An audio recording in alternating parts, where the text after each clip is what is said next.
next time you go repair to start to move forward 94% to the ultimate. Objective here. Payan does get Stolly. Carl Sagan gets Kyler, but the headshot comes. The 8 point is now under contest. And Dream hits those shots once more. Stunned through. And it is now going to be just absolute. Carl Sagan! Carl Sagan! Oh Carl Sagan coming in with the absolute clutch Zaku to melee G maneuver. Welcome to the Gundam Evolution Breakout Series. This video will explain the format for competitive Gundam Evolution across the North America and European regions, and how you can become a participant in the series.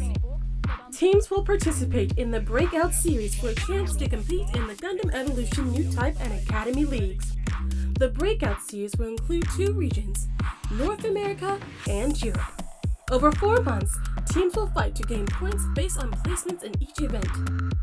Teams will compete in 6 total events to gather points to qualify them for the Newtype or Academy Leagues. Each event will host a 2-day double elimination bracket where the top 8 teams will gain points towards their qualification into the international leagues. At the end of the series, based on the rankings, the top 8 international teams would automatically qualify for the Gundam Evolution Newtype League. The following 4 will automatically qualify for the Gundam Evolution Academy League. For the Breakout Series, we will be implementing a map ban system. Teams will pick and ban maps based on the poll vote via the community. The maps that will be rotation for the Breakout Series are Underground Command Center, Harbor City, Mountain R&D Lab, Thermoplant, Quarry, Flag Fort, Ministry of Defense. Additionally, we listened to feedback from the community, and we will be putting Zaku2 Melee in the competitive quarantine. This means that throughout the Breakout Series, Zaku2 Melee will not be allowed to be picked within competitive play. Next, let's talk about your path into the Newtype League. Following the Breakout Series, 2 open qualifiers will be hosted for a chance for pilots to participate in the Academy League. Teams will participate in a double elimination style bracket, with the top 8 teams qualifying for the closed qualifiers. The top 2 teams at the end of each closed qualifiers will be invited to participate in the Academy League. The Academy League will feature 8 rising teams competing to hone their skills and play for a chance to promote onto the Newtype League. The Breakout Series is the beginning of an ecosystem where competitors across North America and Europe can compete to prove they are the best of the best. We look forward to seeing you compete, pilot. It's time to earn your stripes.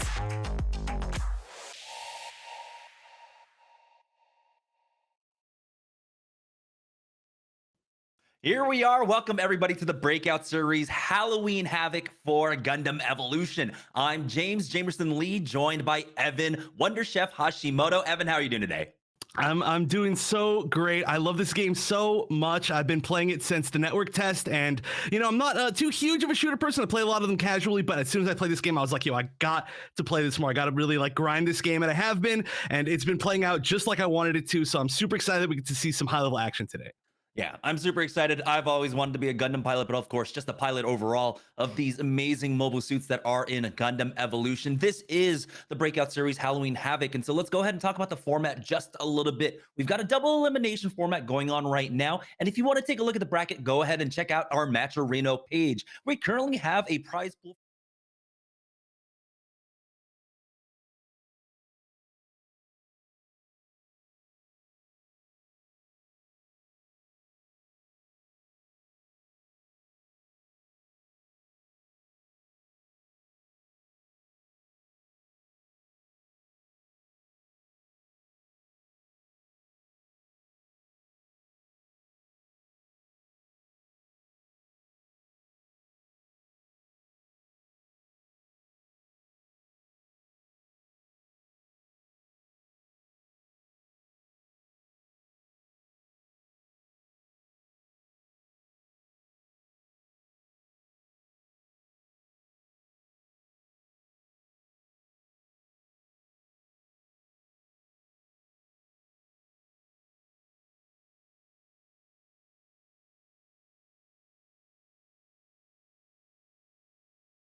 Call of Duty, we've got players from Counter-Strike, we've got players from not even shooting games. Like there's somebody who has like FGC in their name. So I'm really excited to see players that I'm not as familiar with. Just like a big melting pot of different scenes. It's very cool to me.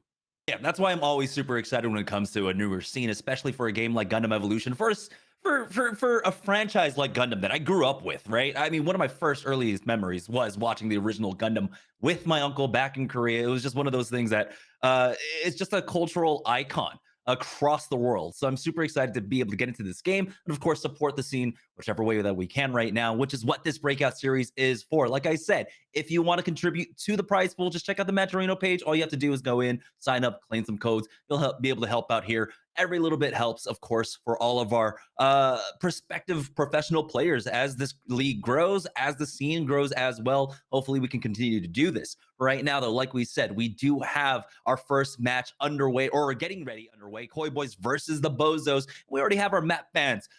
We did have that video just before the stream started, talking about how the entire series is going to work. Of course, each team is going to start it off with the ban phase, and this is our map pool right now: Flag Fort, Underground Command Center, Thermal Plant, Mountain R&D, Quarry, Ministry of Defense, and Harbor City. Only the 7 maps will be played throughout today. We'll see how many of them actually make it through the ban phases.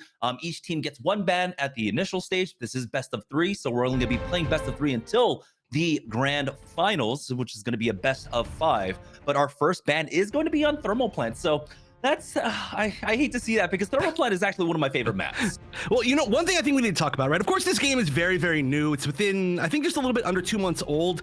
So for anybody out there who isn't as familiar with the game, one of the unique things here is that there are 3 different game types, all within the current legal map pool. There's Destruction, which is you're trying to destroy essentially bombs, several bombs in a place or in a single map. Then there's Point Capture, where you're capturing points, pretty self-explanatory. And then there's Domination, which is a lot less of like progressing through a map and a very much a smaller map where you fight for points 1 at a time, and you both kind of spawn on opposite sides of pretty much symmetrical maps, and that is what we do see out of Thermal Plant. I like Thermal Plant a lot too. I think that the really interesting thing that we're going to see today is we're going to see, based on what map type they end up playing, we're going to see very different team comps. Like, for example, Thermal Plant, of course we're not going to see it, but I think it does tend to really work better for a lot of the shorter range, kind of like flankers that maybe you don't want quite as many when you're kind of pushing down long sights, but I do like seeing that and the chaos that ensues. Yeah, definitely would be like more brawler heavy, right? We're going to have our Exias, Barbadoses, of course. Right now, though, I think Exia is just going to be a staple across whatever map type, whether it's Point Capture, Domination, or Destruction, along with Dom. Those 2 seem to be the most staple. And speaking of our mobile suits, right now, we do have the Melee Zaku currently in the quarantine. We will go ahead and revisit that, but the admins decided, because there is a pretty substantial bug with it, we're just not going to have it in pool, just for competitive integrity for the most part. But going back to compositions, depending upon the bans, it looks like our first map pick is actually going to be on Flag Fort. And that's going to be interesting, because Point A is one of those points for Flag Fort where we're more than likely going to be seeing the offensive side starting it off with something like maybe a GM sniper. Yeah, that's I mean, kind of similar to what I was saying. Even just aside from seeing very different comps and very different suits within different game modes based on the map, also just the map themselves, right? There are maps, like you were saying, Flag Fort, it starts off, there are a lot of A points in particular on like Point Capture that just have really, really long sights. For example, like Harbor City is maybe one of the biggest examples of that. I'm not sure if we're going to see too much Harbor City today, but yeah, Flag Fort, another great example of that. And then in this game, I think don't see as many super ridiculous snipers quite yet. We see a lot of people that are playing a lot of the more up close suits. Of course, like you said, Exia is extremely strong right now. We're seeing we saw a lot of Zaku 2 at a point. Of course, there's been a patch since then. Still, like you said, there's the bug, but we've seen a lot of like these kind of like more death ball-y comps. But the snipers, I mean, that is such a strong suit if you can aim really well. And I mean, the heads are pretty big in this game. It's not like it's going to be super hard to land a lot of headshots, but having somebody who is really, really dedicated to that role is difficult, because you do get maps like, for example, a lot of the Domination maps where you can't always easily just have your sniper on your team. So I'm really excited to see who we're going to see pop off with a sniper, if anybody. I know there's been a few people, but I'm not sure how much we'll see of them. Yeah, I mean, for Flag Fort, I think it might just be on the offensive side, opening up with Jim Sniper and then swapping immediately. Maybe you get a pick. If you don't, and they kind of retreat back into point A, you can go ahead and at least know that the pressure from the sniper forces them back, opens up a little space. You make the quick swap off, and then you go for whatever regular composition you're going to have. We'll see what does kind of fill the suit of the Melee Zaku. I mean, we saw a lot of Melee Zaku in other tournaments. In the Werforce tournament, I hope I'm pronouncing it right, that just took place in China last week, there was definitely maybe an 80-90% pick rate, and then he kind of flexes off for specific maps like Flag Fort, where you do where you're probably going to want to open up with things like snipers. So we'll see. But again, I'm kind of glad to see that we do have the kind of competitive quarantine right now for Melee Zaku, just to open up compositions, maybe create some space for things create some space for things like Ashmar. I think Ashmar is fantastic when it comes to Flag Fort, just because of the opening that he can create with a punch, or just being able to backline, get and hold teams back to point A or even to point B. So this is going to be interesting to see how teams do end up kind of exploring this. So right now we're just waiting for game one to get underway. This is the winners quarterfinals. We're only going to be streaming one of those matches before we move on to the winners semifinals.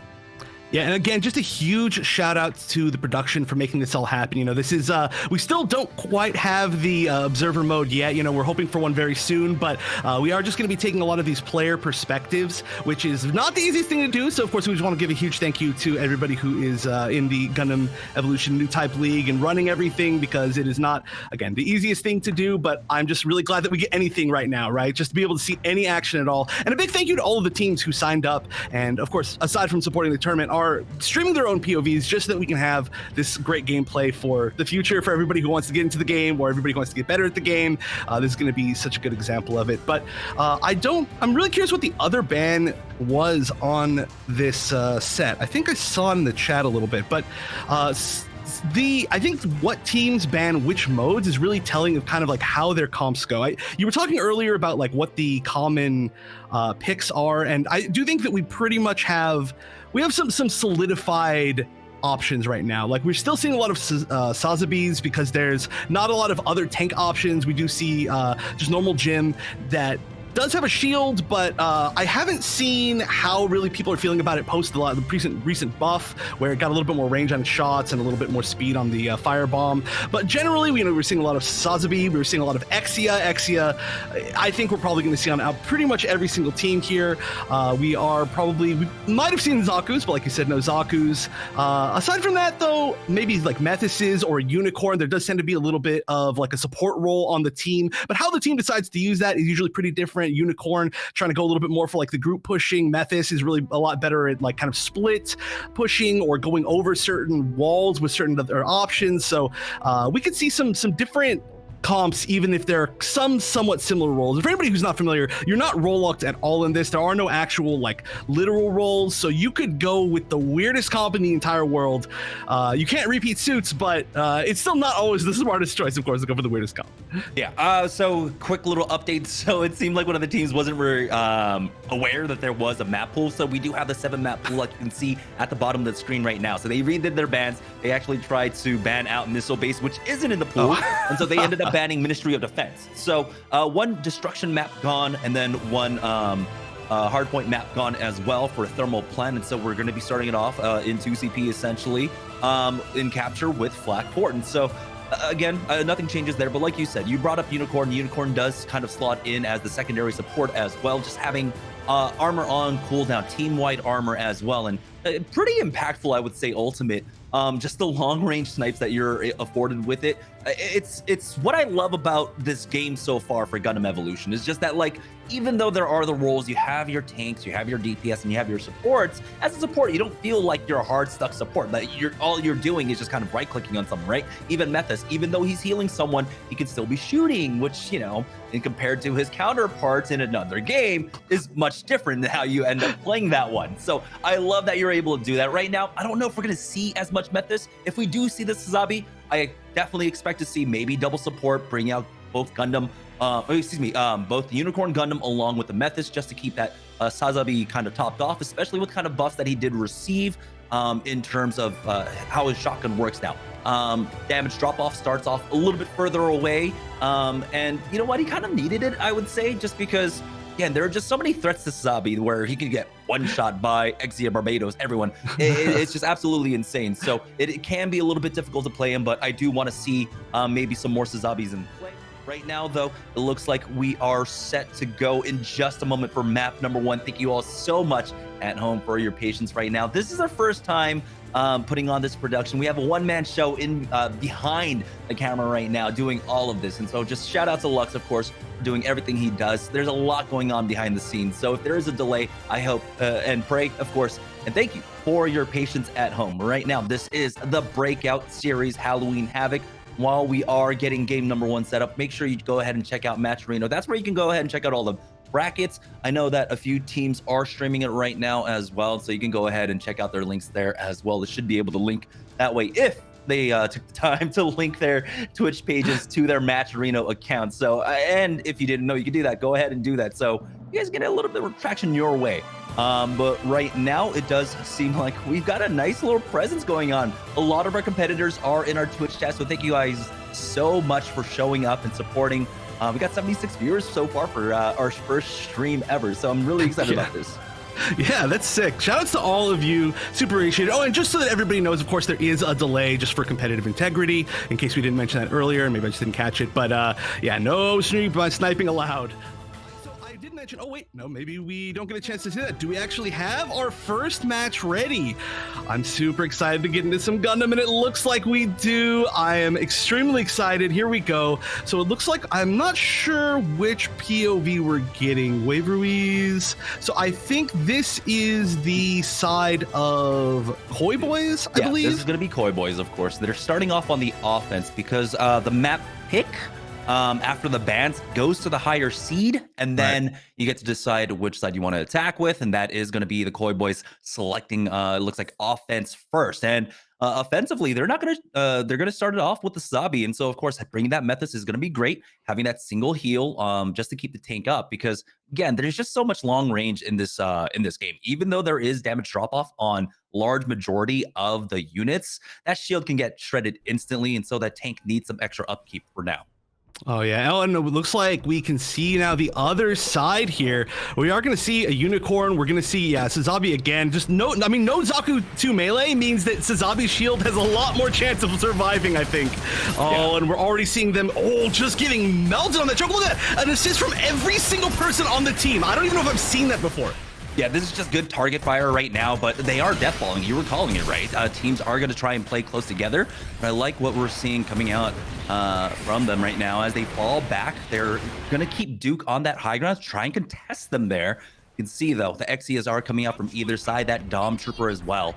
So Sazabi's either side right now, but it's going to be the Unicorn. That could be the difference maker here for the offense, having a little bit more healing, for the defense to keep everyone up. We do have a knock, trying to get res, they're trying to block it, but no, the Sazabi will fall down, and now Methus has to fall back, 86 HP, and it's going to be a full reset coming out from the offense. Yeah, I do love the fact that we're seeing a unicorn there. This is a really strange choke point where there are technically different routes, but depending on where you want to hold it, how far forward you want to hold it, you can either group up or slightly split up, and it looks like they're going to be holding really, really close to the base right there, and just trying to use advantage of that unicorn grouping up. Yeah, they're continuing to challenge that high ground for now, but again, this is only a fight for the checkpoint, for the waypoint right now. You can see that the defense, the BOZOS, are doing an amazing job of keeping them checked and even challenged on that height. So you can see the first dive on in, but they swerve on back. Jay Slay would be the first one to fall. You can see the Unicorn keeping everyone topped off right now, and that's going to be easy cleanup now for the BOZOS, forcing them back to spawn once more. And now we're down to 3 minutes and 10 seconds. They haven't even made it to the waypoint quite yet. Yeah, they are holding so extremely well. I was mentioning this before, but BOZOS is an extremely strong team. There was an EGL tournament very recently. They dominated the competition. We're currently looking at, I believe, the rank #1 player generally in the entire world, the #1 ranked new type, of course, an Exia only player, which is, I mean, when you have the rank #1 player on who is maybe considered the strongest suit in the entire game. I'm sorry, we're actually looking at the other side. I got mixed right there. We're looking at the other Exia, but when we look at the other Exia, we will be seeing that player as well. So that's just one of the scariest things you could possibly see. And this team has been together for a very long time. Koi Boys, on the other hand, like I said, a little bit of a newer team. I like trying to get over that wall, seeing if there's any target, nothing to hit. But I love the fact that they're just holding so far back. They're just not letting themselves get picked. They have 3 G maneuvers now actually being used as the Ashmar Punch comes on out. That's going to be another clean wipe once again. Really good, what is it, knowledge to know that they only needed to use the 2. They didn't overextend and maybe use all 4 of them. For the time being, though, of course, they're going to have that Unicorn Gundam Ultimate as well as the wall hacks just to slow things down. Buy time again. And the wall hacks go down, and at this point now, the Koi Boys are going to have to wait things out as Duke goes in and gets that snipe. The Suzabi actually ends up picking up 2 there with the axe as he pushes forward. With that, now the Mephis is going to be forced back once more. So the Koi Boys finding it extremely difficult to get past this choke. Yeah, and we know that on the other side, there is an available Hades ult as well, which can be just one of the strongest ults in the game, even post-nerf. I mean, you do charge it slower, but the effect of it is still extremely strong, especially when you have people running through a choke point. One of these first choke points, there's only 1 minute and 30 left. Of course, you get a good amount of time if you do capture this checkpoint, or not the checkpoint, I'm sorry, the first actual point. So there's still more for them to do even after this, even if they do get the checkpoint. A lot of times, even in competitive games, we do see them already kind of moving on to the next phase of this, but I mean, we've seen like several team wipes. Everybody's just playing angles right here. Nobody's really committing to these big team fights. That was a nice push, but we are going to see the message go down. Again, though, this is 2, 3 ultimates being, G maneuvers being used into this, but they're able to hold it down. You can see that even the Trans Am was utilized on the other side, and they forced them back once more. So just so much has been used here. And again, they haven't even been able to make it to the waypoint. Now they still have to get the bomb planted. It's 46 seconds left to go. This is basically the last push for the Koi Boys here, as the BOZOS are just doing an amazing job of unrelenting pressure on them. You can see once again trying to find an opening, but as a full 5-man group around that Unicorn is keeping everyone topped off, and see the difference in the support. When you get that Unicorn, when you have the extra armor as well from that Dom Trooper to push on out, Mephis is in the middle of things. He's gonna lose his life, and now with the full team wipe, it looks like it's gonna be an end here. That just means for the BOZOS on the other side, once they get onto their offense, they just have to plant the bomb, they just have to get a third, and then it's gonna be game over. Yeah, that is actually normally very hard to defend from even just the first point, getting, a singular tick in this map. You do have to really split up and decide which way you're going to defend. The angle in between both of the bomb sites on the first point here, it doesn't really give you visual to either of them. It's like right in the middle of a hallway, so you have to somewhat split up your team. I think one really strong push could just do it. And, again, there are a lot of teams in this. It's a very new game. There are a lot of teams that are new to either competing. Of course, most people are new to Gundam. Some of these teams are a little bit more new to shooters in general. I'll go and go back to the survey and kind of say what they wrote down for themselves in a minute, maybe once this match is over. But this is definitely a really tough match. I do have to say, BOZOS, I could see, just looking at their play right now, definitely one of the favorites to win the entire thing. They have come out on top against most of the other top seeds in this bracket. Of course, seeding is determined by your previous placements in GENL tournaments. We did have the Pilots Showdown that occurred, I want to say a few weeks ago, actually. I don't know. Time is hard to keep track of anymore. But that's why they actually weren't in that. They didn't form until after that, I believe. So that's why they actually weren't seeded first or second or maybe even third. I believe we have only 2 of the top teams, or 3 from the previous tournament. So yeah, this is just an unfortunate roll of the dice. This is a winner's bracket, though. It is double elimination. Regardless of what happens here, either one of these teams will have another chance. Yeah, and I think that a Pilot Showdown was about a month ago. Time has, oh my gosh, definitely been an abstract thing for the last few years, to say the least. But yeah, now we do have the BOZOS on the offense. They're not really going to change anything unless they do bring in this Mahiru. And honestly, with the angles that you can get off of this, especially for that first waypoint, is could be incredibly strong. You see that there are plenty of little map geometry for you to angle things around, but it's going to be Duke trying to find that first opening for now. 3 people up top. The Mephis is there as well, and they want to go for that dive right now, bringing one down low. But that's enough just to at least force them back. Maybe use that med kit first. then kind of allow the pressure to force them back just a bit more. But now you can see they're regrouping for this high ground take. The Mephis is the first one to go down, and they were eyeing that the entire time. Duke will fall, but they find the first opening. Yeah, and you can just see that beautiful, smooth movement from the Exia, one of those mobile suits in the entire game. And oh my gosh, look at this. The entirety of Koi Boy is getting pushed back all the way into the hallway. It looks like the waypoint point is already captured. Now the question, is it going to be A? Is it going to be B? Both of them have different advantages and disadvantages for either attacking or defending them, either having like a vertical advantage or a long range advantage. It looks like they're going to be moving over here to B and already clearing out several people on the team, looking for that full team wipe. The Mephis is going to go down right here, or maybe not. If the BOZOS want to stick to that sniper, I mean, of course they're going to want to go for A, and it looks like Duke has cleared out this side. This team decided to push the other way, so he might just be clearing this out, but for now it does seem like they're going to go ahead and regroup for this. The bomb plant has gone down. Never mind, it has been interrupted as he just backs away for the time of being. Here comes out the next push. Mephis by himself again will fall, but that's the kind of pressure that the BOZOS are applying them, that support has to try and stall things out, but they're getting punished for it. Yeah, Koi Boy's actually holding this pretty well right now. I mean, they crumbled a little bit on the, you know, just defending the waypoint, but now that they're here, they're doing pretty well. Okay, now we've got A planted. This is a very, very long hallway, so a lot of the longer range suits, you know, Jim Sniper is so good at defending. You can defend all the way almost from spawn, from the waypoint spawn, and you can see, you know, well, actually, that's going to be it. Yeah, I just needed the one tick. I immediately forgot how quick that was going to go, but that's all it takes, and that's tough right there. You know, they have to have already basically been there when it was planted to get the, like, basically a full team wipe and then just stop them from even getting a single tick. Very, very difficult, but they held pretty well, honestly. I do have to say they held pretty well in that second phase there. Yeah, BOZOS did an amazing job on their first point hold, essentially. Basically not letting them out of their spawn, but they did an amazing job, I would say, for the BOZOS side of, like, giving up height. You can see what happens when you kind of staunchly try and defend that. They had 3 members up there for the Koi Boys on their defense, and eventually you saw that defense getting picked apart. Duke going in, doing a massive amount of damage, getting him down to about 100 HP, leaving him essentially one shot on that Mephis. And then that's where the kind of dominoes fell on that defensive side for the Koi Boys. So amazing first map for the BOZOS. By the way, we were talking about the bans. It was supposed to be first map Black Fort. I don't know what happened. We went to Quarry there, so we're going to figure things out in just a moment there. Admins are going to do that. After first map, we're going to have our next pick, of course, as well. We'll find out what that is in just a moment. But we were talking about it before this map, right? Like, why you kind of want to stay away from our domination map points, and especially for some of our teams that are going up against BOZOS. I think just the simple kind of pressure that Duke can put out on his own as that flanker, as that Exia, that might just be the simple reason why you don't want to play domination.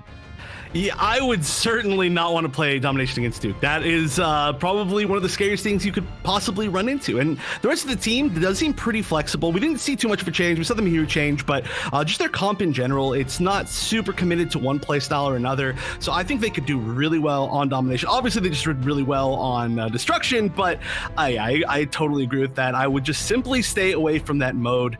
And, you know, you were talking about how if it was Flak Fort, how Jim Sniper could have been a really good pick. Jim Sniper can be, of course, a good pick on that first point there as well on Quarry, but there are a lot more walls that block line of sights. There are multiple different ways that you can go through. So we did see Koi Boys go for the sniper on defense in that second round, and you saw that, like, by the time it was really being able to pick anything off, we had the Exia throwing some shots at it. It was standing on, like, that weird spot kind of above the checkpoint, and it just wasn't able to get as much mileage. So I think if they have a player that wants to play Jim Sniper there, we're probably going to see them try to go to other maps that have long sight points, because that's one where I could see you kind of like dropping off that and going for something a little bit more mid-range, like maybe even just a normal Gundam.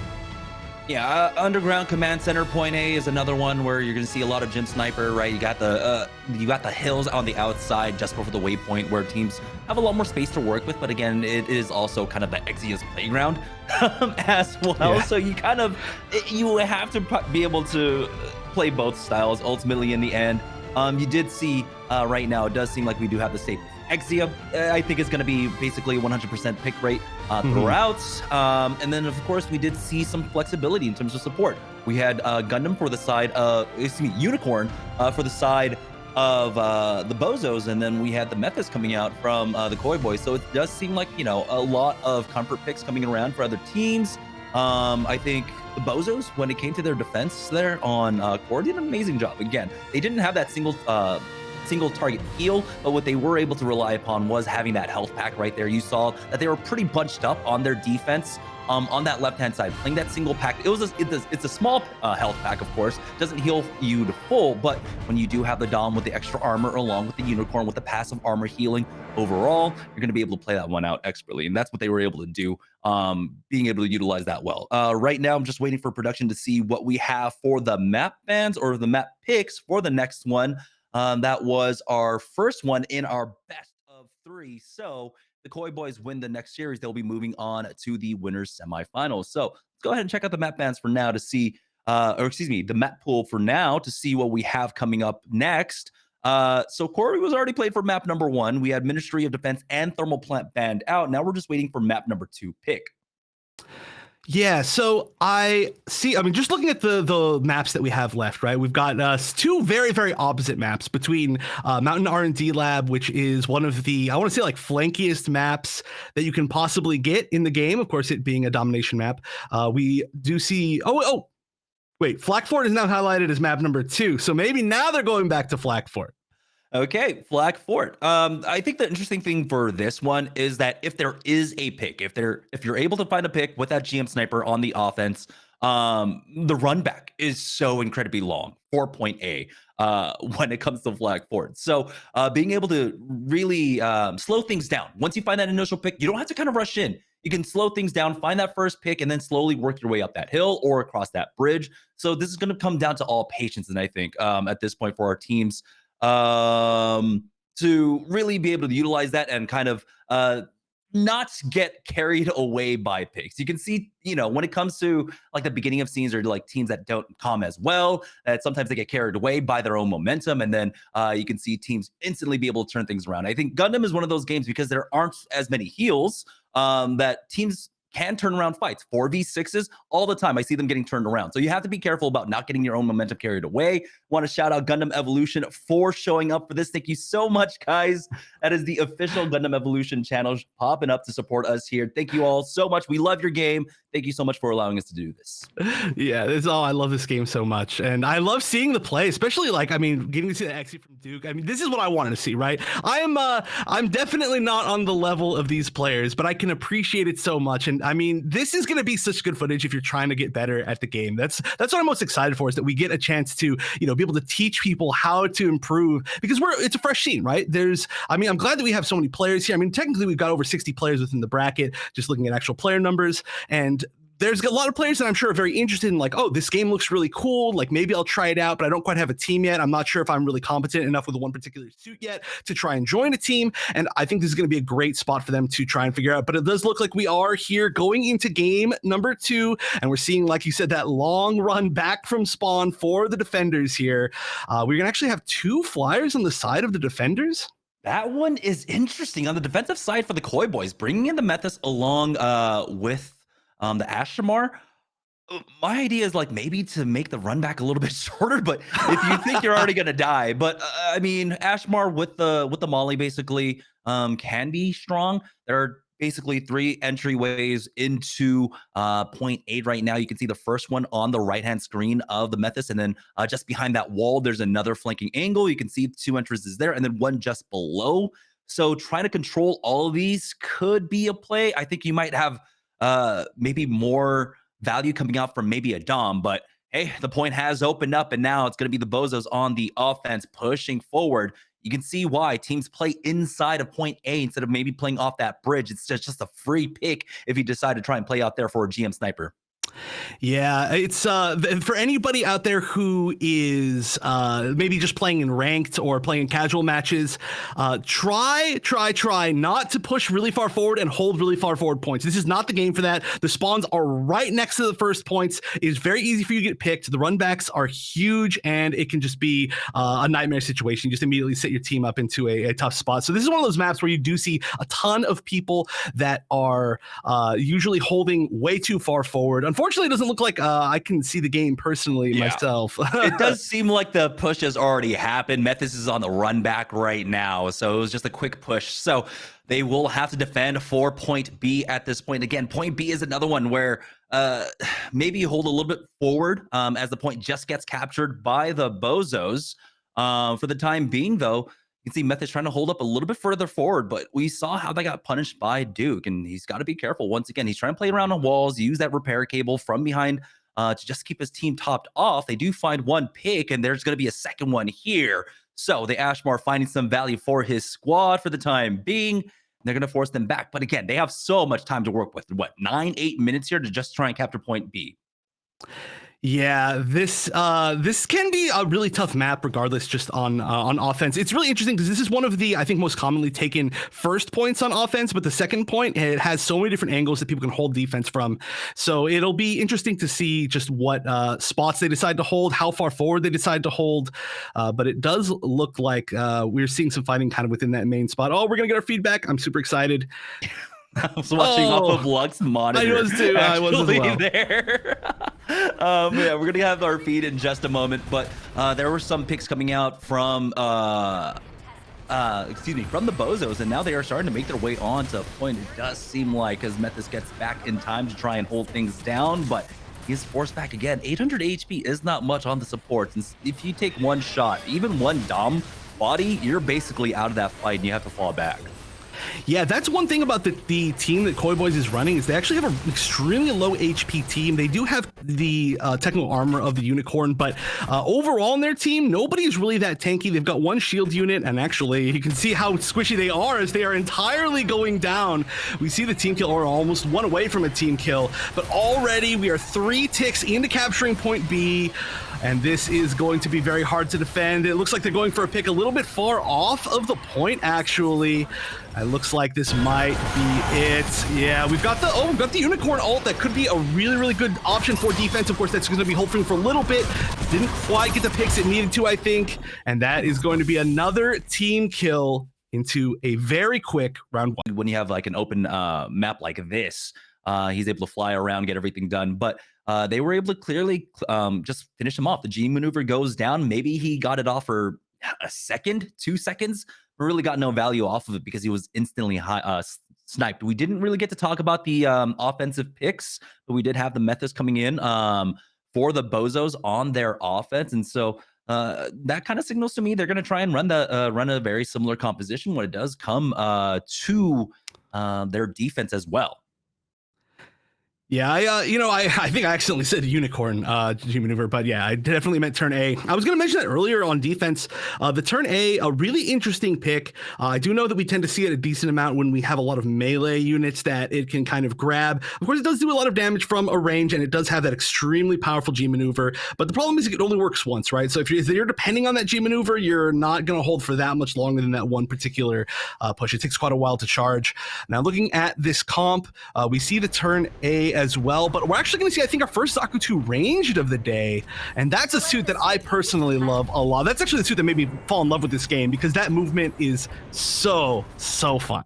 Yeah, he is, of course, classed with like the triple dash units, but the thing is, I think a lot of people don't quite realize is that his dashes are actually longer than the other triple dash units, so you get a lot more value for it. You have to, of course, play extremely close. Now, taking a look at the defensive side right now for the BOZOS, they are actually playing this one a little bit more aggressively than what we saw coming out from the Koi Boys, where they were just holed up inside of point A. For the BOZOS, though, they will try their hand just a bit, waiting things out.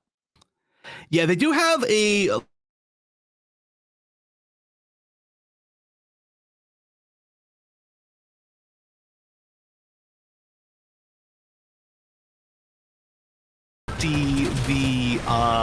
we see the Sazabi, of course, which we're seeing kind of holding a door, which is a great spot for this, right? If you can hold a small choke point with Sazabi, it is extremely valuable.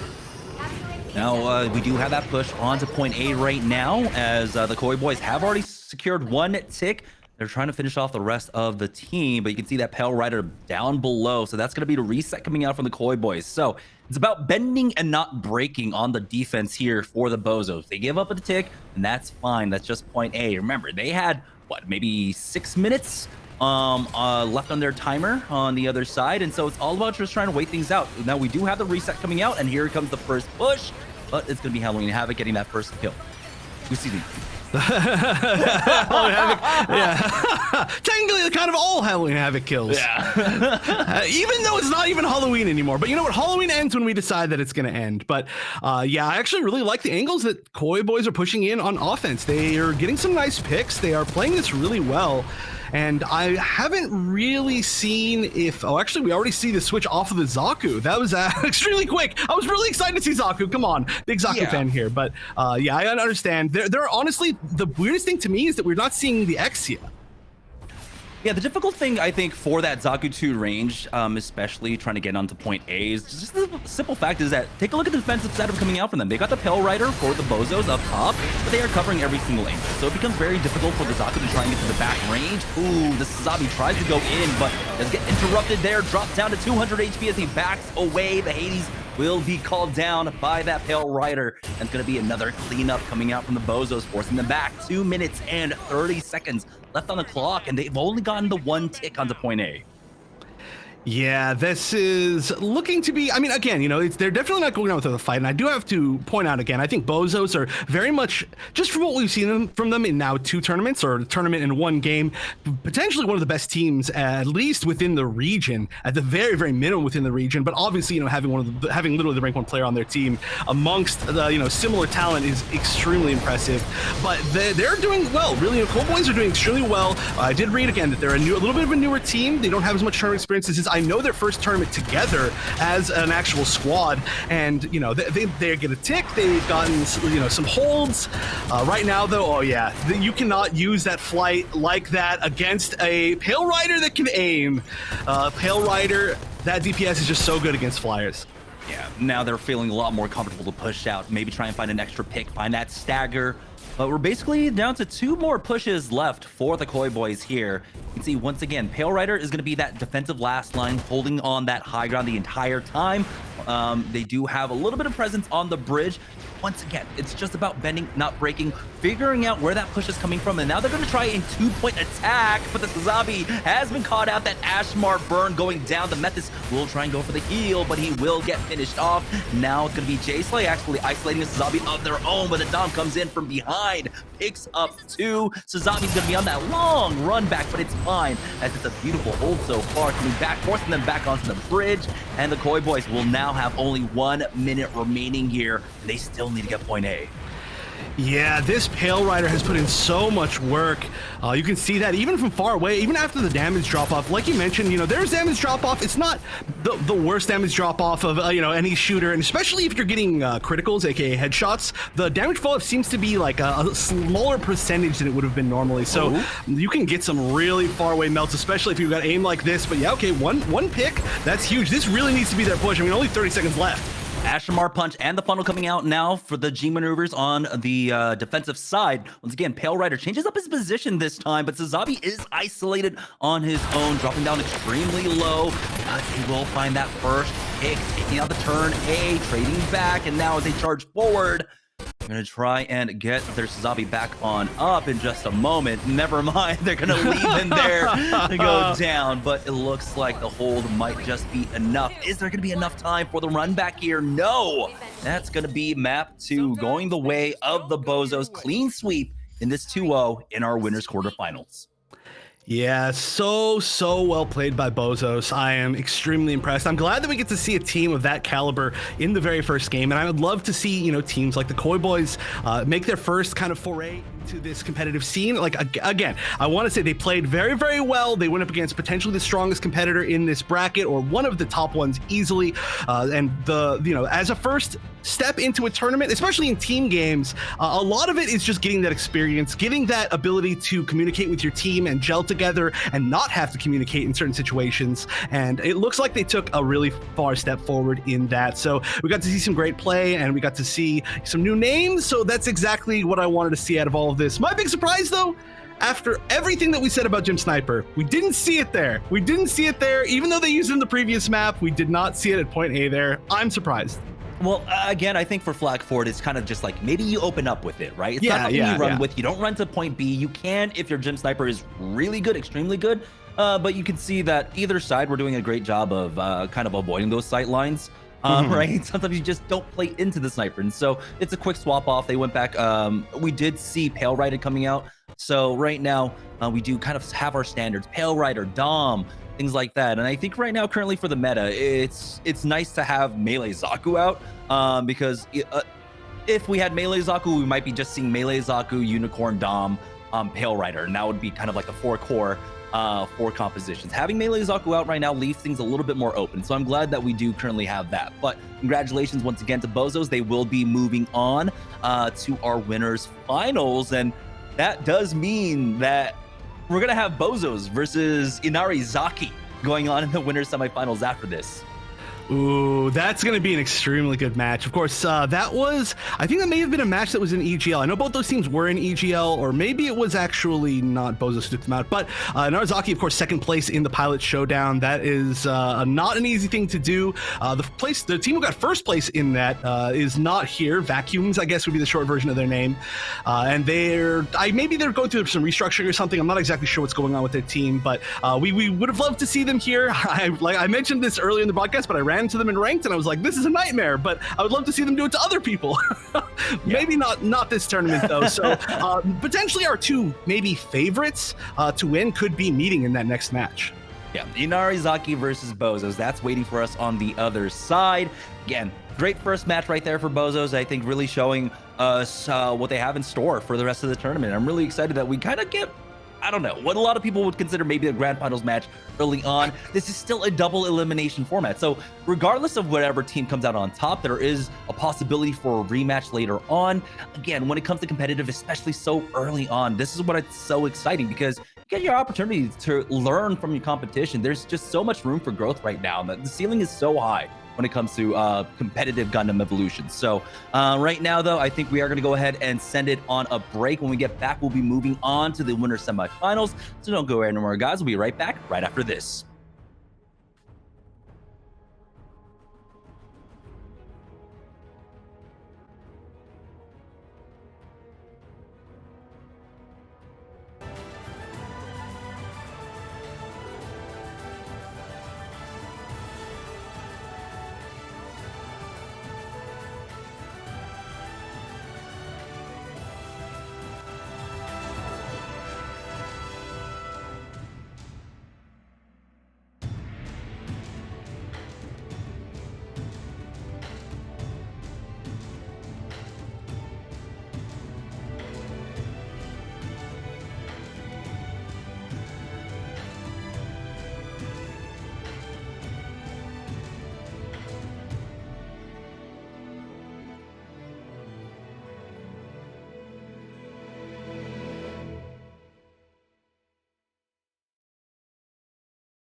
Oh, hey, welcome back, guys, to the Breakout Series Halloween Havoc here. And we had our first match. It was BOZOS taking things in an easy 2-0. We would have to say, I mean, they looked extremely dominant, but their next match is going to be incredibly difficult. Let's go ahead and take a look at the bracket, which you can check it out too as well on the Matcherino page. If you take a look at our Matcherino, you can also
may not be playing the Dom this time around. Just from looking at his streams, it looks like sometimes you got to take the tank role, and it looks like that might be what's happening. But for this next match, I think maybe I should go actually to this this little survey that I sent out, because again, I'm not as familiar with these teams. So we got Gundam Unicorn. I asked them for a description of all of their teams, right? Like every single team I asked them for a description. They said, we click on men's heads. That was their entire description. Nothing else. We've got a few different players in here that actually I'm a little bit familiar with just from seeing their names before, but none that I have too much seen in tournaments. So I'm excited to see that they're going to be at least strong. And on the other side of Judo prediction, there's only one person, but that's Sosa, who is definitely a person who's been in the competitive Discord a lot. And it says just a team of friends for them, but probably friends that are quite good at the game. Of course, everybody that's made it this far has to be at least pretty good at the very minimum, probably much better than that, just because we're already in the winners semis. Yeah, we're still waiting on the map bans right now. I think for Judo practitioners right now, the main pick that I'm seeing out from there, you spotted out Ronnie Sosa. It's going to be Eternal Chris. Shout out to him. He's been streaming this game almost day in, day out. I see him in ranked all the time so far. I believe playing out of EU. Now, while this tournament is open to both NA and EU, we are only playing on North American servers. So he will be playing at a slight disadvantage, but he does end up picking up the support role, whether it's Dom, Methus, or even Unicorn. He's more than capable in all of that. So that's a player that I'm looking for on the Judo practitioner side, but I'm also wondering if there's going to be a turn A player. I mean, if you're going to be a Judo practitioner, you got to have someone with the throws, right? So someone has to be picking that one up for the Judo practitioners. Hey, it makes sense. And if not, I think we disqualify them. I think that's how it works, right? It doesn't count unless they get the win with the exists in a first-person shooter is so funny, and I love it. And the fact that it's actually really strong as well, like you just judo throw somebody over your head and then you just one tap them and you're like, okay, gotcha, and you're like, what just happened? What? I'm just get grappled. Am I playing a fighting game right now? I'm fighting Zangief, but no, I would love to see that, of course, from them. I don't know what their team name exactly means, but yeah, now actually looking at their full, I was just looking at the survey, of course, who filled it out, but looking at their full list of roster, they definitely are, again, again, players that I've seen around before, and they seem like they should be pretty strong, but I don't know that I've ever seen them enter this bracket before. EU players, though, I'm not sure if they're entirely EU players, but EU players in this game, man, their dedication is ridiculous. A lot of them play almost entirely on the NA servers or the Japanese servers, and they are ridiculously good even in that level of ping, which is just nonsense. Like, you give them, one day they're going to take off their trading weights and nobody's going to be able to touch them. It is so terrifying how dedicated they are. Yeah, once we get down to LAN, that's where people definitely are tested. I would say, especially if you're like playing things like Dom, it's not going to be as disruptive, right? Yeah. Because for Dom, a lot of times you're kind of spamming some angles, you're doing setups with your mines and everything. Of course, the only hit scan thing you do have is your alternative right click, the laser beam. But I think, he's more than used to it. Like you said, playing on JP, playing on NA all the time, you just kind of hop around between the regions on whichever one's popping and where everyone decides to try and play on. So you have experience playing with different kind of latencies all the time when it comes to Gundam Evolution right now. Right, waiting on the map bans though, like we said, we have 7 maps currently in the pool. In game number 1 of the day, when we were in our winners quarterfinals, we did play on Flak Fort and on Quarry. We'll see if that one kind of comes out for us so far. For the time being though, again, I think we kind of, we're able to predict exactly what a lot of our teams were going to go for. But I think I was more than surprised by the Methis picks coming out from our squads in our first game. Yeah, especially, we see it in certain levels that it just makes sense. Like when we saw in Quarry, I really like Methis. There are, of course, all those walls that you can kind of sneak over. Although when you're playing a team, as good as we saw as BOZOS, it's not easy to kind of like get sneaky little moves over walls. Of course, players who are familiar with ranked, even up through like diamonds, we see a lot of situations where you can kind of sneak around in Quarry and just sneak past the checkpoint and get over to point A, point B, kind of get a back plant, clear out the checkpoint, and like just make sure that you kind of like split them up, right? But against a good competitive team with extremely good aim and a really strong Pale Rider player, you're not going to get that kind of that level of distraction, I would say. So I mean, I do still, of course, really like Methis just in general. I mean, I think Methis, you mentioned this earlier, but every single support unit in this game does massive amount of damage.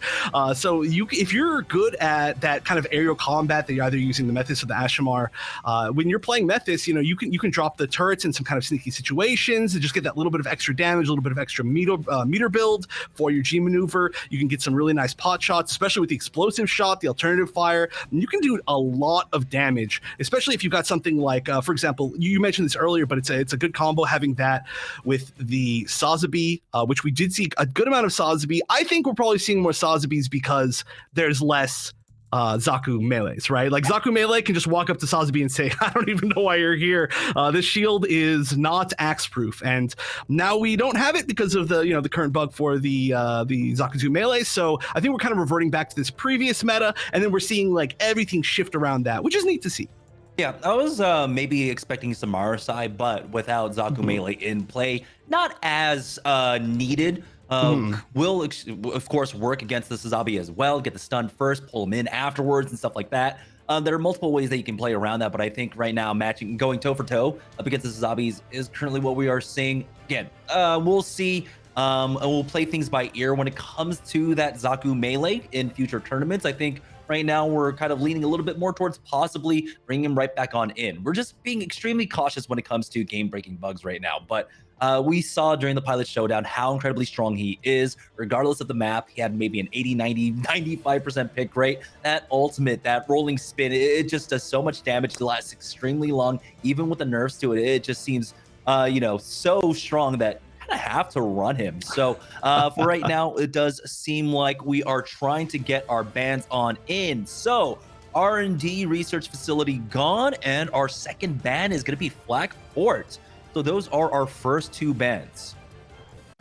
Yeah, we are going to see once again R&D banned. So we're going to see. I'm really curious if we're going to see any domination maps throughout the rest of today. We so far have seen, of course, none, and it can be a lot more hectic, right? It takes a very certain team to be really strong at that particular game type. I'm not sure which teams it's going to be. Also, the fact that we don't have Zaku melee, who's very, very strong in that particular situation, can. It can change the tide of things. I'm being told to count to 15. So I'm going to count to 15. 1, 2, 3, 4, 5, 6, 7, 8, 9, 10, 11, 12, 13, 14, 15. I'm not sure I counted to 15, but I was a little worried there. We got closer to 14 and 15. I was like, I don't know if he's gonna make it. I don't know if he's got it. No, okay, I mean, hey, this is tough, man. you know. Nobody said I had to count to 15. That was not a prerequisite of being broadcast for this tournament. All right, that was not in my contract. I'm gonna start writing contracts to say don't ever make him do math or count. Yeah, exactly. I mean, we know never do, you know, math on stream if you want to, if you feel brazen enough, but counting, that's a completely different one so far. But yeah, it does seem like we are good. Our first map is going to be Thermal Plant. And so we are going to get a domination map type. Ooh. And I like this because we had 2 linear maps, right? 2 linear maps in where you have to push into a point or you have to go get a plant. This is going to be a lot more chaotic. This is going to be where we might even see a Zakutu melee coming in, or maybe have a really big death ball composition coming out. Exias and Barbados. What are you expecting?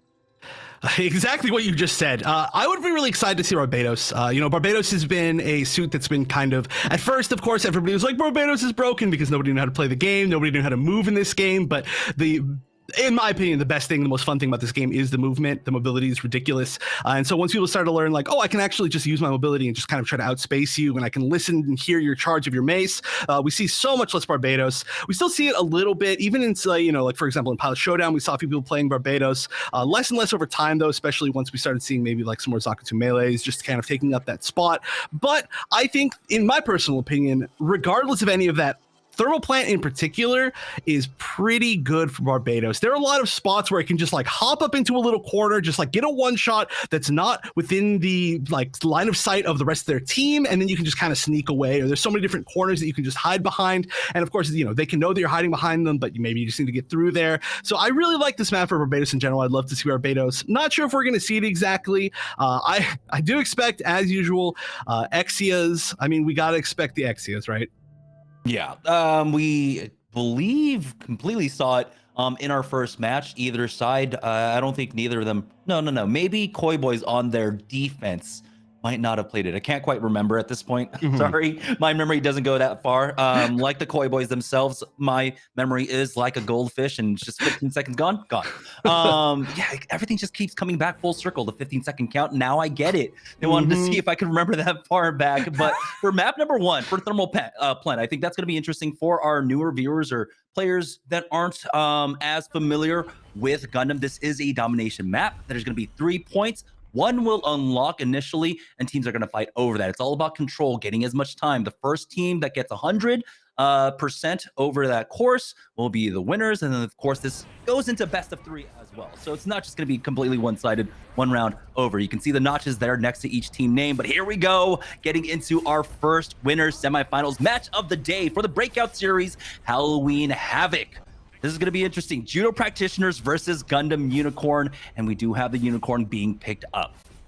That's good. You know, if it's not Unicorn versus Turn A, you know, they've really like signed their what they have to use in blood here. But I'm so excited that we actually got to see all 3 game types throughout the first 3 games of the day, and we are going to see a pretty I guess what I would expect, we are going to see the Barbados. You know, I was looking forward to seeing it. It looks like that's the pick. We're going to see on top of that, we're seeing the Dom, we're seing I mean, they're just pushing in so quickly already. They've got him isolated on the right-hand side, but the Zabi is low, and he will burn down to that Ashamar. Gonna try and pop that res, quite possibly. No, Eternal Chris will fall as well. And now the Barbados is sent running here. You can see the run back coming out here. And this is gonna be so difficult now to try and go for that retake. That first initial fight, that death ball, playing around that Unicorn, having the extra heals, wasn't enough for them. They got picked apart. Yeah, I mean, Unicorn with Death Ball is, I mean, it's such a key part of that entire play style, and we see so many Death Ball strategies on these particular types of maps, especially this one in general, maybe Mount R&D as well. And so having no sort of like team synergistic like buffs just like that is going to be really, really tough for, I believe it's Judo practitioners. I need to make sure which team is which, but yeah, you can see there's already just quite the hold here on B. But for anybody, again, who isn't as familiar, it will be changing over. You can see the time right below the points can change over another 20 seconds. So they can't win off of like 1 or even potentially 2 points, I think. Yeah, they're about to get full value though. The next point will be unlocking in 10, or excuse me, changing in 10. And so that's why they are not pushing for B any longer. The very unfortunate thing is after 2 team fight losses, that means, you know, this squad, they don't have anywhere near the G maneuvers. They need to try and find a pickoff here. Axe goes in. They've already lost out on 1. Sazabi trying to play that front line, but he is forced back 383 HP, and there's the slice on in. They're going to try and hit that res, though, and this is a little bit ballsy, but they do force them back. Lil Chano now loses out on that Sazabi, and it's going to be another reset. Yeah, this is such a great strategy on this map. There are so many different ways that you can get over a lot of this terrain, but look at this, so many people down. I don't know about going in right there. I think that might have been a situation to back off. You want to regroup, especially, you know, it isn't even active. I mean, it's just about to be active now, but now again, they're staggered with the Sazabi going down. I really like this, how far forward they're holding here, just to kind of stop people at the spawn. It's a pretty effective strategy if you've got the right team comp, and they're holding it with the Sazabi, making sure that nothing can flank it. It's working really well, and this is looking close to a shutout so far. We need to see a regroup into one big push, which is what's starting. We're seeing the unicorn here. I like it. We do have the Marasai swap off for the team right now, and so they got off that Barbados. They weren't getting off the value with it, so they're going to try and find that pickoff. They do have a Gundam to try and break the shield at this point, and they do have the Trans Am, but here comes the screaming Nimbus from the other side. Omni James ends up picking up one more there, and now the Sazabi left on his own. It's going to be another full hold for them, and now they are creeping forward to getting that first round win. They will get that full 91% before point A changes. Now they just need to tickle it a little bit further there. We're going to go to the opposite side of the map. Yeah, we are going to see all 3 points. It can go kind of like a random set of points. There have been games where you've only seen like 1 point 1 time or 0 times.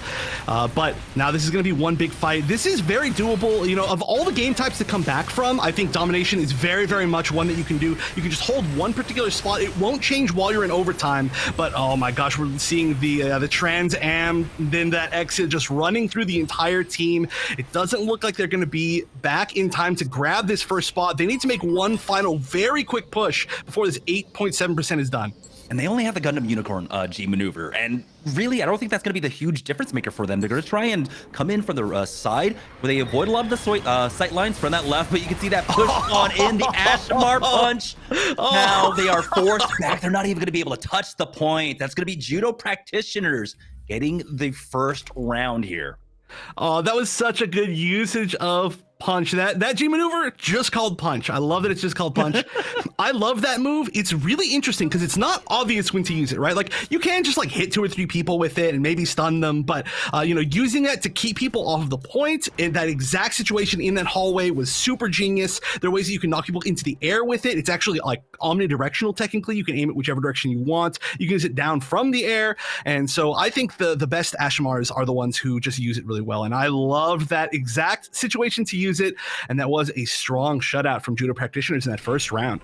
Yeah, and it was just a really strong snowball effect, right? Out that initial death ball push coming up from Gundam Unicorn, really thought they would have the extra staying power in that fight with the Unicorn having the extra armor heals when they tried to make that high ground push onto point B. But when you saw the Sazabis kind of getting isolated, they kind of separated on their targets. You saw one diving straight into the back line, others going for the Sazabi, and from there kind of communication looked like fell apart just a bit. But here we go, round number 2 now, as we're gonna have point B unlocking once again for our first point. Yeah, point B, it's so important to try to steal this high ground as fast as possible. You see, that's why everybody's running up there immediately, and we're gonna immediately see the Sazabi go down. We're also gonna see the turn A go down. That was actually an axe that probably got through the Sazabi shield potentially. So we're gonna see a tough spot. 3 people already on Gundam Unicorn going down. They're kind of staggering back. It doesn't look like they're gonna go for a full regroup, or maybe they have to now, but B's definitely gonna start off going to Judo practitioners. And speaking of compositional changes as well, they went for the Mephis. So no Gundam Unicorn for Gundam Unicorn at this point, but they do at least have a turn A on their side. But this is looking like another snowball right now for the Judo practitioners, picking up more kills. They've already got 10% here on the point. There was almost no contest on all 3 points in that last round. It's just gonna be a clean sweep. A Pale Rider pickup coming out to try and maybe supplement the healing. I don't know if it's the healing or if it's the damage, what they're looking for in these fights now. Yeah, they just haven't been able to get a pick, honestly. And especially, I mean, I really did like the Unicorn. Unicorn is infamously quite strong on this map. Methis, also, you have a lot of opportunities to lose line of sight to the person that you're trying to kind of repair. It doesn't really have too many spots that it can fly to and just shoot from above, which is sometimes for the better. But wow, we're seeing a lot of confidence now from Judo practitioners, moving out almost the, spawn camping at this point. I mean, not really spawn camping, but pushing at least out to their spawn, getting some shots from the side, trying to say, hey, look, we got to move over to C now, but I'm going to get you as weak as I can beforehand, maybe try to stagger you. Looks like most of this team's going to be healthy. This is another one of those spots where we just got to see Gundam Unicorn get something great here. They actually take out the Suzabi, so that's going to be a large chunk of the HP pool down, but you can see the pressure still coming out on the other side. They're not able to push back that choke as we go over to point C for our second point now. They're trying to get the res, but the push comes on out. Methis will try and back away with 106 HP, but he gets sniped mid-air by the Gundam RX-78s, and that's going to be another point going the way of Judo practitioners, despite losing out on their Suzabi first. Yeah, that's so impressive. I'm surprised that Suzabi went down. I mean, that was really great focus by Gundam Unicorn, but the fact that they weren't able to capitalize off of it, again, really impressive. And it does seem like maybe the Suzabis, especially on this map, right? There's so many different ways for an XC to flank you. There's so many spots where the like you said, RX-78 can just mace you and stop your shield. It looks like these Suzabis are melting pretty quickly, kind of on both sides. I wouldn't be surprised if we did end up seeing maybe a switch, but I mean, hey, they're still valuable. They do a lot of damage, and as we, of course, I say that, one comes in, and actually, immediately what I just said, those Exias, so tough for everybody. The tankiest units, the squishiest units, doesn't matter. You just don't want to see an Exia.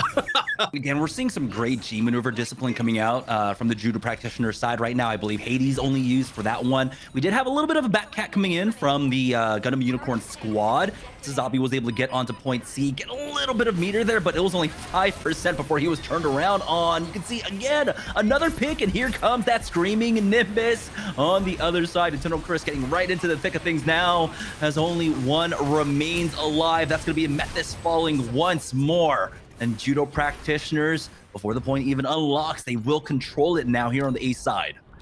Yeah, that's the problem I was saying about Methis on this map, is that a lot of times when you do fly kind of above, you're still in a spot where you can very easily get picked off, and you're not really getting great line of sight on, for example, like anybody in the building here, anybody in the building on B, or anybody at the bottom side of C. So I don't know about the Methis big. Oh, wow, great shots, catching in the dash. Gonna get a res, but again, they've already engaged on the point. We're gonna see the RX-78 ult. It's not gonna actually hit anything, but they're staggered. There is at least one pick from Gundam Unicorn, but they're down 3 units. I don't know if they can take this. Yes, Suzabi tries to get onto the point at the very least to try and get us a little bit of extra time, but with one more pick, that's going to be it. Eternal Force ends up going down, but ultimately, that's the Judo practitioners getting the 2-0 on our first map here in the winner semifinals. Yeah, really, really strong kind of death ball play there. The Exia, which we didn't really get a chance to see like too much of on the front line consistently, was playing in, I think, a really smart style, and that is kind of why we haven't had a chance to see them on the front line all the time. Is they would wait for the perfect moments, especially to take out the Sazabi, always in unison with another suit, right? It would never be like, I'm just going to try to 1v1 the Sazabi. I'm trying to, just 1v1 any of these units. It just comes in, it breaks the shield, it takes down their front line, it zips away. It's just constantly playing that flanking game, which is what is so strong on Thermal Plant.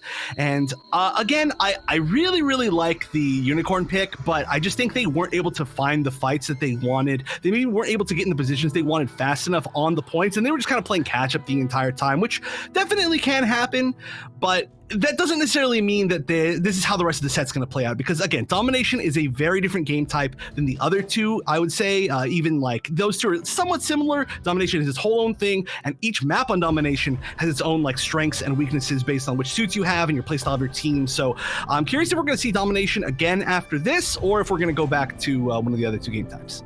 Yeah, I mean, that map in particular does lend itself extremely well to the brawlier types, but on point B, you can play a little bit more long range. I do like having the Gundam pick out here, I think, especially with the prevalence right now of the Suzabi. We got to see how good the Hyper Hammer is. I mean, I think every Suzabi main has learned how strong the Hyper Hammer is when it comes to it. I believe they got a little bit more range on it. I can't quite remember exactly from the patch notes exactly. But yeah, you still have to be wary of that. And you can see how strong the focus fire was coming up from either side, trying to deal with it. But overall, I think Judo practitioners did an amazing job. Right now, we're just waiting on map number 2, we'll figure out what that pick will be. Our first map was Thermal. We've had 3 separate maps so far, so I'm glad to see that we do have kind of varying range of what their teams want to play, and the bans have been kind of different as well.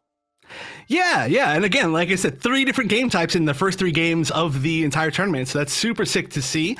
We see a wide variety of stuff. I am probably expecting not to... Oh, okay, yeah, so we did get actually the information. It's going to be Underground Command Center, so of course, eventually we're going to get a repeat of a game type at least, but again, this is going to be a new map that we haven't seen. Yeah, so it's going to be Underground Command Center, and I believe...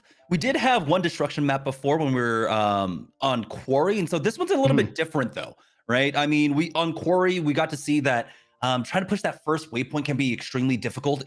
You're just forced into chokes, right? Whether it's on the left-hand choke or the right-hand choke. Here, though, it's a completely different playing field, quite literally, because it's an open field. There are sniper hills to play off of, and so you kind of have to play this one if you want to like play outside in front of the waypoint extremely well. Yeah, it's a very, very different style. I would kind of say maybe that Quarry itself is kind of a weird map within how like much cover there is moving up to the first waypoint. As far as like a destruction map, this I think is a little bit more par for the course. And yeah, this is you can see teams, even good teams, right? They sometimes don't make the correct choice on the first point of this map. This one isn't as easy as like, well, we're just gonna all sit on this one particular spot. Like, you know, for example, on Quarry, like, yeah, you can all just sit on the waypoint and then wait to see if they can break through or not, and then eventually you just go back to your points, right? This one, it's like you can hold up a little bit further so that they don't just like, you know, kind of pincer you between both of the different sides of the mountain in the middle, the little hill, I guess you could say. You can hold even further back with stuff like, you know, maybe like more longer range stuff like just, you know, RX-78 or I don't know, and anything that has longer range. You can hold really far forward, like there's certain spots in the river where the enemy team doesn't have line of sight of you from their spawn, and you can try to flank people. I've seen people do that with like Exias or like Zaku 2s. I don't know what's the most effective thing. You know, the teams I think are still trying to figure out the best places to hold, but there are a lot of different ways you can do it, and this is a pretty long run back. So if you make a mistake trying to hold there on defense, it is probably going to be you holding inside this base that we're currently seeing. Yeah, I'm a little bit worried. Their long-range options come down to, well, Exia doesn't have damage drop-off, and Turn A doesn't have damage drop-off either, but you might want to have that sniper option, especially because of that long run back. So for right now, it doesn't seem like much is changing. They do have that Mara side. That was what they ended up picking up after the Barbados didn't work out for them when it came down to missile base. So we'll see. This is definitely a composition that can work. I think the Sea Snake, when it comes to defending or maybe in a post-plant situation on A or B, can be incredibly strong. Yeah, I like the fact that, I mean, honestly, yeah, not just A or B even, but like also just this forward spot, because you can kind of stand either in that little middle rock area. Oh, I love this. Just kind of getting some intel. I mean, of course, Sosby also does have that scan, which we did see come out, but just to see which direction they're going, they are going to see that a lot of them are going to be going to the left side. So it looks like a lot of the team is shifting that direction. I love the usage of that to try and just get information. All right, they're pushing out, and they already lost out on one, and that's going to be the Mephis. The Mars side does end up picking up one, but that's just going to be a trade. You can see now the defense just kind of falling to the wayside here as the charge up. Hyper Hammer connects, and that's going to be one more falling. And Unicorn side is the Judo practitioners will go ahead and continue to push up. You can see this run back, though. They're not going to be able to make it to the waypoint. That is going to be picked up by the offense, but now it's all about controlling this choke. There is an option to try and flank from the right side, but they are challenging, forcing 2 of them back.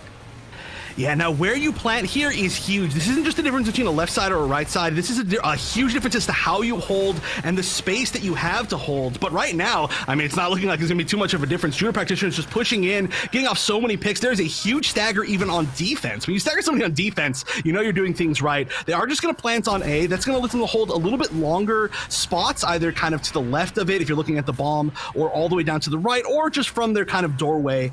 And just seeing the team that they have, it does seem to make a lot of sense. They don't have a lot of super close-up units. They've got a lot of kind of mid-range units.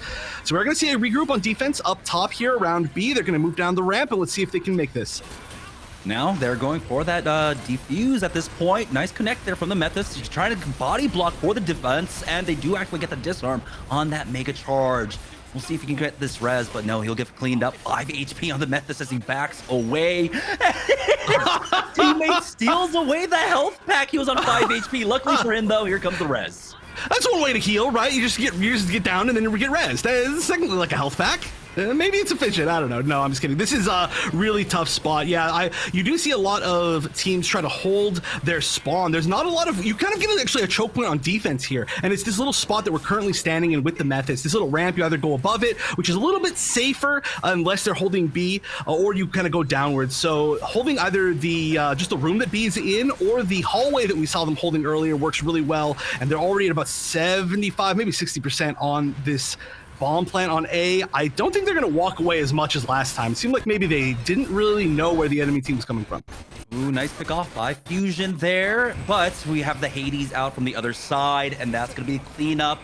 9 more seconds, and there's going to be no opportunity to try and go for the defuse at this point, and they do at least trade back for 1, so quite possibly maybe come in. Nope, that's going to be point A gone, and now they have to set up for the point B defense.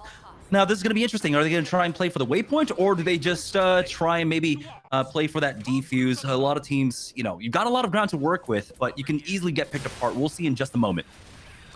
Yeah, it looks like they're going to at least somewhat try to hold this waypoint. They're going to stand behind these little, I don't actually know what they are, but the little bits of cover. Now, you can kind of get flanked on the right side. That hallway up on the top right doesn't go all the way through, so certain units can use it to their advantage, but eventually you are going to have to push through kind of one of these 2 main corridors, and currently they are just going to hold on the point. I think it's a really great place to hold. They all have to turn a corner. They really get choke pointed, and we're already going to see that Dom go, I'm sorry, the Sazabi going down, and the Dom going down. There we go. I was correct the first time. I shouldn't have questioned myself, but this seems like a really good hold. Yeah, that was just a great opening with, again, utilizing that Screaming Nimbus. We're seeing why the Dom is so strong. He's got great damage. His dueling is fantastic. His HP at 1200 is one of the highest in the game. Only matched by what? Melee Zaku, I believe. So one of the few units that can survive a headshot from the gym sniper. But the discipline right now coming out from the Judo practitioners is really good. At this point, though, as they charge forward, you can see them trying to play around that choke. They get this full scan as well. And so you don't need that sniper scan at that point. But they've lost out on Gas Man, and they've lost out on their Sazabi as well. Oh, we saw the turn A G maneuver go in right there and then just immediately get picked off. It seemed like a little bit of like maybe miscommunication. Although, wait, no, never mind. They actually got a ton of picks after the G maneuver failed. So I guess it's a distraction, right? You're like, wait, what's that flying above us? Let's take that out. But then you forget that there's people right in front of you.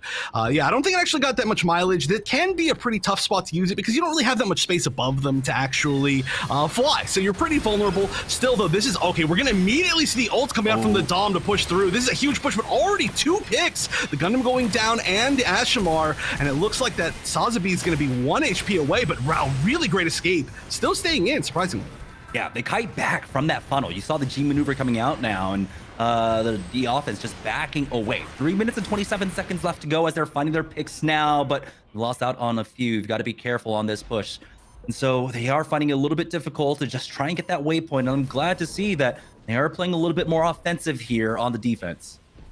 Yeah, this is a really tough spot to be able to start holding at. This little choke point right here by this little tunnel, but it is a very, very good spot to hold at. The big thing is that you are so close to that first point that a lot of times, by the time the enemy team has taken the first point, they can already move past that choke point before your entire team respawns and gets back together. It does look like they're finally going to break that choke, so they really need to make this happen. It looks like they vastly outnumber them on the waypoints. This is a great first start to Judo practitioners taking this. Wow, they are just running over them. Yeah, that's what Hades used just to try and get that waypoint though, but if they can snowball this one a little bit further and maybe possibly get that plant onto B. I don't know if they want to drop down for that A defense, but end up losing out on Eternal Frisk here on the Exia now. And you can see the Dom dropping a little bit low, has to be careful. Screaming Nimbus just to stay safe. You do get that extra armor and that heal, but that's kind of interesting here. Now they do get that point down onto point A. We'll see if they can defend this a little bit longer. No, they'll end up losing out on one more. Here comes the retake. Yeah, that was a really interesting usage of the ult. I mean, it did manage to keep them alive. It did manage to push some people off the bomb. They still haven't defused it. Of course, a lot of people are going down on the side of Gundam Unicorn here, so this could be pretty tough. Oh, doesn't quite get the down here. Trying to go for the little sneaky res, but the exit from behind. That's going to be so good to try to clean this up. Yeah, you can see they're trying their best to defend here. They do have a few more mines to pop down, but they seem to be all on point B.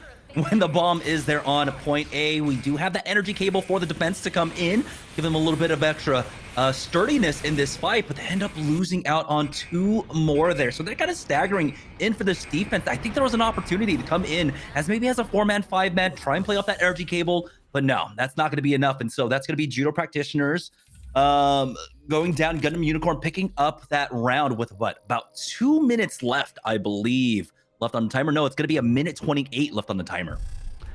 All right, yeah, honestly, that hold from Gundam Unicorn was huge. The hold at that little choke point coming down the tunnel before the second waypoint.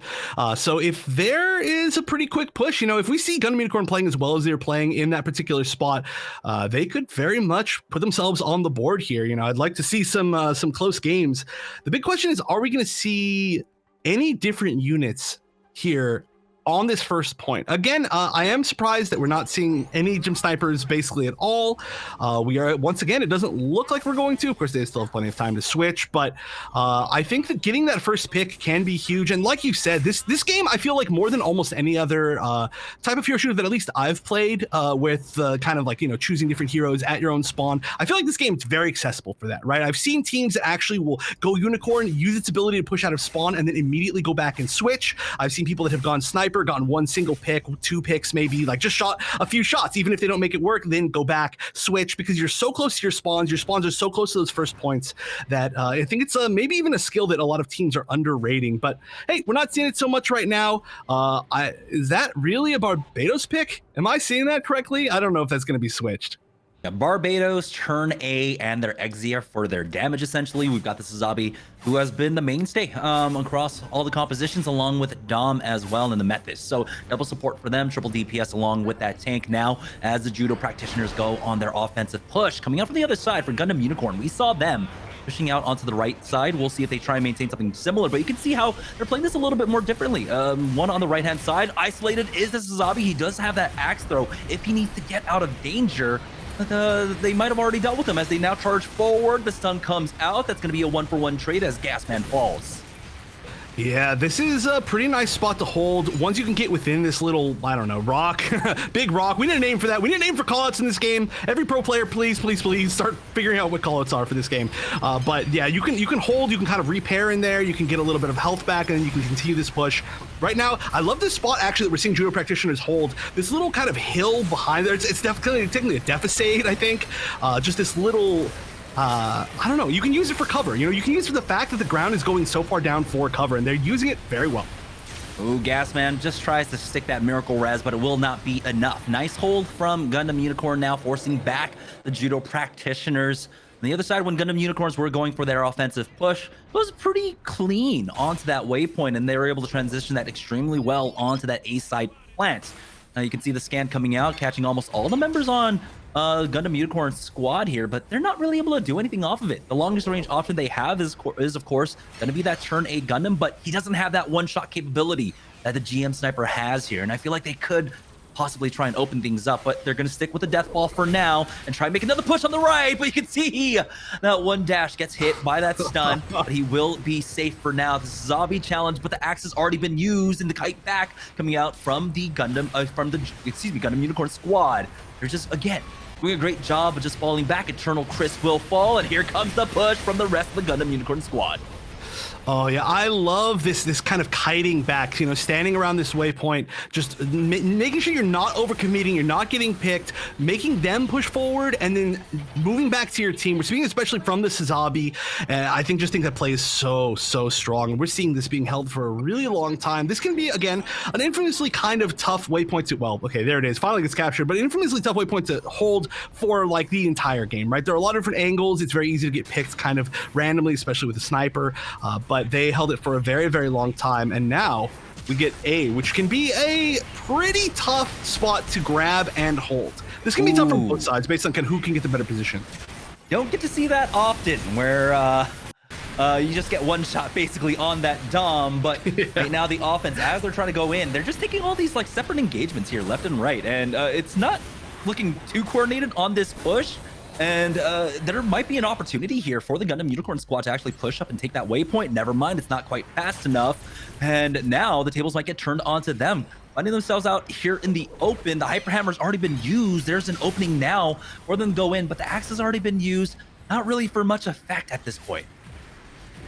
Yeah, the axe isn't the longest cooldown in the world. Ooh, speaking of the axe though, really nice. Oh, this is a really aggressive. Oh, to take back. Oh, never mind. They're actually going to turn around. I thought that would have been really cool to kind of, you know, say, hey, you got to come catch me or I'm going to take back the waypoint. But regardless, they are going to push off of it. That means some pretty good communication, I would have to say, because that was kind of a random time to use that ult. They took great advantage of it. That's going to be, it looks like almost a full team wipe. And then they're going to get some reses, just pushing them all the way back to this waypoint. It doesn't look like they're going to want to try to take it. They're just going to hold back behind this little ramp.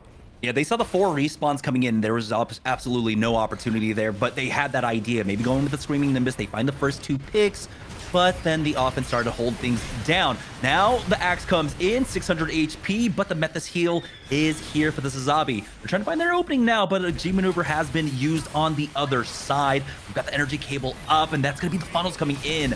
Now the Gundam ultimate as well, and that will not be the finish. The Sazabi gets up just in time to dodge out from that Gundam ultimate, and now they're going to try their hand at pushing in from the left-hand side.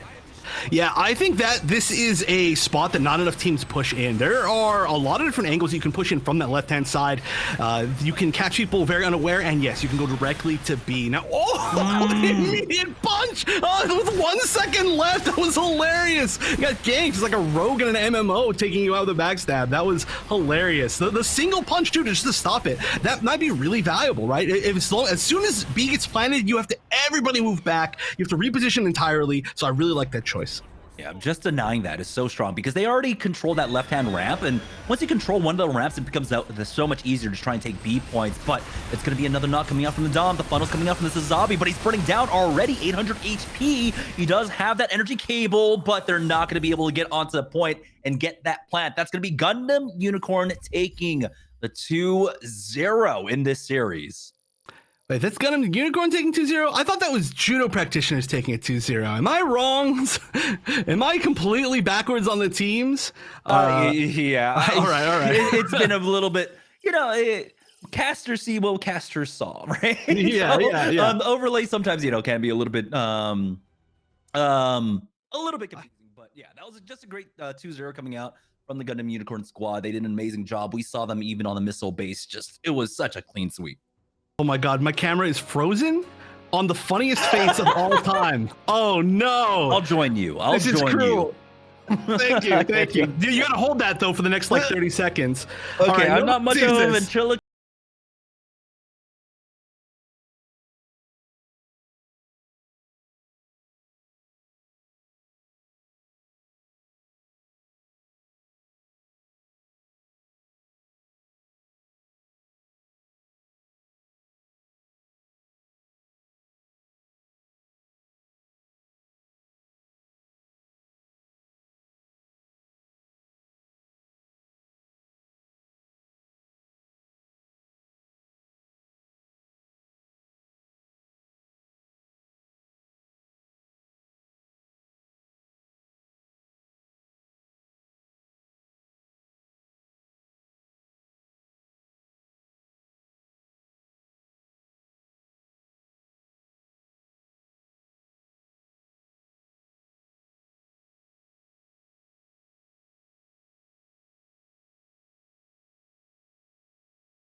Chef's camera fixed this time around. You were kind of stoic there for a moment. I thought you were frozen again, but welcome back. It's great to have you back once more.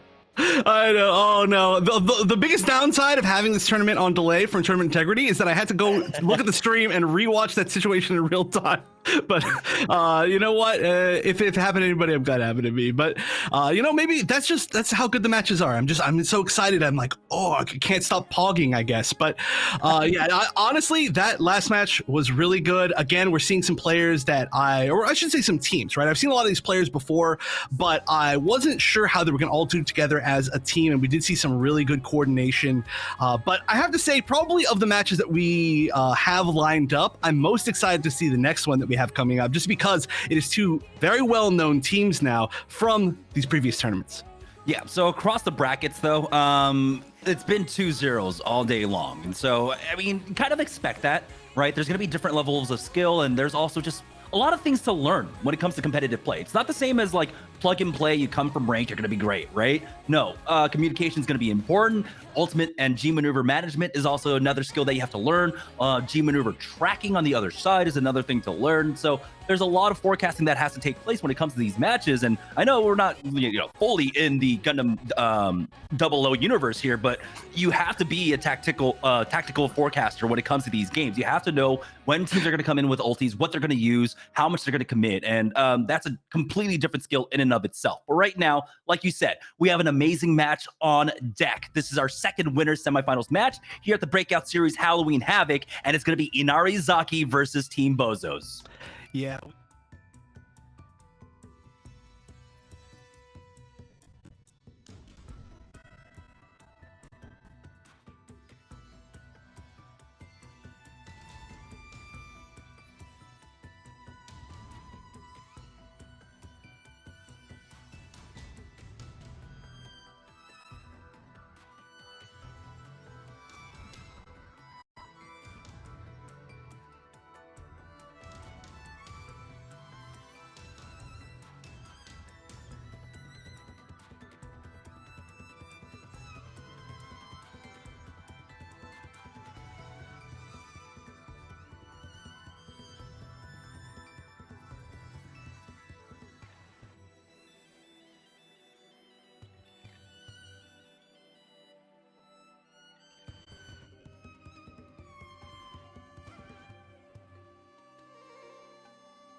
Battle of the genders there in the lower bracket, and awaiting the winner from that match is going to be the Judo practitioner. So that one's going to be interesting as well. If we'll see, yeah, the lower bracket is always going to be a fun run. That's what I love. It's been a while since I've been able to cast something that's double elimination, but yeah, I know you coming from the fighting game community, you're more than familiar with that. Yes.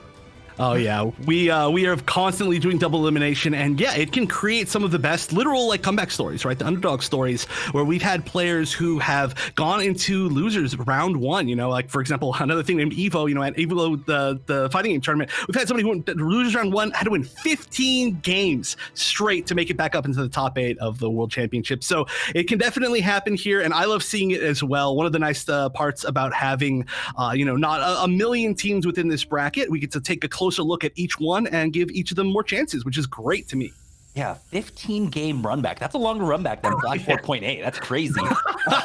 Speaking of Flag 4.8, I don't know if we've got the map bans quite yet, but for those of you that are new to our tournament, we do have a map ban system in play. We currently have a map pool of 7. It's a good distribution of all 3 game types with, I think, one of the game types, I forget exactly which one, might be point capture, does have, I believe, 3 maps in representation.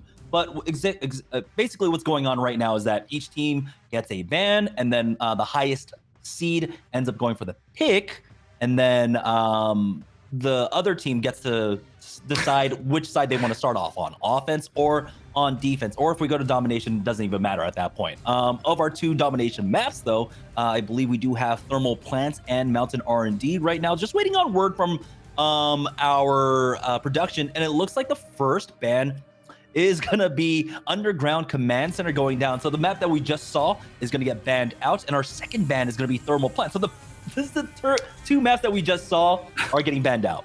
That's good. I want to see more and more maps throughout the day. Now, my question, I'm really curious if we're going to see anybody eventually pick Harbor City throughout the weekend. I think it's maybe a little bit low chance, but it's there, and certain teams can be really, really good at it. You know, maybe the opposite of the teams that are really good at this close-up range. But again, just looking at the teams that we have, you know, we know that BOZOS is really, really good at the domination type game types because of just how their team comp works. The fact they've got an extremely strong Exia on their team, and that is just one of the best flankers in the entire game, probably the best flanker in the entire game.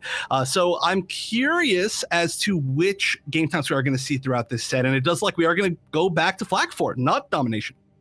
Okay, Flak Fort for our first map of the day. We did get to see a little bit earlier on, and then we got to see inklings of how teams want to play it. And it seems like regardless of skill level, or, you know, I hate to say that, there is a disparity in skill level, but regardless of skill level, teams are playing this one a little bit more conservative, playing inside of point A, not taking any risks that are out on the outer bridges of Flak Fort, because we know how strong from our regular games a sniper can be in controlling that outside objective. Yeah, I mean, there are just so many opportunities to get picked off in that first area, right? The offense, they can go through the tunnel to the right, they can go under the bridge, they can go over the bridge. There are just so many different angles. No one sight line, I think, covers every single one unless you're standing like all the way basically back at the point. And then at that point, you're still basically just vulnerable to any of those sidelines. So again, please, ranked solo queue teammates, stop holding by their spawn at this one. And yeah, I love the fact that we are seeing a lot of these teams play a lot more reserved and holding back in the points, but I'm not sure who's going to start on offense and who's going to start on defense. And again, I think this is a different roster than we've ever seen on the side of, oh my gosh, why am I forgetting how to pronounce their name? Well, how do you pronounce the name? I'm blanking. Inarizaki. Inarizaki. I was going to call it Inarizami. I was going to take a risk and be like, BOZOS? Yeah. I've been called that enough in my life to know how to pronounce that one, unfortunately. But Inarizaki, I was going to say the wrong name, but there's got to be a reference to something that's going over my head. But yeah, they have a different team comp than usual, right? Like I mentioned this earlier, you know, X-Ray is one of the more well-known players on that team who is very well-known for Dom, being, you know, one of the first Dom players out there, but I think not playing Dom today, going more into the tank role, and that's something that we're going to see, I mentioned earlier, a lot more as time goes on for all these teams, right? And again, even if I just want to give a shout out to any of these teams that, you know, maybe aren't in the tournament or are still in the losers bracket, even if you don't make it super far, just remember, like, this is the first step, and this is a super new game, and things can change wildly, so the experience is worth more than a good placement at this point. And I just love to see everybody compete. So please stick with it. You know, maybe your team's not for you, but you can find another team. Maybe your team's comp's not working out, but you can find something else. So I'm glad that we're going to see all these players hopefully play more in the future. I'm sure we're going to see both these teams more in the future.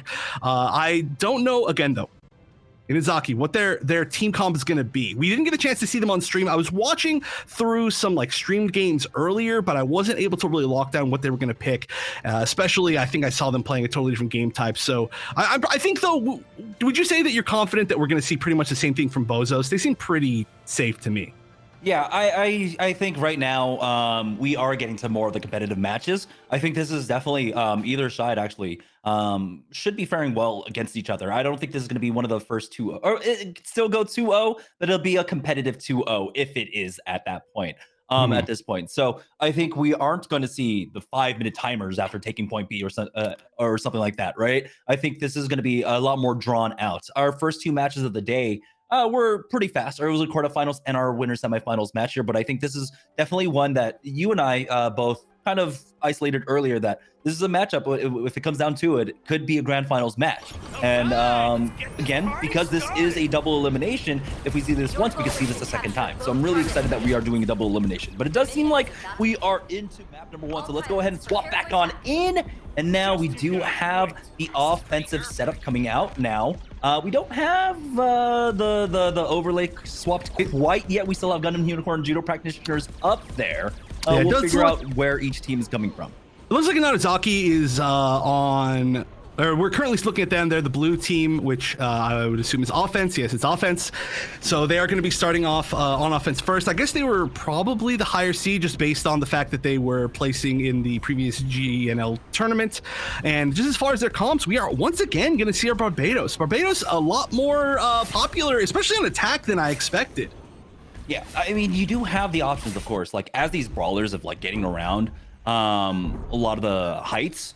To challenge for that. On the defensive side, though, we do have that full push back all the way over to point A. You can see the scout coming out. Nice, just to get a quick see onto the entire team. Don't know if he actually picked up anything. It doesn't seem like he did because everyone is playing from underneath the bridge. So it's going to be a full 6-man push to come out from the right-hand side. Oh yeah, there's not a lot of line of sight when you're pushing down that direction. You have to kind of take a risk and look over the left side, and it looks like nobody on their team did. Of course, they're playing very, very reserved, very safe. We are going to see here the Sazabi kind of pushing in from the side. It's very hard to take down a Sazabi from this angle. It gets some really great ranges for its shotgun, and oh, this Exia going to be so strong on defense, of course. And look at this. This is a brawl within this building. It is hard to track what everything's going on. We've got the Exia versus Exia, one Exia going down. But you can see the Dom follow-up. And again, that's the nice thing about the Dom. If your teammates ends up hitting anything at all for a lot of these units, the 800 HP units, you just go ahead and finish them off with that right click. You can see the challenge coming out, though. The Pale Rider still on the high ground, now pushing forward, the nade down. Doesn't do critical damage, though, and now you're going to be able to force that offense back. And again, we saw this the last time we were on Flag Fort. That high ground hold from the Pale Rider is so extremely important. Yeah, it can get shots on pretty much any entry point, and it can back up and try to, you know, just use it, even its own heals at a point if it seems like it's going to get picked off. That particular angle in general, one's very much underutilized in teams that aren't really coordinated. But oh, that Exia going down, it almost escaped, almost got out of the building. But right now, we are just seeing such strong aim from this Exia. I mean, you mentioned this earlier, no fall off on the Exia daggers. This just does so much damage from anywhere. Now, Duke will ultimately fall, though, and so now the point's still getting contested. We do have a few on here. They do have a quicker respawn, or at least a faster run back at the very least. And so they can try and take advantage of that and try and maintain the presence here, but they are finally forced back. It's going to be a regroup coming out from the offense now, though. Barbados has taken that high ground away, and Exia Duke going to have a long run back here. Going to try and get back with this squad, but they are starting to start fighting for that point. He will be able to get in. Needs to refresh on those dashes, though, before he goes in for the fight. Yeah, just going to be holding this very far back area. This is a great place to put that turret. It's not a very easy spot to shot. It might get some actual like shots of people that can't hit it. Wow, getting hit by the other Exia just flying up into the air. This is a duel between Exias. Unfortunately, we're not going to see how that one's going to end, but this Pale Rider, once again, I mean, you just get, oh, the Hades is being activated. This could be an entire team melt if the aim is correct. There's almost not even enough people here to team melt. Yeah, they've already forced them back at the very least, and so now that's going to be point A taken, charging forward to try and get the spawns, and they do actually. You can see the staggers there, and I'm surprised they're not actually turning around onto them first to finish them off. They're just actually just charging forward to get onto point B, when they could have just maybe taken that fight. But there they go, finally turning around to try and deal with them. They don't want the flankers to cause disruption.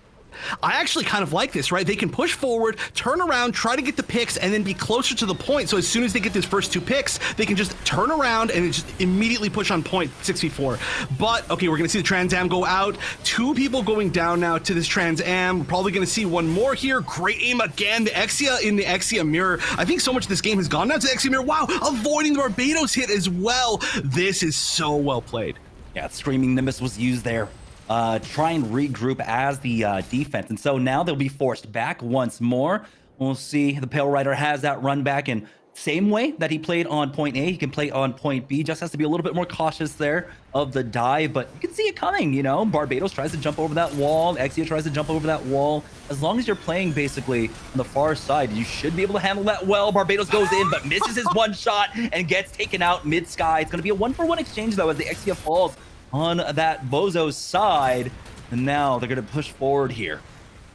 Yeah, they're very much taking advantage of every single time that they get a pick on defense. They're actually pushing even further forward, further and further forward, and I kind of like that, right? They're if you hold too far, well, not far back enough, or too not forward enough. If you hold in the middle, you actually can get flanked a lot easier, right? By that kind of route on the side. But if you hold farther forward or further back, you control the flank as well. So I really like them trying to push forward in that particular spot. Well, try to go for the res here. Barbados has been cleared once more. 3 minutes and 30 seconds now, and there's going to be 2 defensive ultimates up. You've got that energy cable along with the funnels here as they try to go onto the point and try to get the back cap, but you've got to be careful. The 1-for-1 exchange, but Sazabi for Exia, you'll take it any day, especially when you have the closer spawns. Hades up once more for this Pale Rider, getting across now, challenging for heights, but the Methus turret actually forces him back, and he actually gets taken out.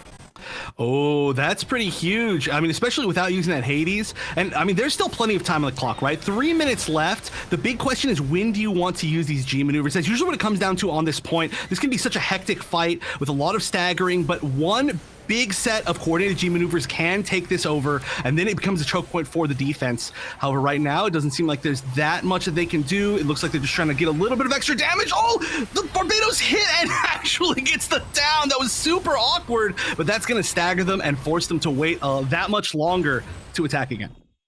Wow, they're going to be able to get point B with time on the board as well. We'll see exactly how much they have. But that was a nice push. Again, you got to see why the high ground angle is so incredibly strong to hold there on point B.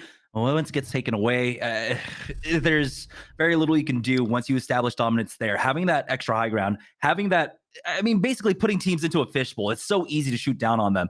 2 minutes and 32 seconds. That's what they're left with after that push. Yeah, that was very strong. And like you said, as soon as you get that point, I actually didn't even realize that they were taking that point quite so quickly. But once you can get the high ground there and just control that center stage of that point, there's only like really 3 direct directions that the team can push in, right? They can push in through both of the tiny little sides right by the spawn that go right directly onto point. They can push all the way around the left side, or they can try to get back up and like push you through the ramps. And none of those are great situations, especially if, you know, they've got any sort of AoE damage. You just get choke pointed right there so easily. So if you can use all your G maneuvers, force them into their own choke point, or force them to split up, then things can go very well. But that was a great usage and a lot of time left, actually. A great usage of all of the G maneuvers on offense, and having that extra time is going to be really important, because when you have 2 strong teams, one thing that's really interesting in Gundam Evo is that I've noticed that 2 strong teams will often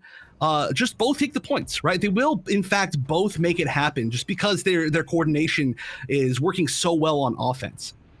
Yeah. Again, it can't be understated how strong that is. When you look at the defensive hold, it's also extremely hard to hold on B for the defense at points, because you don't have the same kind of access when it comes to health packs once you're actually forced on to the point. You have that one mini that's down below on the left-hand side, and a little cheeky turret there to get some extra damage, but that's also information for them. They know that they're coming in from the right, but this is a similar push that we had coming out from our first half. Now they're going to go ahead and try and take this high ground though for this Pale if he wants to push up. I believe Dom has already created the way and the space for him, and they will get up there, but they are getting challenged just a little bit for it. They spot out the Methus on the back line. It's going to be the first pick though. This is Zabi going down, and now they have the opening to push forward here. You can see the turret getting taken out by that nade, but it's gonna be a clean and surgical push. They end up losing out on 2, but it should be enough for them. Yeah, that's actually so funny that they used the Pale Rider to defend on that particular platform through the entirety of the very first push when they were on defense, and now that they're on offense, they just walked the Pale Rider around the side and they just used it themselves. They're like, you know what? I'm just offense or defense. This is my spot.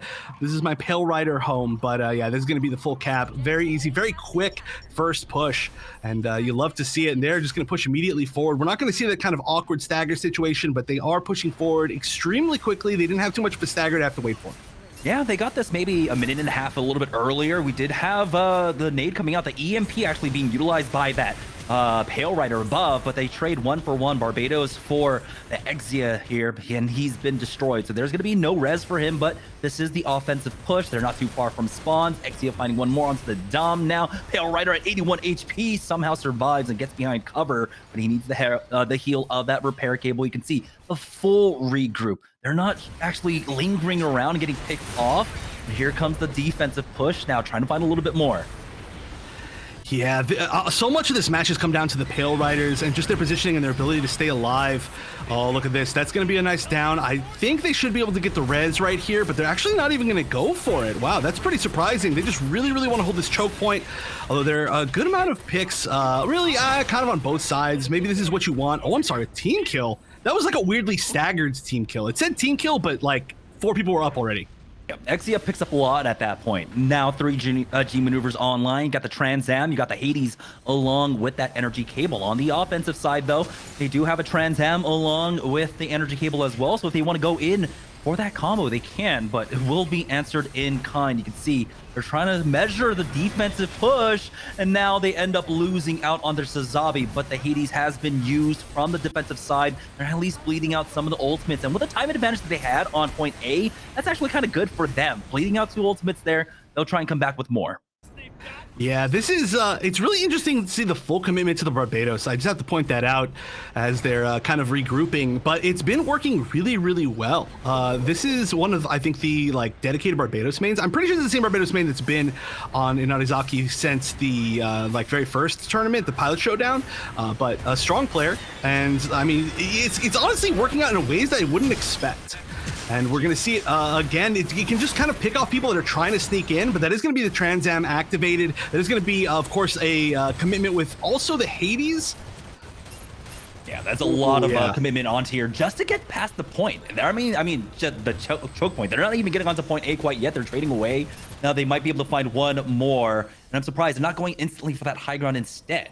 They will go ahead and swerve around to the right here, and this will give them access for that Pale to get up high. But they still need to clean up, and now they're getting challenged by the Exia. 378. One more right click might do it as he gets tagged for 106. But he does fall back. The EMP nade isn't enough to slow down the Methus, who ends up chasing him down. It's a 1-for-1 exchange, though. Our support players coming in. And like I said, Wonder Bread, I love in this game how the supports make an offensive difference. I know, they can do so much damage. I've been melted by far too many Methuses, but yeah, I mean, that was huge, right? Of course, that sets up the stagger on the offense. There's still, of course, a great amount of time left. We've got, I think we have about 3 minutes left on the other side as far as offense when they manage to capture. So there's still a little bit of time to try to make that up. I would not be surprised, though, like I said, to see this go to overtime matches. And it looks like we are going to see a full push up at the top. We'll see how much defense is actually up here. The Exia can get some really nice angles. Of course, just having these straight lines is always really good for it. There's not a lot of spaces you can sidestep it. Its projectiles managed to hit, and wow, it's chasing down a lot. It's going to get the res as well. This might be the point. They've got several picks. They're all on point. How many G maneuvers they have? Only one, and it's only the Methus. Ooh, Exia gets out with 120 HP. He's got the Trans Am, but he needs to find the pack. He does have that one small pack here, as the Trans Am will get popped. Zabi comes on in, and there's the knock. They only end up losing out on one. This is Zabi of their own. They might be able to get him the res and get him back on in. The Methus has been taken down. Now the Trans Am is just doing enough to pressure. He doesn't even have to actually go in and commit for the kills, but this mere presence of it, you can see, forcing them back. 2 ticks already in, about to secure their third. As they're fighting over this health pack, the Barbados will be able to pick that one up, but he leaves him low. Methus finds one more onto the Exia, but it looks like the defense might have done enough for the comeback. It's going to be a 3v4 on the point, though, and there is another pick. Barbados and Sazabi down. Now the offense have a huge advantage. They pick up their third stack. Oh, this stagger is ridiculous. There might be one more person that can get on point, but yeah, it's not going to be enough. Just the immediate melt on the Exia. That's going to be technically even a team kill to end that round. Very similar times, I believe, left for both of these teams. Oh my, within like, what, 13 seconds of each other. You know, you were talking about how this is going to be a more competitive game, and that is pretty much as close as you can get. So it's going to come down to these overtime rounds. And I gotta say, that last, I don't even know, 30 seconds of that game, that point of view from Duke, the #1 ranked Exia, you know, on the leaderboards, I think that was such a perfect example. If anybody's trying to play Exia, just look at that footage. That was like a masterclass in how to play that unit. You were mentioning, you know, it didn't go in and just kill every single other suit. It like waited for its moments. It picked off just the perfect amount of things. It stayed safe. It didn't overcommit, but it ended up getting like 7 kills within that final like stagger moment. And it was super important to making sure that they held that point. So that was beautiful play, but this match, so close. Yeah, 13 seconds you mentioned. 219 to 232 as they will have their second opportunity to attack now. And again, with what I love about Exia is that he isn't as snowbally as as his counterpart from other games, right? He doesn't have the dash resets. He doesn't have the dash resets. It's not quite the same, right? So you don't snowball as hard off of like a Trans Am, but it is still incredibly strong. You have to be worried for it. You have to charge up your dash as well, not having the dash reset. There's a lot of things that make it so much different. But he does play similarly. You still have to find your timings. I think, yeah, like you said, did a great job of doing that. Right now, though, here we go. The second offense. Again, teams have been playing this one very cautiously, very defensively. No one trying to hold out on the bridge. Now we're going to have that Pale Rider push. They're going to go straight up the gut. Again, both teams decided to try and push under bridge, but now understanding that everyone is playing from inside, they're not going to waste any time. They're going to go straight across. Yeah, just immediately pushing across. This is like one of those situations where you know that your opponent is respecting you, and so you're just going to take advantage of that, right? They're like, you know what, we'll just take the fastest route because we know that they're not even going to try to get a pick on us. They're just going to stay inside and respect the fact that we can get a pick on them. So immediately we're just going to see these chaotic battles on this point, and these can be just so hard to track, but this is such an, it's like the perfect ranges for Exias. And again, the Exia 1v1, it's so important. Yeah, losing out on that. Now the point is contested. They've already gotten 2 ticks for themselves here on point A. If they capture it, of course, they will get additional time. We saw how both teams kind of struggled to get onto point B, so it's incredibly important here for the defense to try and bleed as much of it as possible. But now, with 50% of the way there, we'll have one more opportunity, essentially, to make this attack happen. Yeah, this time makes everything so much more stressful. Of course, you do get, for anybody who doesn't know, on overtime rounds, you start off with 50% of your G maneuver meter. So we do see the Hades built very quickly, even within the second spawn. And you do see some very, very strong team fights, especially with G maneuver coordinations, just right before the time ends. We're seeing a little bit of a hold here before this Hades is used, but there is one big pick on offense here, and that is going to be huge, even to start things off. Oh no, Zim ends up going down and finished off, and he had his Hades available now. G maneuver being used on the other side. That's going to be Hades for Listic for Team Inarizaki. But we still have 30 seconds remaining here. They're calling the GGs at this point. I don't think you have to do it so early.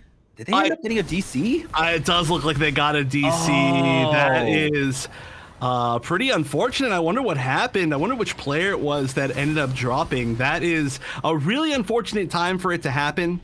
I'm not sure exactly how that's all going to go through, but there is still, of course, going to be another round of offense and defense. And honestly, even on offense here, they managed to get 2 ticks so far. They can still win one team fight. They're doing extremely well for having to play potentially a 5v6. In fact, okay, so that's actually almost, half their team is down.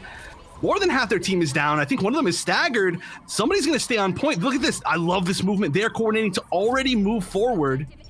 And it looks like we have the player reconnect on the other side. So, you know what? Things could be worse. Things could be worse. Yeah, Methus is back. I believe 14 BOZOS now. They don't catch anyone on a stagger. It looked like everyone got the back spawn at the very least. So we're not going to have that same kind of issue that happened in the first round. But they do catch out one. Methus is going to try and back away. Dom ends up falling here. That's going to be 2 coming in now. You have to try and back away, but no, the Marseille says you're getting back into the thick of things, taking him out. But you do get that additional time, by the way. So the offense will have about 2 minutes, I think, to try and take point B. But again, we can see how staunchly the defense holds here on point B. Yeah, this is going to be really tough. It looks like they are going to slightly build back a few G maneuvers, maybe 2 or 3 for one final push, but they're going to have to really coordinate it. And even if they can get 1 tick, though, that's huge. Like, let's remember, it's whoever can make it, I believe, further here is going to win in the tie. This isn't going to be like ranked. There is like an actual tiebreaker. I feel like I don't fully understand the tiebreaker well enough, so I'm not going to 100% speak on it, but there is, it is important to get as far as you possibly can. And the fact that they've already taken A is huge. It looks like there is the potential for, they got a couple picks. They got 3 picks. They could at least get a minimum 1 tick, which is going to be huge, but anything further than that is going to be even more and more big. It looks like, this is tough. This Pale Rider has to take down at least 2 things on point here. As 5 seconds are left, has to stay here, has to get hit by the Exia. That might be it. They didn't quite get 1 tick, and yeah, they were close. They were close to getting a hold on point B, but not quite. Regardless, though, like I said, fully capping point A, that's pretty huge. It's very, very possible to hold somebody for just 2 minutes, 2.5 minutes at point A. and it's coming down, I would say, basically down to the Exias from either side. Both of them are fantastic. But right there, you saw the Trans Am being utilized to try and force out Zim. Zim had that high ground. He had a Hades available as well. And having a Hades up top, having free reign would have been so free for them. But that pressure, the pressure coming out from the Exia to force him down onto the low, force him into the back, made it so much easier for them to actually go for that fight, pick things apart slowly now. As we head into the next attack phase here, it's Inarizaki. They just need to capture point A and then one tick on point B, and that will be the win for them. They'll be able to move on to the winners finals. Will not have to battle it out. Remember, here for the breakout series, it is going to be double elimination once we get into the later rounds. Okay, I have to point out though, not quite yet, because this game has been super long, but that's just game 1, right? There's still 2 out of 3. Yeah. They're just so close to each other that I guarantee that this game has been longer than probably all the other sets we've had today. That's how close these teams are in battling. So it's like, wait a minute, this is just the first part of it. So yeah, we got the tiebreakers in a game, and then we've got a tiebreaker in a set, but right now we're just doing the tiebreakers in the game. So here we go. Only going to be about 2 minutes and 30 seconds left, slightly below that, I believe, for Inarizaki to make this push to try to take this point A. It looks like they're going to be going with a Marasai, which is interesting. I don't think they were running the Marasai before this, but getting those singular picks on offense can be huge. And also, it's got the range to try to challenge people from this kind of far range, this spot in particular. Yeah, both sides kind of metagaming this one, neither really having to go for that push. Oh, they might have actually spotted one on the low and they decide to push down, but nope, never mind. They're going to swerve actually for a very similar push to what they had in their original offense. Zabi's actually going to go for that flank with that axe. No! I can catch him out. No, he ends up actually short stringing that one. As now he is going to actually make that push once again. But he doesn't have the axe available quite yet, getting challenged by the Exia. Now you can see the double dive coming out, and now they're going to chase after him. They will find one more. That's going to be Duke picking that one up.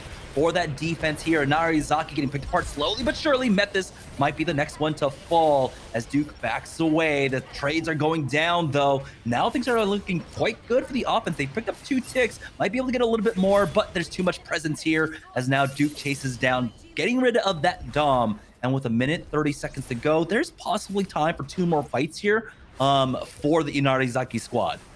Yeah, they're, of course, building all their G maneuvers as well. They haven't used any of them yet. They've got 3 of them up. I could see at least 1 or 2 more building within that next fight. And the fact that they've already got 2 ticks, that's feeling pretty good for them. We could be, again, this could be just as close as it gets. I don't even know what happens exactly if they both just take A and don't take B, but we are going to see the Trans Am start off, and wow, that is almost single-handedly going to be holding off this entire push. There is so much damage coming out from that. And once again, the Exia battle. And again, Duke coming out on top.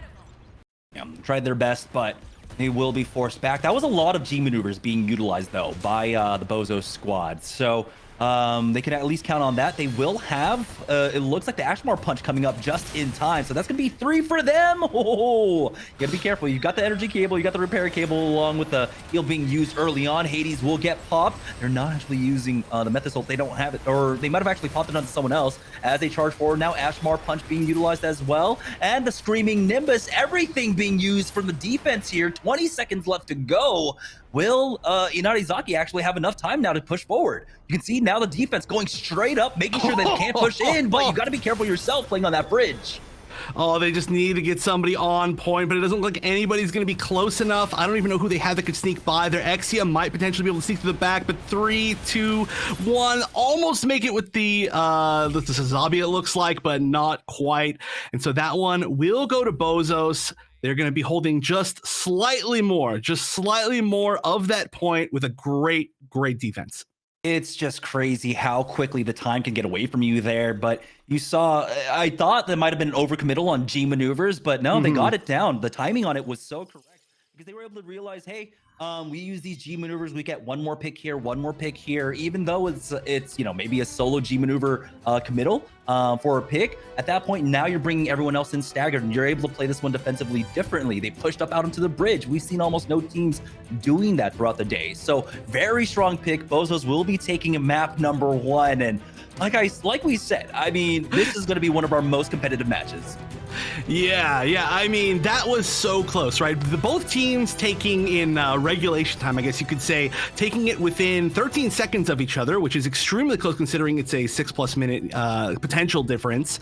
And then within overtime, it was 4 ticks of the first point versus 2 ticks of the first point, which could have easily been like one more push to either of the teams winning, right? More solidly. Like, that was extremely close. I would love to see this set go to a game 5, a game 3, but I mean, that could take a really long time. Already, this has been a really long set. This is for sure what I wanted to see, though. Like you said, we have had a lot of I don't want to say like stomps per se, but we've got a lot of pretty decided games. This one, I still feel like Inarizaki could easily take it. The big question, of course, as it's been throughout a lot of the other games, is what game type we're going to get, because that looks pretty close, that looked pretty even, but one of these two teams could be better at particular game types, especially considering the fact that Inarizaki has a dedicated Barbados main, which is very, very rare to see. And I feel like, if you ended up getting a map like maybe Thermal Plant, that could end up going your way, or I think maybe Thermal Plant was banned, so I don't actually remember. Regardless, it could be huge what comes up next. Yeah, Underground Command Center and Thermal Plants were our first 2 bans. Right. I believe our next pick should be coming up. I imagine that Flak Fort was the pick coming out from Inarizaki. So BOZOS, what is their map choice? That's the question, right? You asked. It's going to be Quarry coming in for our next map. So, hey, we're going back to another bomb, or actually, we're going to a bomb plant map at this point. We got to see Quarry earlier on, and we saw BOZOS with an amazing hold. They looked like they on their defensive hold, they did an amazing job. Yeah, and also, we haven't, I think, seen the unicorn coming out from BOZOS as much after they were not on that particular point on that particular map, right? It worked really well because they're all grouped well together. So I love the fact that we know that that's a potential option in their arsenal. I would love to see it come out again, but, we'll see. And I love the fact that they actually didn't use it on spots where they didn't think like it was going to be as important. Like when you're in that building on, that last point that we were just on, you don't tend to be as grouped up, so I could definitely see stuff like Unicorn not working out well, but when they're on this map, they're just like, we're sitting behind this box and we're just going to hold one particular angle. But on the other side, being on this map in particular, there are a lot of spots where you can jump over those walls and instantly get something good with Barbados. But then the question is, will you get picked off, or will that be enough to be a distraction? Who knows if we even see the Barbados, I guess. Yeah, here we are on Quarry for our second map. BOZOS currently 1-0 in the lead, and they will be starting off on the offensive side. Inarizaki will be on the defense. And this is one of those maps. Again, Barbados can be incredibly strong. Don't know if we'll see that coming out, especially here on the first waypoint. But when it comes down to playing on either point A or B, I think Barbados can be played extremely well for that defensive end.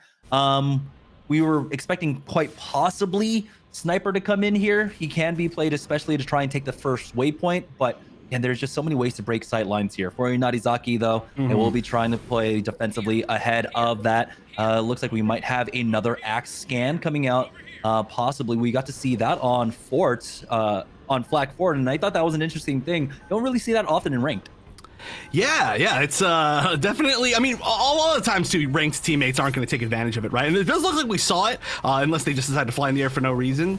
Regardless, there's not going to be too much variance. You're going to be able to see whether people go to the right or people go through the middle. Looks like most of the team went through the middle, but they're not even holding that angle particularly, so I'm not sure if the info helped them all that much. Regardless, you're not taking that much damage for it, and wow, immediately we're seeing Duke get picked off. Yeah, Duke going down early. He is, of course, going to be on that Exia, so his run back will be a little bit faster, quite possibly, but they are forcing back the Pale Rider, but they find one more pick. Their Dom dies, but this is just a fight over the waypoint now, so they can try and go for the regroup here, as they have one isolated in the corner, the chase after the Dom, but the nade is not enough to finish him off quite yet. He's got that Mega health pack to play off of, and now you might actually go down to the Metis turret. No, 300 HP. Oh my goodness. I mean, the amount of times in your ranked games, how many times have you had to tell your teammates to clear like the Metis turrets? Oh my gosh, too many times. That thing, honestly, like if he's in a sneaky spot and you don't have the liberty of being able to turn around and kill it immediately, it can do a lot of damage. It's way higher damage than you'd expect, but okay, this push is working out very well. Now, again, I mentioned this before when we were on this map for the first time, the first game of the day, but A and B both are defended very, very differently. So I think the team, based on their comp and their playstyle, is going to really try to prioritize one or the other. It's not like one of them is easier to get to. They're both at similar distance. And it looks like they're going to start with B, which is a lot longer range. Yeah, they do have that Pale Rider to play off of, and so if he can get in position on the maybe a top left side, you can even play underneath the bridge there. But the punt going down now, they have an excellent death ball here, just playing underneath that high ground. You have to remember that you can actually shoot underneath those grates, so teams can't freely contest from that height. So the Exia goes in, but he has been swatted down. 30 seconds remaining now here on this mega charge, and they have forced them back. 27 seconds left. There's one opportunity now to try and come in for the defuse. Yeah, and it takes kind of a while to get to the high ground if you're trying to get in that direction, and it seems like maybe the safer bet, but again, you are kind of choke pointed here, and yeah, you see almost the entire team of Inarizaki going up through that high ground. I'm not sure they're going to be able to get enough mileage here. There's a lot of damage coming in, but this is about to explode, and it might be a point where somebody has to just get on it and just potentially just die. Yep, that's just immediately destroyed. No chance. They almost made it. They were just a few seconds, I think, too late on that push, which is maybe not their fault per se. Yeah, this is just a great pick. I mean, BOZOS realized, you know, Barbados on the other side. We don't want to play into point B up against the Barbados. We have the sideline. We have the Pale Rider. So point A is going to be the obvious choice for them, and they do pick that one up. They're going to not get the res, unfortunately, just a split second late there, but it's okay because he will have that forward spawn to play off of. Now, this is the big question when it comes to point B, or well, the second phase of this map. Do you go for the waypoint? Well, there's no one contesting it, so they actually get that one for free. So there's going to be no fight there unless Barbados picks up 2. Wow, double kill with Barbados. Wish we got to see that. That was, I mean, that can be a really scary spot, right? When you take that waypoint, you have to walk through this little canyon, this is just Barbados heaven, right? Anybody who's like right next to you, right there, there's like no sidelines in front of you because it turns. Barbados just jumps around you and one-shots you. So this can be a little bit of a trap as far as a waypoint. Obviously, if you can utilize it well, it can do very, very close to that back bomb spot. But I've seen a lot of teams, even good teams, take this waypoint, all try to fight their way through this and waste so much time just getting choke pointed in that little valley. Ooh, Barb kind of feeding on that push, actually. And so now you can see the rush coming out from the rest of the squad, but the Ashmar punch, no, never mind. That's the Screaming Nimbus coming out, and that picks up 2. They're actually coming in a lot into this Hades being utilized as well for the defense. Inarizaki really want to try and get this waypoint here as the Barbados have made the run back. The Trans Am has been used, and that's going to be the bomb plant. Make a charge going down onto point B, but that's just a distraction at this point, possibly pulling members away, allowing the Exia to go back to try and pick that waypoint up, but I don't even think he's going to get that. Yeah, it's unfortunate for the Exia that they were so far kind of on the opposite side of the waypoint, like they weren't able to just even run over in time. They're still just playing a great angle here, and this can be a really nice spot for Exia, especially if you do actually get to manage to plant in B. The fact that Exia can freely travel up and down through the little like holes in the ceiling, that's exactly what you were seeing to the right here. Exia, that's exactly Exia range, and it's so hard to stop an Exia from getting an angle that you can't get to. But we do see the ult now starting to be ready. I'm sorry, the G maneuver starts to be ready for the Sazabi, which is one of the stronger ones, if used correctly. Yeah, it's going to be a little bit more difficult because, I mean, we are so close range on this map, but it's fine. They end up losing out on 1, I believe, with the rest coming in. And so that's still going to be basically an even fight at this point. But Exia has gone down. That's going to be the re-knock. That might be the finish quite shortly here. You can see that the defense in Inarizaki are trying to play both A and B. They'll have the drop down if the plant comes out, and the plant does go down. The Pale Rider almost goes down for his efforts, and he will actually fall. The rest of the team does come in, maybe get the res on their boy, and get the plant. Yeah, looks like B is going to be the spot once again. I mean, this is so good for their team in general. They have a lot of vertical mobility as a team. It also, the longer, I guess, hallway that B is in can stop the Barbados from just immediately getting the jump on you, like the literal jump on you. It kind of has to find its way in or go vertical. Right now, they're holding it from a pretty far out spot. A lot of people do tend to like hold on the bomb right there, but it is pretty easy to get multiple G maneuvered. Multiple G maneuver, Barbados just easily landing an Aaron E. You know, there's so many threats that you have to actually worry about playing inside, which I'm surprised for them to go for that plan on point B, but I don't know if point A is any different. The only difference is that point A doesn't have as many drop downs for teams to unexpectedly drop down. Surprise Barbados, you know? But 13 seconds left to go, and now you can see Team BOZOS going in for the Trans Am. Now it goes up to the sky here. He does have that slash down, gets that first kill, and now he's looking for a little bit more, backs away, because all he has to do now is buy time. They're trying to scramble for that defuse, but it's not going to be enough. Team BOZOS will be able to secure point B and get that win there. Now we're going to be swapping sides. Well, again, just such good Exia play from Duke. That is, I mean, the choice too, like right there. I think a lot of people normally, probably myself included for sure, would have just been like, okay, I'm just going to sit above the bomb and watch it. But the idea to use the Trans Am offensively and flank them from A, where they no longer have to even think about that direction, and then use the verticality of of course, like the double E's, and then just say like, okay, your one last push, you're not even going to get that opportunity to stop us. Again, it's just so strong. We're just seeing. I'm glad that Duke is streaming his own perspective, because this is it's pretty great, especially if you're trying to learn Exia, very important suit to the meta, and also Pale Riders, right? We're seeing a lot of important meta picks that are really showing off how to play the suit.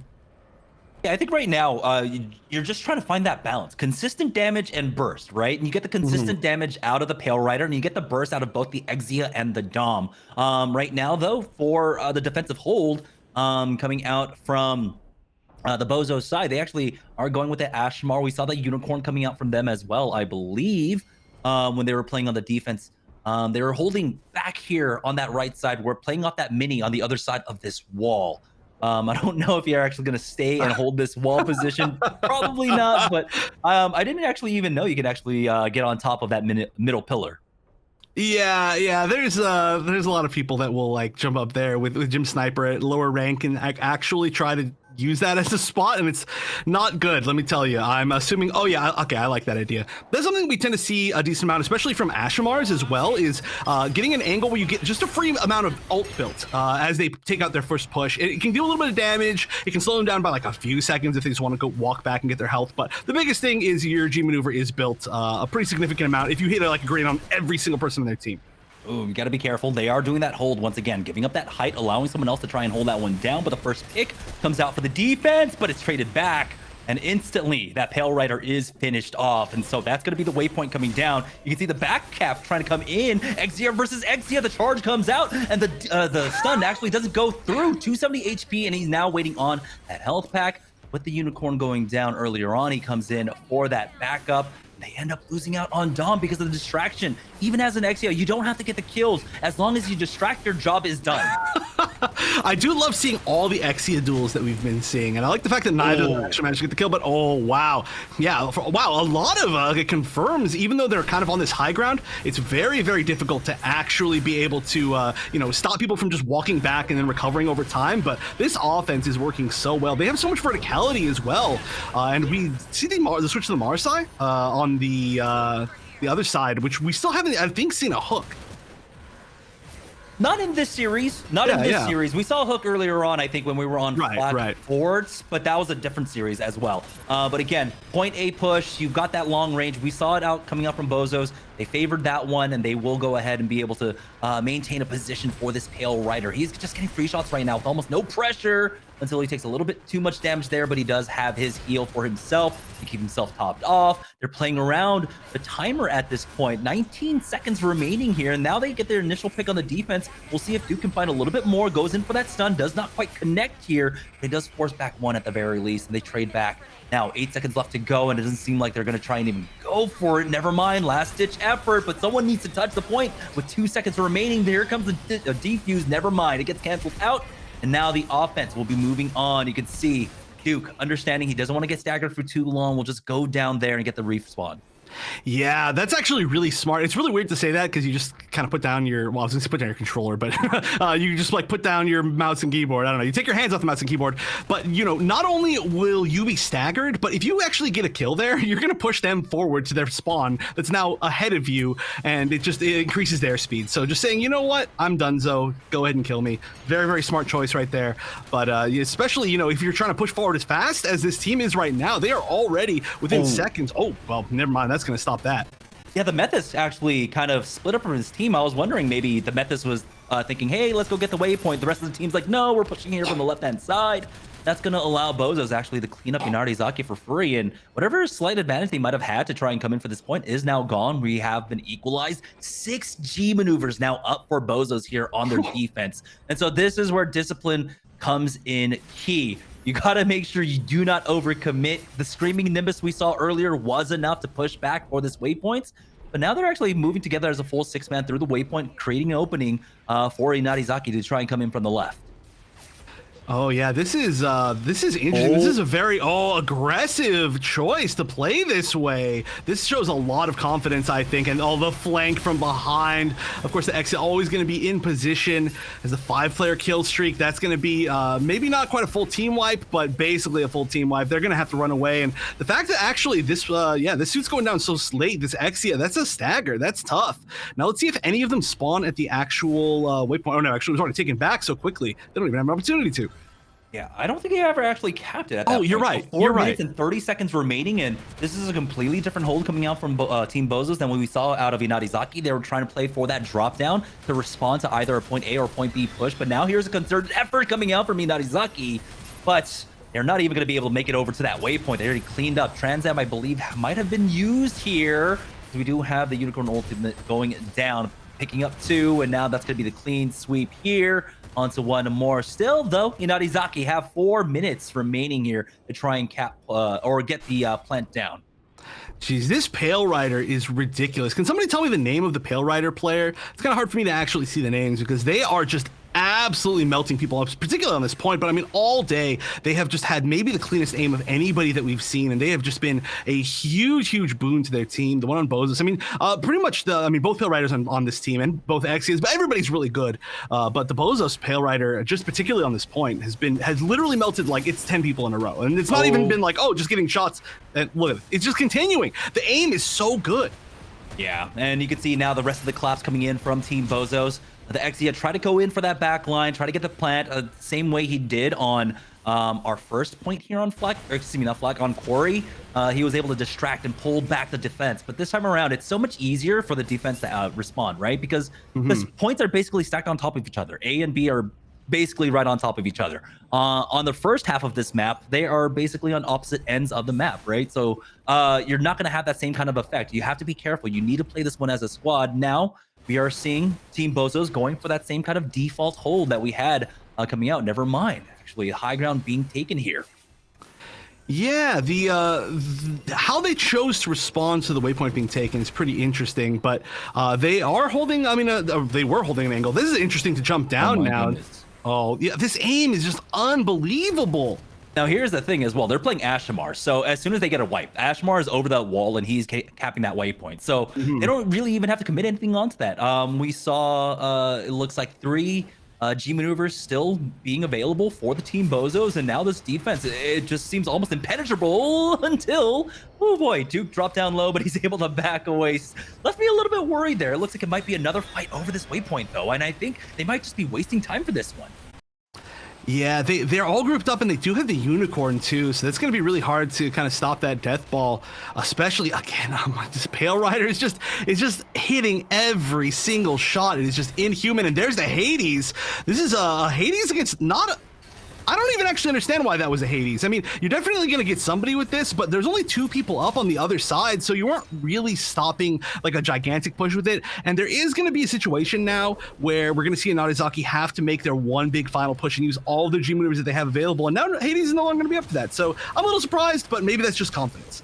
Ooh, waypoint being fought over right now. It has been taken over by the defense, but here is the push coming out from X-Ray as he's trying to get into the thick of things with that Sazabi. They pick off 1 only, the Dom falling here, and now they are forced back once again. Will they be able to maintain position over this waypoint? It does seem like they've done enough at the very least to get their respawns in and the plant down onto point B. We'll see if anyone can get on for that defense. They end up losing out on 1 more. Pale Rider for Pale Rider, though, as Dom picks up 1. Yeah, just getting that Pale Rider out of here is huge, though. But we do see the Trans Am available for Duke on defense, and this might be the time to use it. You know, oh yeah, we're going to see it immediately. But actually, it's a really low activation. Backed up, didn't even have a health pack to get. So look, it's a lot of this time is being wasted. Probably going to get this Dom. Maybe not even getting the Dom. And wow, that Trans Am got no value. Just a little bit of damage to a Dom, and that is going to be huge for the offense here. They're holding pretty well, trying to do. Oh my gosh, this is actually a really awkward fight. But both sides of the top side. Nobody's even fighting inside. But Inarizaki, they've got the waypoint. They've got the respawns for this one. So it's going to be very similar in the fight. You can see now Duke going into the back line, facing off against that Dom, brings him low. Just needs one more shuriken to connect, and he does get that knock.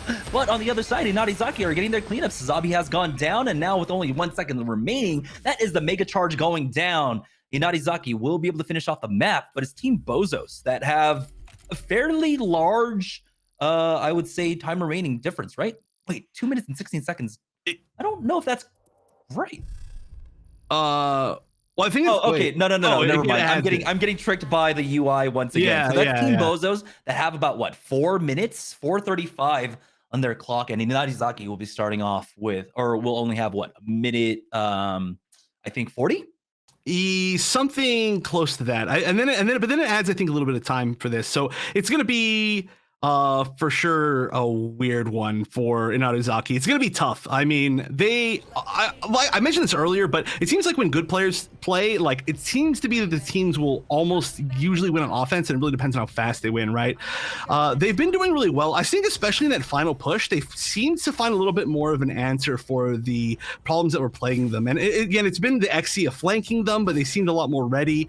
The Dom, of course, is a pretty good, I don't want to say answer to Exia, but it can be an effective option against Exia, just being so tanky, being able to track the Exia if you got really good aim with the laser, just being able to AoE if you can track the Exia zooming around, and just being able to do so much damage to it at low HP. So just having that Dom in the right positioning happened a few times at the end of that previous game. We'll see if it happens again. We'll see if that's what the picks end up being.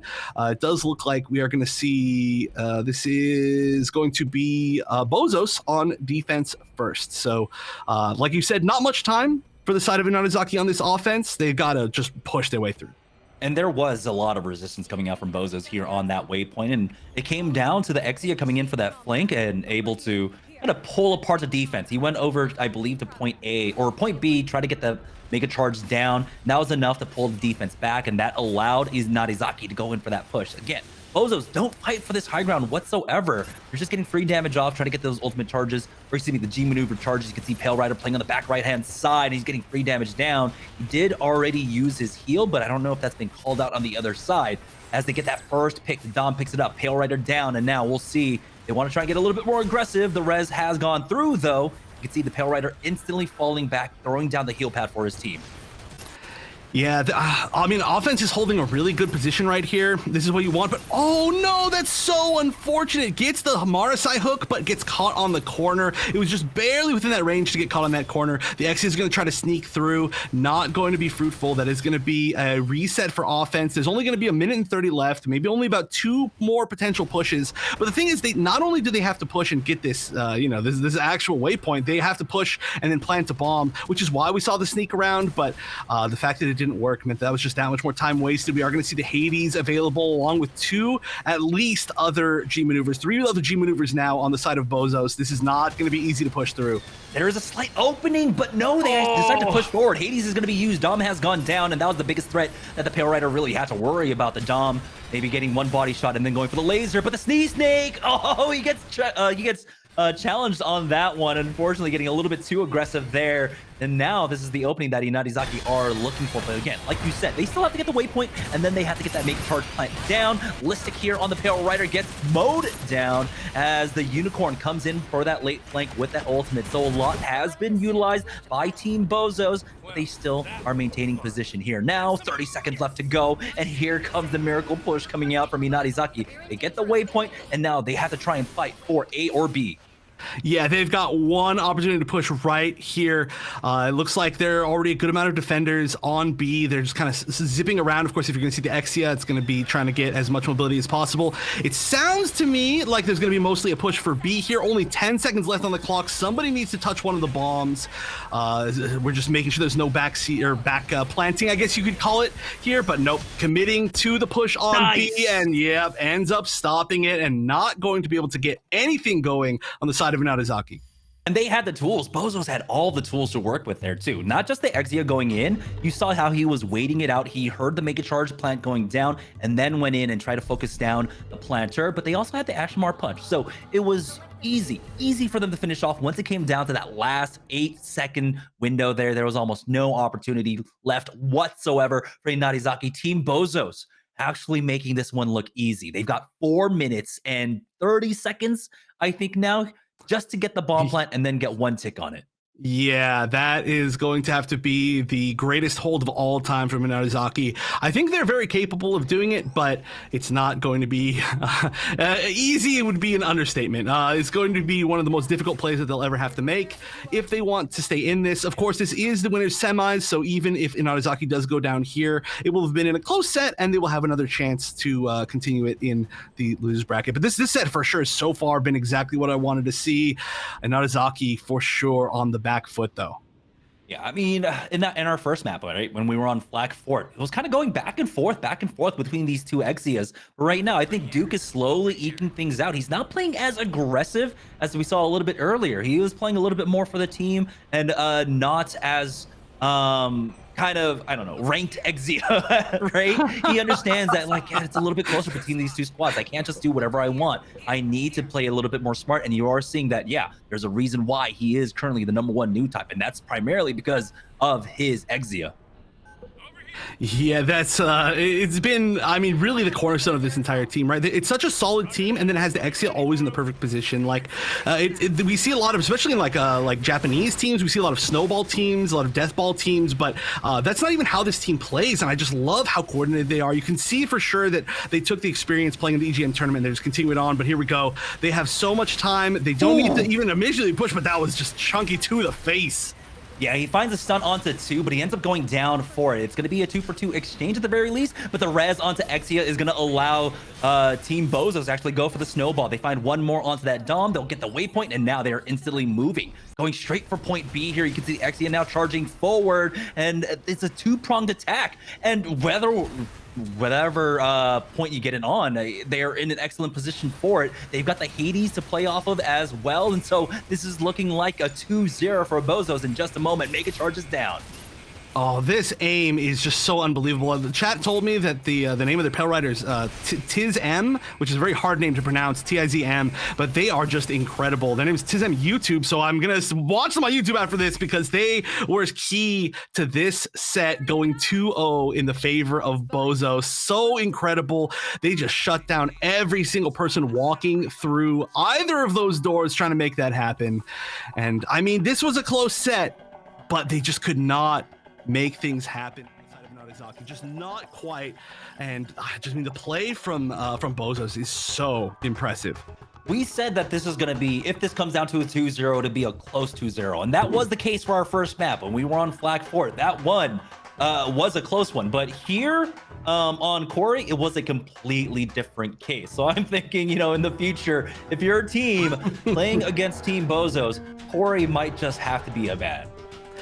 Yeah, I could see that as well. And I mean, okay, to be fair, right, they did both at least win on offense, but it was definitely way more one-sided. And yeah, I think, again, it just comes down to maybe just the team comp, right? Having that Exia in the right places, Exia can get around so many different situations in that map that you don't want to have to deal with, right? Like, Exia can be at very quickly at either point on defense on either of the bomb sites, right? On A and B, on both different bomb sites. It can jump over walls. It can escape really easily on that very first push, the very first choke point, trying to get to the waypoint, just because it has that exact range of the E. Its range of its dash punch is exactly the range of you peek around your wall and then you hit the other side wall, so it'll just hit every single person that's like right in that direction. It'll stop the usual choke point, the usual hold point on that choke point. I don't know. I just think it ended up being a really strong pick on that map, and that was his strength anyway, along with, of course, the fact that Pale Rider was just, I don't know. That was, I need to hit up aim lab or something. That makes me just feel so bad about my aim. That was incredible. That was like robotic. Yeah, so congratulations to Team BOZOS. They'll be moving on to the winners finals, which will be taking place tomorrow. And they'll be facing off against Team Gundam Unicorn, who we saw earlier today. They got the 2-0 up against the Judo practitioners. Now, though, sent down to the lower bracket. That's going to be Inarizaki having to make that run back. But you know what? I fully expect it coming out from them. Right now, Team Tekka is also making their run through there as well. Further updates, going to be Powerpuff Girls versus Judo Practitioners in our losers quarterfinals. Tekka now, I believe, will be facing off against Inarizaki, so that's going to be a fun match in the losers quarterfinals. We'll take a look at that a little bit later on. But for now, though, we're going to go ahead and take a short break. We still have, I believe, more matches ahead of us, so don't go anywhere, guys. We'll be right back with more the Breakout Series Halloween Havoc right after this.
All right, welcome back, guys, to the Breakout Series Halloween Havoc. I'm Jamerson, joined once again by Wonder Chef here. Now, we are moving down to the lower bracket for the next matches. Yeah, now, okay, before we do that, I gotta ask you, you're clearly a Gundam fan. I want to know from you, if you could choose one suit to put in this game, what would it be? Epion. Epion. Wow, Gundam Epion, please. Gundam Wing. Okay, so I grew up on the original Gundam, right? But I skipped everything from the original Gundam all the way to Gundam Wing. There's a huge gap because, you know, anime in America came out kind of weird. Yeah. I think we got Gundam Wing before we got G Gundam as well. And so it was kind of like my reintroduction into Gundam. And then Epion was just the coolest Gundam coming out in Gundam Wing. So if we can get that heat, what is it, chain?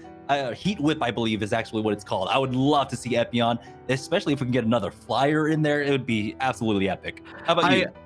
Well, I don't know if I have a full opinion. Honestly, of course, I kind of want to just see what other people want, right? So, like, I've had a ton of people really say, oh, well, okay, pretty much every Wing Gundam they've wanted, right? But, like, I've had, like, I think almost 75% of the people that have asked this say like, oh, can you play Death Scythe? Everybody wants to play Death Scythe, right?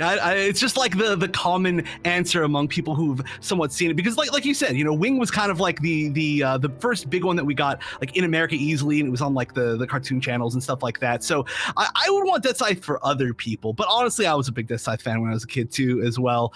But also, I mean, it's such a boring answer, but I do really want to see Ariel because I'm really enjoying this season of Witch from Mercury. So it's a boring answer, but I'm going to stick with that for now. I mean, a lot of the ones that I wanted are already in, so I think it's like, I don't know. It's hard for me to pick one in particular, but hopefully we get to see that.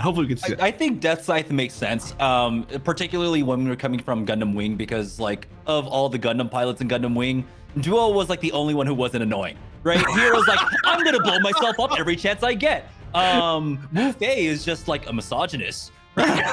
Like, he's just annoying. And you know what? Troll was okay. Overall, Troll was okay. I think he's the second best boy coming out from Gundam Wing, but Duo was the kind of guy who was like, you know what? I like him the most because everyone else is kind of annoying.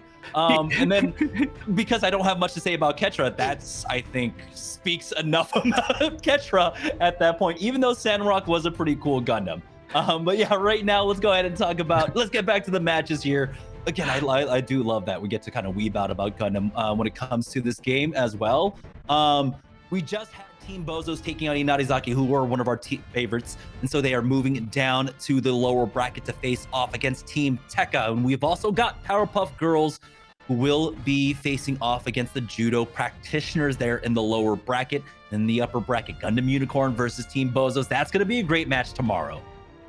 Yeah, and again, just in case anybody hasn't seen through the bottom right, we've got a few different, like really, I don't know if we technically can call them sponsors or if they are just like really a part of being able to make this happen is what I should say. So Satora's one of them. I'm going to give a shout out to them. And just a reminder again that this is all through Matcherino, and you can see, you know, what they've helped along with that. Exclamation mark Matcherino in the chat if you want to donate yourself, or you don't need to actually donate, you just actually redeem some codes and it donates to these players for free and keeps everybody coming back. So thank you to anybody who has done that, and thank you of course to the people who have especially helped out. But yeah, we've got some teams that we have seen versus some teams that we have not seen at all in that lower bracket. So Tekka, of course, we did get a chance to see them in the Pilots Showdown, but we haven't had a chance to see them today, and I'm sure there's been a lot of changes. And Judo practitioners, again, we've seen them today. We have not seen Powerpuff Girls. I don't know who Powerpuff Girls are as a team. They filled out their surveys, so I'll look at it if we get to them. But I love seeing the new teams, you know, and they've made a quite the run too. You know, they got knocked down into the losers bracket in the in the second game of the day to Inarizaki, and then they made it back up through the boats, back up through the Koi Boys, who we did see on stream as well, and now they're down to fight Judo practitioners. So I love to see the people who make the losers runs. Yeah. Again, shout outs once again. You were mentioning, of course, the crowdfunding that takes place when it comes to Matcherino. We have hit $507. Thank you all so much for supporting the Gundam scene here and making all this possible. Of course, we want to put on the best show as possible. We have 161 viewers as well on the Twitch team right now. If you guys can, just go ahead and shout us out on Twitter as well. Get us all in there. I'm so excited to be able to do this once again. Being kind of here for the grassroots development of an esports program is one of the most rewarding things, ultimately, and especially when it comes to a franchise that I hold near and dear to my heart. That's actually something that kind of runs in my family. My uncle is actually a professional gunpla builder in Korea. Like that's what he does full time. So this runs in the blood at this point. So I'm super glad that we get to do this. That's sick. That's sick. I have friends who've like entered like the gunpla, like, you know, championship stuff that they do, the cons and stuff, and it is intense. That is very intense and extremely skillful. So I'm always really impressed by all the really like high-end gunpla builders. Myself, I am extremely basic as far as it goes, but one day I'll get better.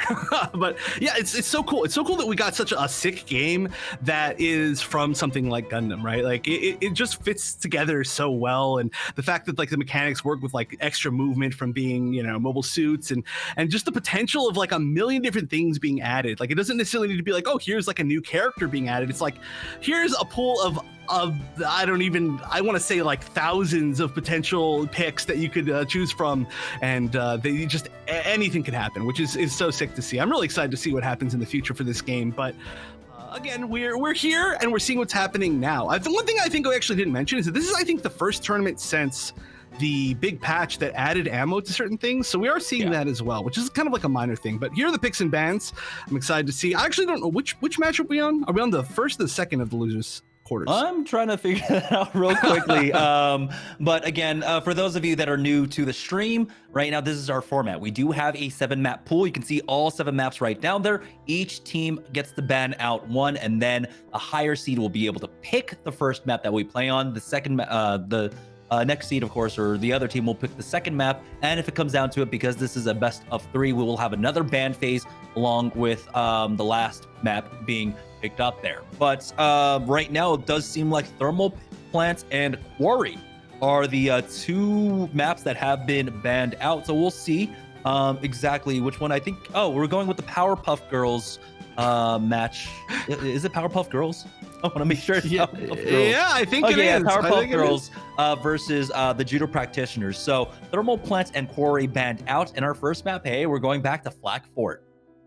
We're seeing a lot of Flak Fort. It seems to be kind of the popular, especially like as a first pick, I think, for the set, just to kind of feel your opponent out. It seems like a lot of people are liking Flak Fort.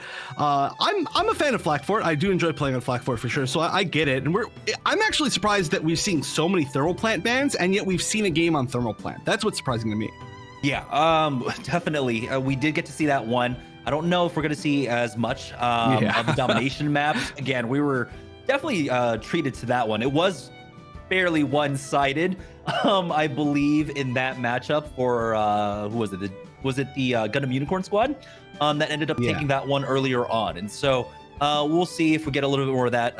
But for now, it seems like map 2 has been picked, and it's going to be Mountain R&D. So we do have a domination one coming in. That one's going to be interesting because we have been seeing some Deathball, and that is one of those maps, especially when it comes down to domination map types, where Deathball can remain fairly prevalent.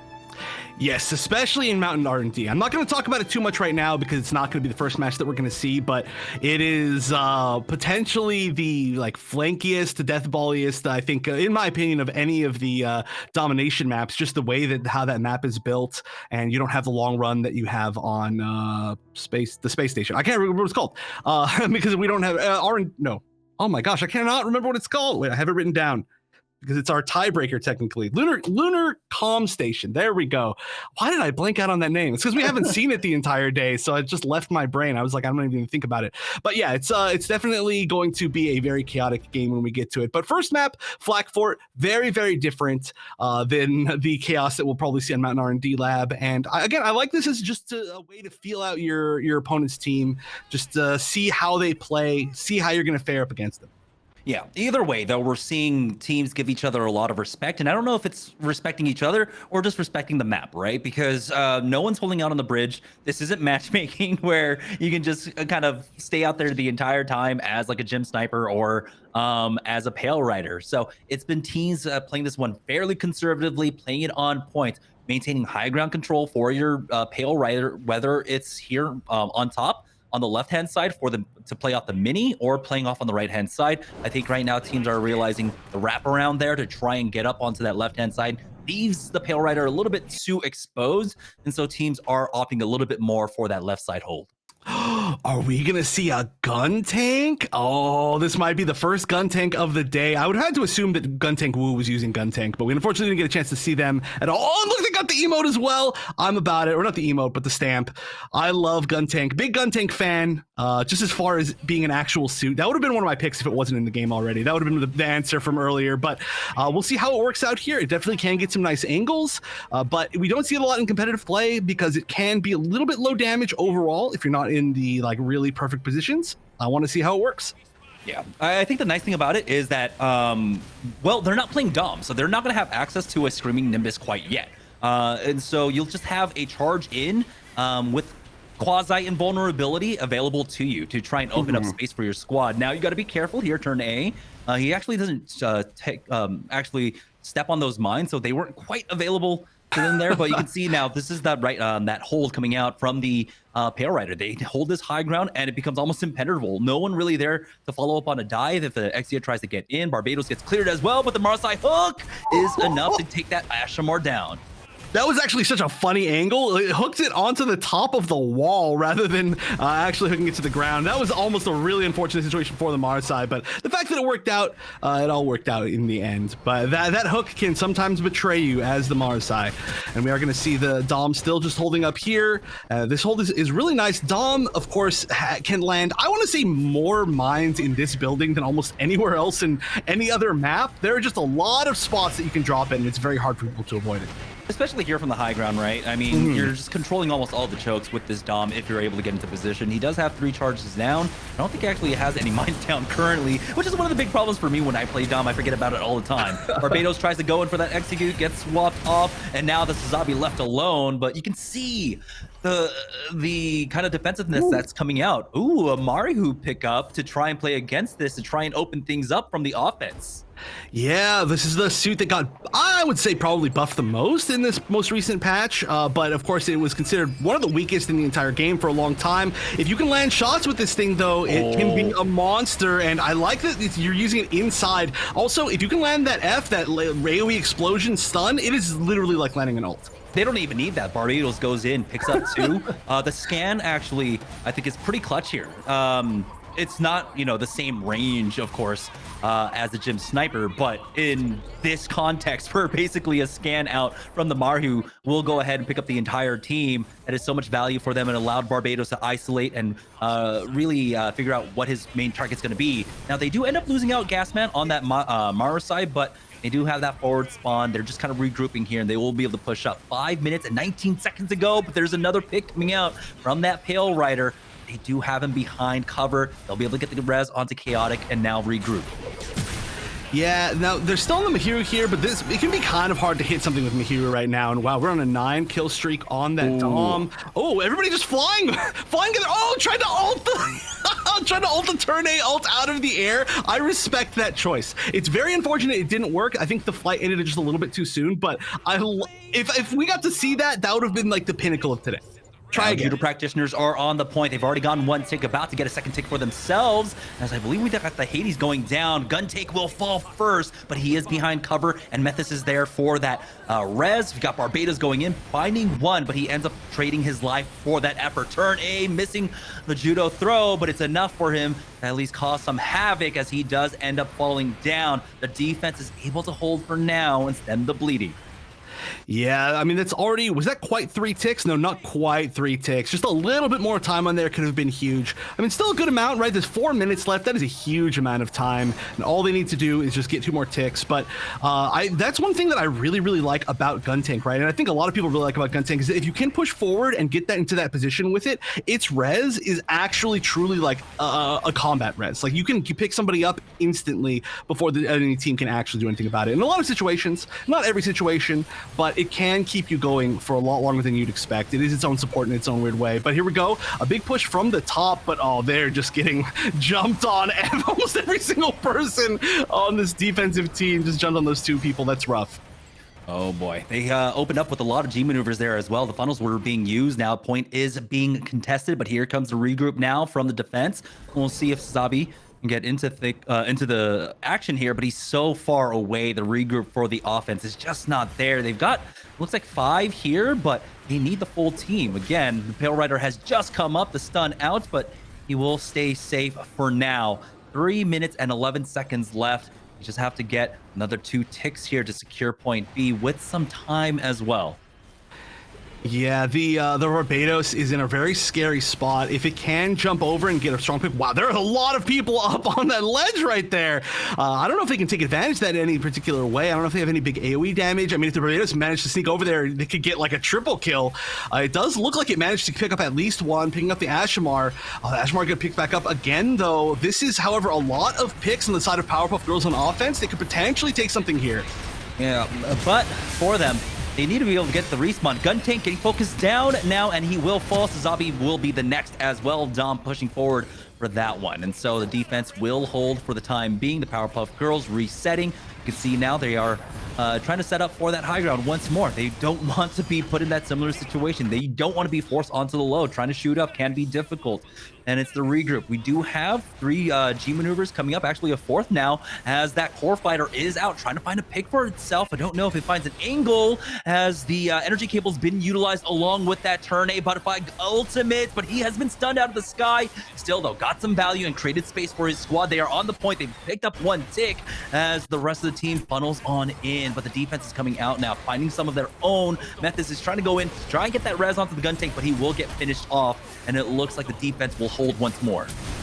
Yeah, that was so many G maneuvers committed to in that play right there, and I don't think many of them got that much mileage. The fact that there are 2 kind of awkward ones to hit at the same time, I think you pull out the turn A ult, and it kind of makes people run away, and then maybe you're not going to be able to find anything with the G maneuver coming out of the gun tank.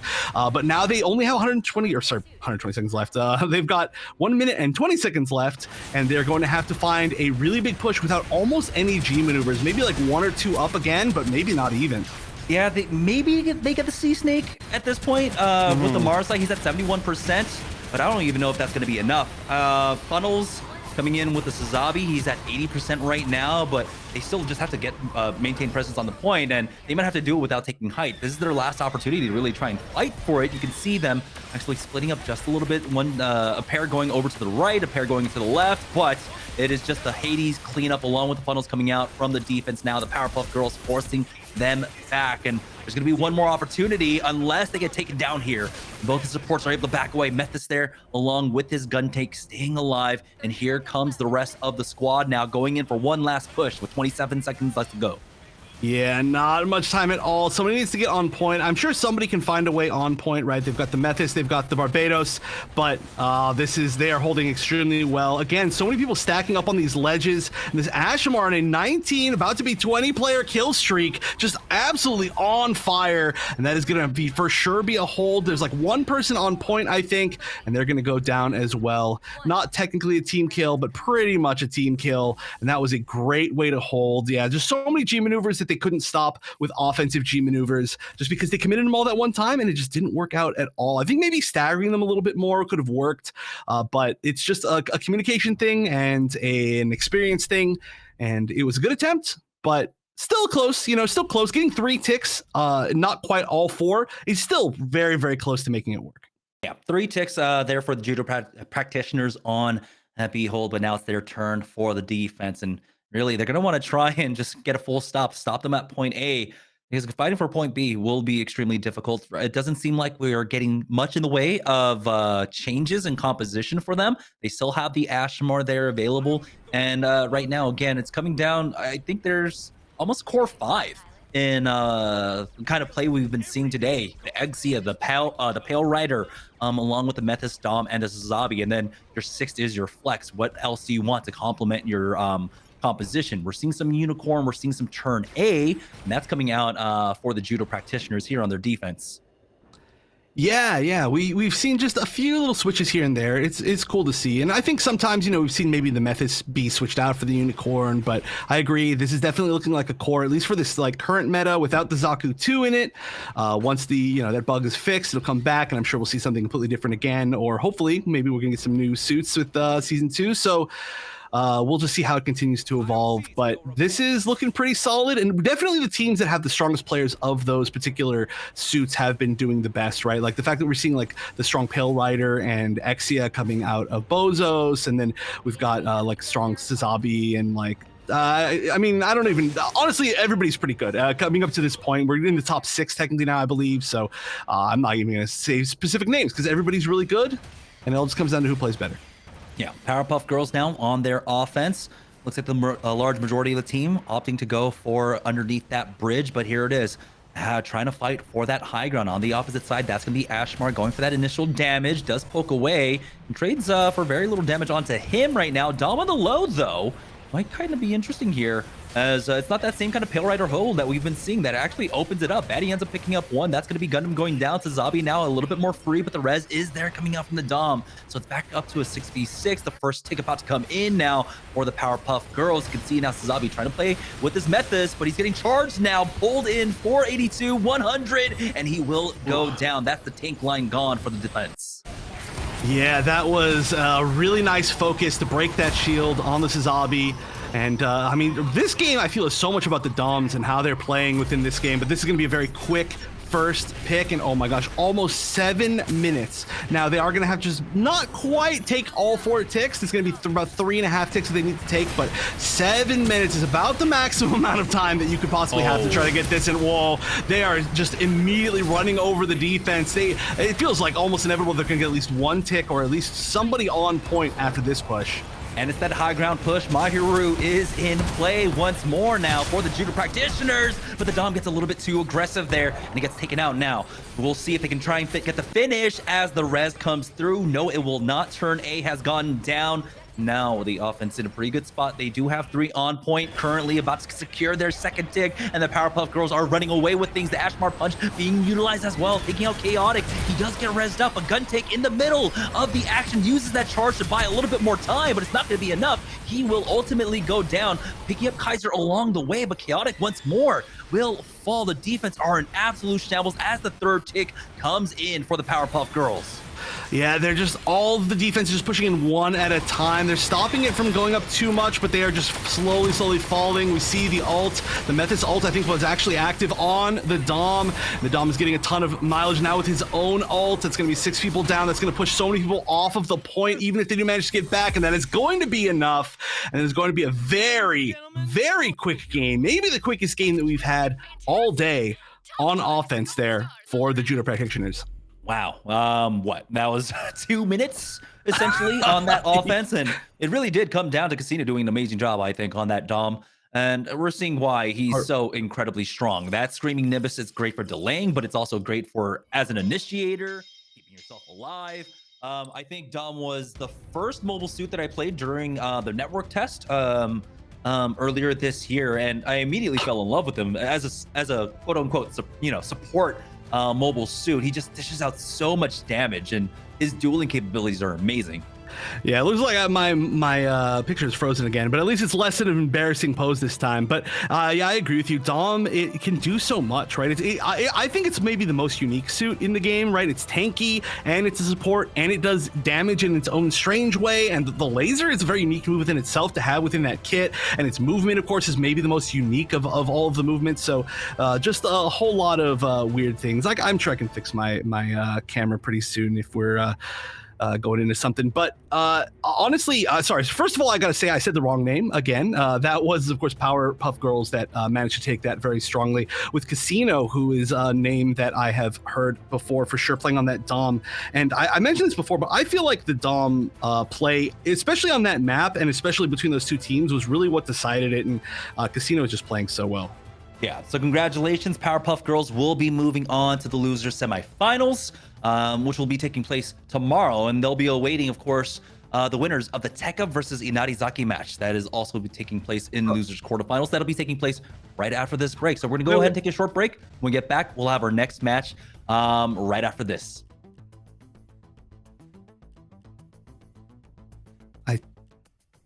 Don't know if we're going to break. I think so. I gotta say, Wait, if we're not going to break, that was my point. I know. Okay, I'm gonna fix my mic. I can't. All right, I'm gonna fix this. Oh, that was so one-sided. I just thought it was like over. Okay, never mind. No break.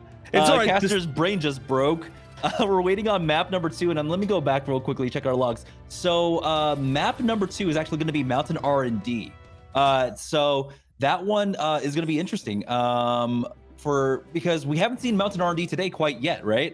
We did get to see one domination map, and that was on Missile Base. Mountain R&D plays a little bit differently. We do have 2 points, A and C, which are on the outside, and then B, which is on the underground portion of this one. This is another one of those maps where Pale Rider is going to be, I think, one of the most essential parts of your composition. Yeah, I was mentioning this before, but this is an extremely chaotic map, right? Like this is one of the maps where you can very easily get flanked and run over if you're not paying attention, especially when you're on, for example, point B. There's so many different ways to enter the room. There are technically 4 different like areas above you that people can enter from into the center. You can get hit from 4 different directions, technically 2 on either side, and then both of the main entrances. So there's just so many different ways that people can come from. And when you're on either of the other sides, people can come across from the literally opposite point in the entire game. They can come from there's just an infinite different number of places that you can approach from on pretty much all of these different points. So we do tend to see a lot of flankers, and we are actually, again, going to see the Zaku 2 ranged, which is a very strong unit potentially on this map if it can get into the right positions. We're going to be starting off with A, which is the not underground, one of the not underground ones. Oh boy, Fusion took a lot of damage there, but he does have the heals to pull on back. Ashmar with the other flyer here on the right, but again, they're not able to find openings. Gasman was forced back. Unruly on the Sazabi will go down, and that's going to be opening now for the Powerpuff Girls, with the point unlocking to take A easily. Another cleanup as well. So no option to try and contest this whatsoever. So instant control coming out from the Powerpuff Girls. You can see Ashmar doing an amazing job so far, just holding that high ground now. His Pale Rider has almost infinite space to play off of, and Gasman will go down once more. And I don't think he could play that Zaku 2 against the squad that is just ready for the flank. Yeah, if people are ready, then Zaku 2 can be tough. The nice thing, though, is that, of course, Zaku 2 does have the range. It does have the invincibility. It has the smoke canister, which can mean that you can just be a distraction. And so if everybody turns to shoot you, then your team can use that advantage to push in. But I don't know how practiced they are as this team. We haven't seen that happen throughout the matches that we've seen, or match game that we've seen from them so far. But we've got a pretty dominant first hold here for red team, where it's going to change in about 12 seconds. The big thing on domination is that when you're down to like this, you don't really want to push the point anymore, right? Because if you do a whole team fight and you get the point, you're going to get like 2 or 3 seconds to just make it happen. So you kind of want to just preemptively walk over to the B, which is what we were going to move over to next. Yeah, you can see now the high ground being maintained. Dom is up here. They will have the Trans Am to play off of as well for the Powerpuff Girls. And this is basically Exia's playground once he has that Trans Am to be able to get in. But I don't even think they need that. The first pick going down. It is a 1-for-1 exchange with the reses coming out, though, as Zero finds one more. But point is about to unlock. They've got the Screaming Nimbus. They've got the Hades along with Trans Am to play off of here. And put the initial pick onto Batty, and there's the Screaming Nimbus coming on in. They want to play off of this to just create some space, allow their team to come on in, maybe even pick up 3 there for Casino on the Dom. I was talking about the players that are just looking so good on their particular suits within this tournament, and Casino is for sure one of them. I'm surprised that this team went down into the losers bracket in almost round 1 and round 2 of the entire tournament. That's impressive from Inarizaki just to be able to knock them down. But they very much have a chance, I think, to make it back in the grand finals here, especially with this Dom play. It's looking so good. Yeah, Casino just knew exactly when to pop that one as well. Point unlocked, 70% now for the Powerpuff Girls. Here comes the full push on out. They've got the energy cable, and that is the only G maneuver until they've got the Turn A Gundam Ultimate up. But no, that push has been instantly thwarted now from the Powerpuff Girls. Point A will be our next spot now, and Powerpuff Girls starting to move in for it. Yeah, just even getting a pick at the very end right there, or even 2 picks. And yeah, you can see how quickly you can get from 1 point to another on this map. That's the other really unique thing about it, is that they're not staggered in ways that they're blocked off. You're just there. You just take one little hallway and you're there immediately. So the fact that they had more people up when that ended, it didn't give the other team an opportunity to move in position. Oh my gosh, everyone's going down with the help of that Exia from behind, just flanking all the way through to their spawn. That was a little bit of a missed shot right there to shoot in the ground, but this is looking like this is probably going to be already this very first round of this game 2 going to Powerpuff Girls if they can just hold on just a little bit longer. Yeah, they've got Turn A G maneuver up, I believe, but I don't even know if they're going to be able to get in for free. It's just going to be free shooting for that Pale Rider. Dom also can deal with flying types extremely well, and as soon as he pops it, he gets a trade on the Unicorn at the very least, but he gets instantly taken down. Unicorn is rezzed on up. Ashmar will fall, and that's going to be the Powerpuff Girls cleaning things up. Now, they do get that Hades ultimate down, but it's only for 1 exchange before he falls, and it's Powerpuff Girls taking 100-7 in our first half. Wow, that is, I mean, just between this round and the previous round of attack that we saw on Flak Fort, Powerpuff Girls is looking like a really strong team. And, you know, I mentioned this earlier, but I got some little information from the different teams. Thank you to Powerpuff Girls. Most of them submitted their responses. I got to say a shout out to myself. I'm old now for esports age, but Casino and Detta, they both said that they've played games from even like before Unreal Tournament 99. So they have been playing for a long time. These are OG shooter players, so I appreciate that. You know, represent the non-boomers, represent the boomers, please. No, I mean that makes sense for Casino, right? Yeah, especially if he's going to be on Dom. So you got the Rockets and you got like the LG, and so he's just connecting everything. So it makes so much sense. And I think when we first started playing, like my friends and I started playing, we're all just like, oh, okay, well, yeah, our one friend is gonna love Dom because you know he comes from Quake and he comes from Unreal and stuff like that. So it makes so much sense now. It's true. I didn't even think about that. That's actually hilarious. That's super perfect. And yeah, it does actually really show through. So that's really cool to see. But this team is, yeah, really impressive.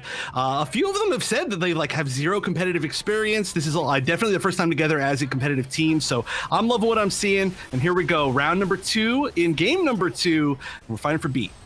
Yeah, and it's basically match point now. Coming out from the Powerpuff Girls, and oh man, they've already lost out on one on the Judo Practitioner's side here as they are forced back. Once again, the Marasai does find one pick for themselves, but for the time being, it's still at a standstill. Now, they might have a slight advantage as they charge forward here with the turn A, and he does have the positioning here. They force them back. So their first opening now coming out from them, and I'm glad that, you know, we didn't see them start off with what was, I think, suboptimal with that Zaku 2 range going into this composition earlier on. This time, they're starting it off with a turn A. They're starting it off with the Marasai. They're finding the picks. And so this is going to help them stem the bleeding just a little bit. The Barbados finds a pick onto that Sazabi. They basically stopping the push before it even starts.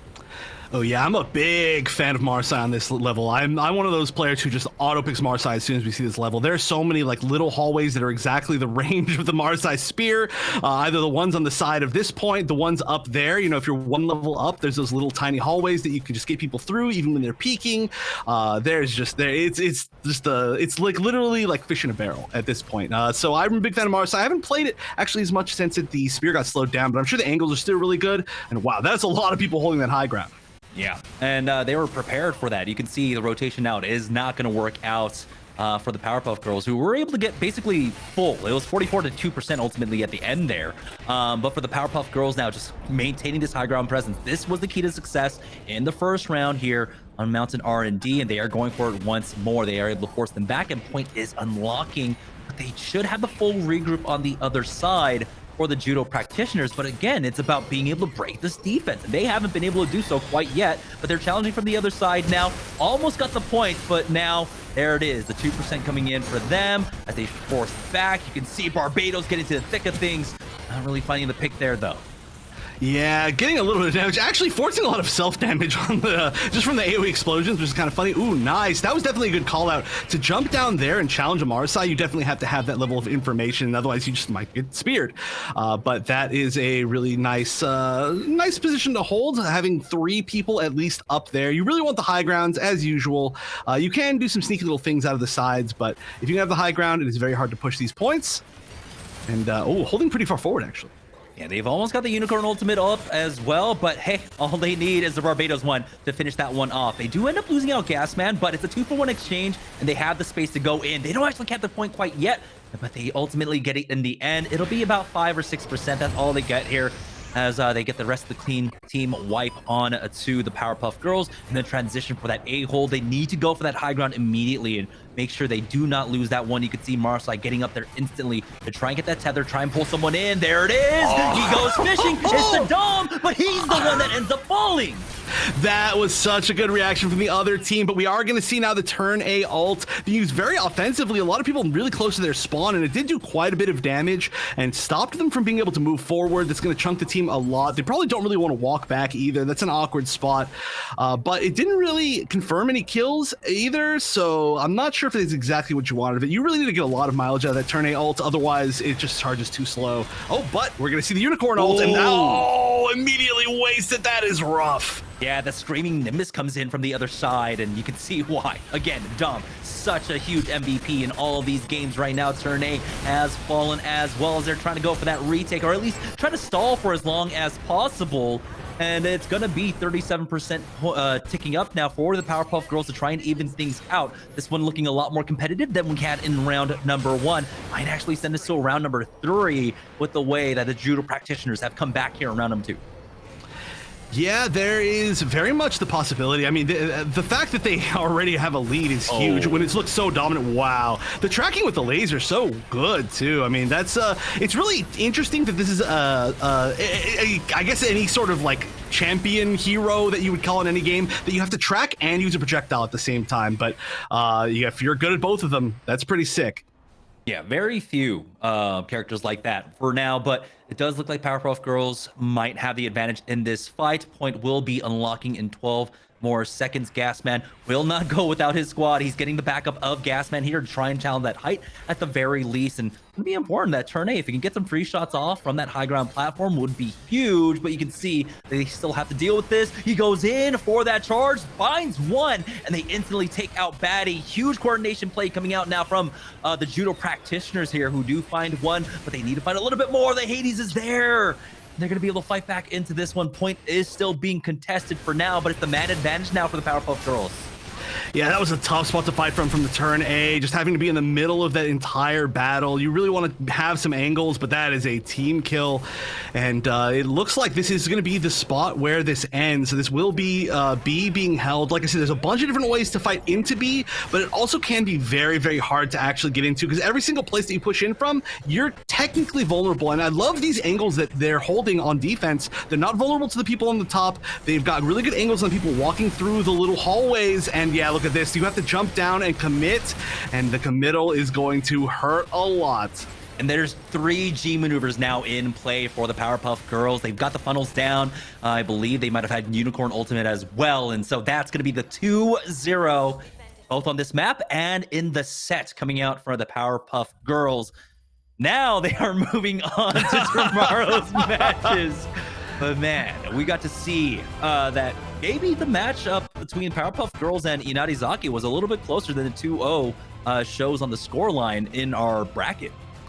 Yeah, they are looking extremely strong. And, you know, I said this earlier, I love seeing the teams that make the losers bracket runs because that means that there's something special with them, right?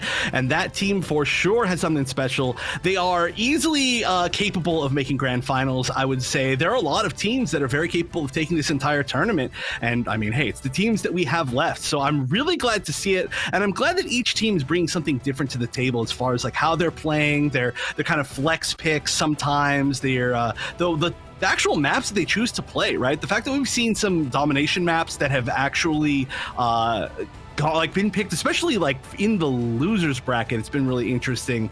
And some teams, they just choose not to try to play that game type at all. It's just very interesting, and we're seeing different things despite the fact that we are seeing, like you said, this core of a certain set of good suits. It's very, very different play styles, and honestly, I have no idea what's going to happen within this next few matches. I think we've only got one more match today, but of course all the matches tomorrow are super up in the air for me.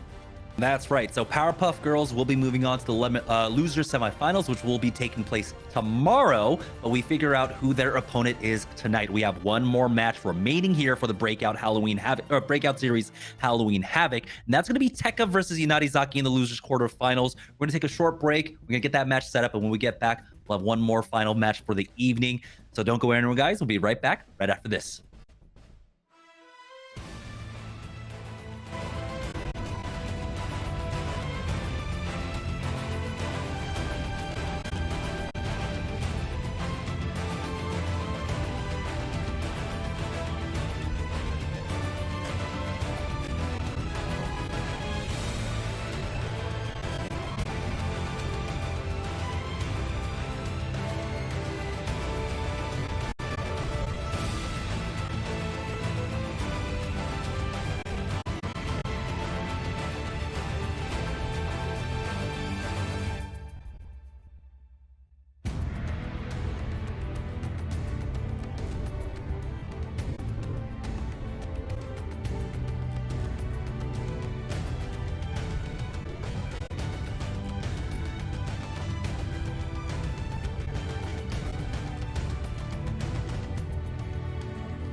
All right, welcome back to the Breakout Series Halloween Havoc. We have one match left in store for all our viewers at home. I'm James Jamerson Lee, joined once again by Evan Wonderchef Hashimoto. Did I get that right? I got that right without looking. Yes, I did it. Perfect. We've got some amazing matches today, and hopefully we'll have one last final one tonight. It's gonna be, wait, what? The match already take place? Yeah, so I thought we were going to do that match as well, but it looks like we're just going to move forward to the losers semifinals match, and I guess maybe we'll only have 3 matches tomorrow. But yeah, I thought we were going to be watching Tekka versus Inarizaki, but it does look like that one already played out, and Inarizaki took it 2-0. I would like to see some Tekka clan. Congratulations to them for placing, I guess technically now 5th place in a pretty stacked bracket. But I guess we're probably going to see then the rematch of what was the match that knocked the Powerpuff Girls into the losers bracket. So I was curious. I literally asked a bunch of times, and I actually saw a lot of people in chat saying, "Oh wow, like that was a 2-0 in Inarizaki versus Powerpuff Girls," because they are looking super good. Powerpuff Girls. I mean, both teams. But you know, like you said, maybe it's a close 2-0. We'll see if it happens again. Yeah, I mean, we got to see that, right? In the Inarizaki match versus BOZOS. First map was competitive. Second map looked a little bit more one-sided. So these 2-0s aren't the complete tale of the tape, right? And so with what Powerpuff Girls were able to show us there in the last 2 maps, they do have a lot to play with. Again, Casino is one of the standout players so far for us, but again, it's about enabling the rest of the team. So who knows like how much more damage was being done by the Pale Rider, everyone else that's contributing to create the openings for the Dom to play as free as possible. So this is a rematch that I'm definitely looking forward to here in the losers semifinals. One more match, and then I guess we're gonna have 2 matches tomorrow, the losers finals and then the grand finals, which will be a best of 5. So that one's going to be extremely fun to watch. But Inarizaki versus Powerpuff Girls right now, we are getting through the map bans. Let's go ahead and bring up the map overlay again, just to introduce to any new viewers that we might have in chat right now. There is a current map pool of 7 maps. Each side will ban out 1 before going for the picks. Since this is a best of 3, we're going to go through those first 2 picks. And if it comes down to that final map, there will be another rotation of bans and then the pick of the final one. Those are our 7 maps down there. Flak Fort, we've got Underground Command Center, which we just saw, Thermal Plants, Mountain R&D, Quarry, Ministry of Defense, and Harbor City. And those are the last 2 maps that we have not seen throughout our matches today. I want to see some Harbor City. Show it to me, teams. I don't know if they want to play it, but I want to see it. No, I'm really happy because the previous tournaments that I think a lot of people have been running haven't gone into map bans and picks. Just because, again, the game is so new. Everybody's trying to figure out, what to do. And it's really cool that we're starting to see like people get more comfortable as far as running tournaments and going into map bans and picks. And it seems like the system has worked out really well today. I've been seeing some positive reception. I'm really curious what all the teams think. But I love the fact that, all the people behind the Gundam Evolution Newtype League have been taking, they're doing a lot of surveys and seeing what people think and then trying things out. And again, thanks everybody for like just sticking with us. I'm hoping we're really enjoying all of this. Shout outs to the production who's been working really hard going between Discord views to make sure that we get our POVs for everything. There's a lot to, do for these broadcasts, but I think everybody deserves to see some really sick Gundam action, which is what we've been seeing all day. So huge shout outs to everybody who made it possible. But yeah, we've got these 7 maps and potentially banned. And also, we really got to think about that. We'll talk about it more tomorrow, but in the 3 out of 5, there's going to be more maps played. So we might see further into the map pool. It seems like it's mostly been Flak Fort. Yeah. I think it's necessary, right? When there's a total pool of 10, 11 maps, having teams having to practice all of it, it becomes so stressful. In Counter-Strike and other games that have a lot more maps in play, that they do end up doing that rotation for a competitive season. So I'm glad that we're already doing that early on. Here is the bracket. We saw Inarizaki getting knocked down by Team BOZOS early on. For that 2-0, the Judo Practitioners and the Gundam Unicorn match, that was our first one that we had on stream, and that one was a pretty big eye-opener. I thought Judo Practitioners might have a little bit more in the tank, but Gundam Unicorn kind of ran through things. Yeah, Gundam Unicorn is actually kind of the biggest question mark for me because we've seen them against some teams that I don't want to say that they like kind of outclassed them, but they definitely had like a big advantage just going in as far as their teamwork and stuff. And we haven't seen them run into the other like really strong teams yet, but clearly they're one of the really strong teams themselves. So I'm just really curious as how that's going to play out in the winners finals, the upper bracket finals tomorrow. But down below, Inarizaki Powerpuff Girls run back, our first run back of the tournament, and probably the most interesting run back that I could have asked for. And we're already getting it in the losers semifinals. So I'm very, very excited to see this one. Yeah, I'm trying to see if we can figure out what maps were played for that one, but it's not something that's currently coming up on the Matcherino. But speaking of Matcherino, if you guys want to contribute to the prize pool, we got over $500 before last match, and if you want to contribute as well, just go ahead and head on over to Matcherino. Go ahead and claim your code to contribute. Every little bit helps, of course, for our players that are trying to make something of this game, of this scene. This is the beginning stages of competitive for Gundam Evolution, and your support here will make a world of difference. So shout out to everyone that helped us out. Blood, along with Sotoros, who were major contributors for this first tournament, helping us get up to the 500 as well. So thank you all so much. Right now, though, we are still waiting on the bands, but it looks like actually the first bands came in. So it's going to be Underground Command Center along with Quarry getting taken out. So two of our destruction maps going down first. Yeah, we've seen a decent amount of Underground Command Center banned. And like I mentioned, like, I don't know, 20 seconds ago, this is the first time that I've seen bans for maps and bans and picks in this game. So I was really curious what we were going to see mostly banned today. We've seen a lot of Underground Command Center and a lot of Thermal Plant. Now, I understand Thermal Plant because it's chaotic, but I'm surprised that we're seeing so much Underground Command Center. I'd love to know from some of the good players why it's being banned so much. If anybody wants to let me know, please let me just, I don't know, hit me up on Twitter, hit me up. I'm in the Twitch chat right now, but we're not seeing a whole lot of that. We did see it played throughout the day. None of the maps that we've seen banned have we not seen played. I know that was said terribly, but every map that's been banned has also been played. The other maps that we haven't seen banned or played are Ministry of Defense and Harbor City. So nobody's just touching those at the moment, but I want to see at least one. Come on, somebody's got to have the ultimate Harbor City tech. Show off your sniper skills, show off your flyer skills, give me something. Yeah, I think a lot of people kind of want to avoid Harbor City because it's one of the more linear maps, especially when it comes to point B. There are very few avenue and routes to try and catch a flank. It becomes incredibly difficult. Sniper does have a lot of free reign on either side for offense and defense. And it can come down to just who has the better sniper at that point. But maybe we'll see that tomorrow. Today, though, we will be seeing Flak Fort as our first pick. And it's going to be Powerpuff deciding to start on the defense here for this match. And we got to see a very strong defensive hold coming out from them on point A when we saw it a little bit earlier today. Yeah, this is, again, it's a map that I think Dom it does exceptionally well on, especially in that building in the very first point for the waypoint. It just is able to control so many spots with mines and just get really good angles from above where you can't really challenge it super effectively. But pretty much everywhere on this map, I feel like Dom does really well, so we'll see if that continues to happen again. Of course, there's good Dom players on both sides, both of these teams, and it does look like they are immediately getting started. We are going to see on one side, we're going to see the Methis come out, and we're going to see an Ashmar as well. You were talking about how there are technically some flex picks, kind of. The Ashmar is going to be one. Yeah, Ashmar's great here. You talked about it before, the flying types having so much mobility, especially on point B, the way that you can play around, playing basically on point and off point extremely fast. It's so strong.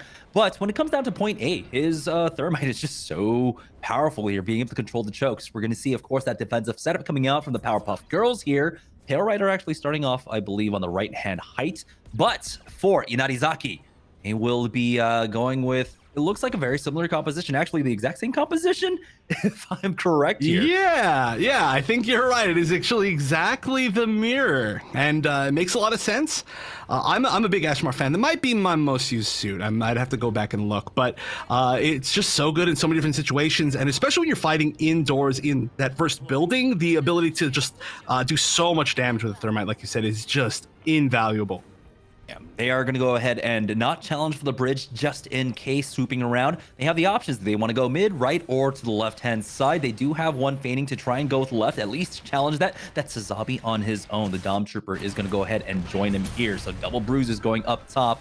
But the bulk of the army for Inarizaki is already back here. One pick off already onto Batty, but it's a 1-for-1 exchange, and it's the Dom going down. Casino is still up here for the Powerpuff Girls trying to challenge for that Exia now. Will be forced back, waiting on that health pack. You can hear the charge up, leaving them a little bit suspicious, but Perez is there for the offense, getting a little bit more here on the exchange. Oh yeah, Casino doing so much damage, but it's going to be tough to finish off everybody that's here. Yeah, just needs a little bit more damage for a lot of them. You can see them surviving at just about 1 HP. They're going to have a Dom duel up on the second floor. I think Casino came out on top on that one, still maintaining height, but that's going to be 2 ticks coming in now for Inarizaki here, and they force back the rest. Casino has fallen. You can see the retreat coming out from the defense here. They might be able to pick up one more, as Casino will fall. And so that's going to be point A going the way of Inarizaki. And now we need very strong point B hold. It's going to be just over 6.5 minutes now for Inarizaki to get onto point B. Yeah, this is, I mean, we saw this before, but really from the other direction, right? This is what we saw from the Powerpuff Girls, but with such similar comps, it's going to be tough for anybody to find any particular advantage over each other. But wow, yeah, what a great flank, landing so many hits. That's going to be Glitch, of course, on the Exia, well known for being quite strong. But yeah, that's just making them immediately go back and say, hey, somebody's on point. I need to stop holding the choke point that I'm holding, and we need to just fight on point is huge on this map. Oh boy, Casino does end up picking up the pack before he goes in for that Screaming Nimbus. He's going to pick up one more, I believe, packing up him up into the corner there before he ultimately goes down. But the res will come in onto that Pale Rider for the offense, for them to push up. They clean up one more. Now the high ground control comes out for Inarizaki. Defense are going to have their work cut out for them. First tick about to come in. Oh, getting knocked off of the high ground. That's actually kind of scary. Yeah, only having one dash. You need to stay at very specific ranges with Dom. It's got such unique mobility. Of course, it holds that sliding momentum, but you can't quickly dash twice to get around corners.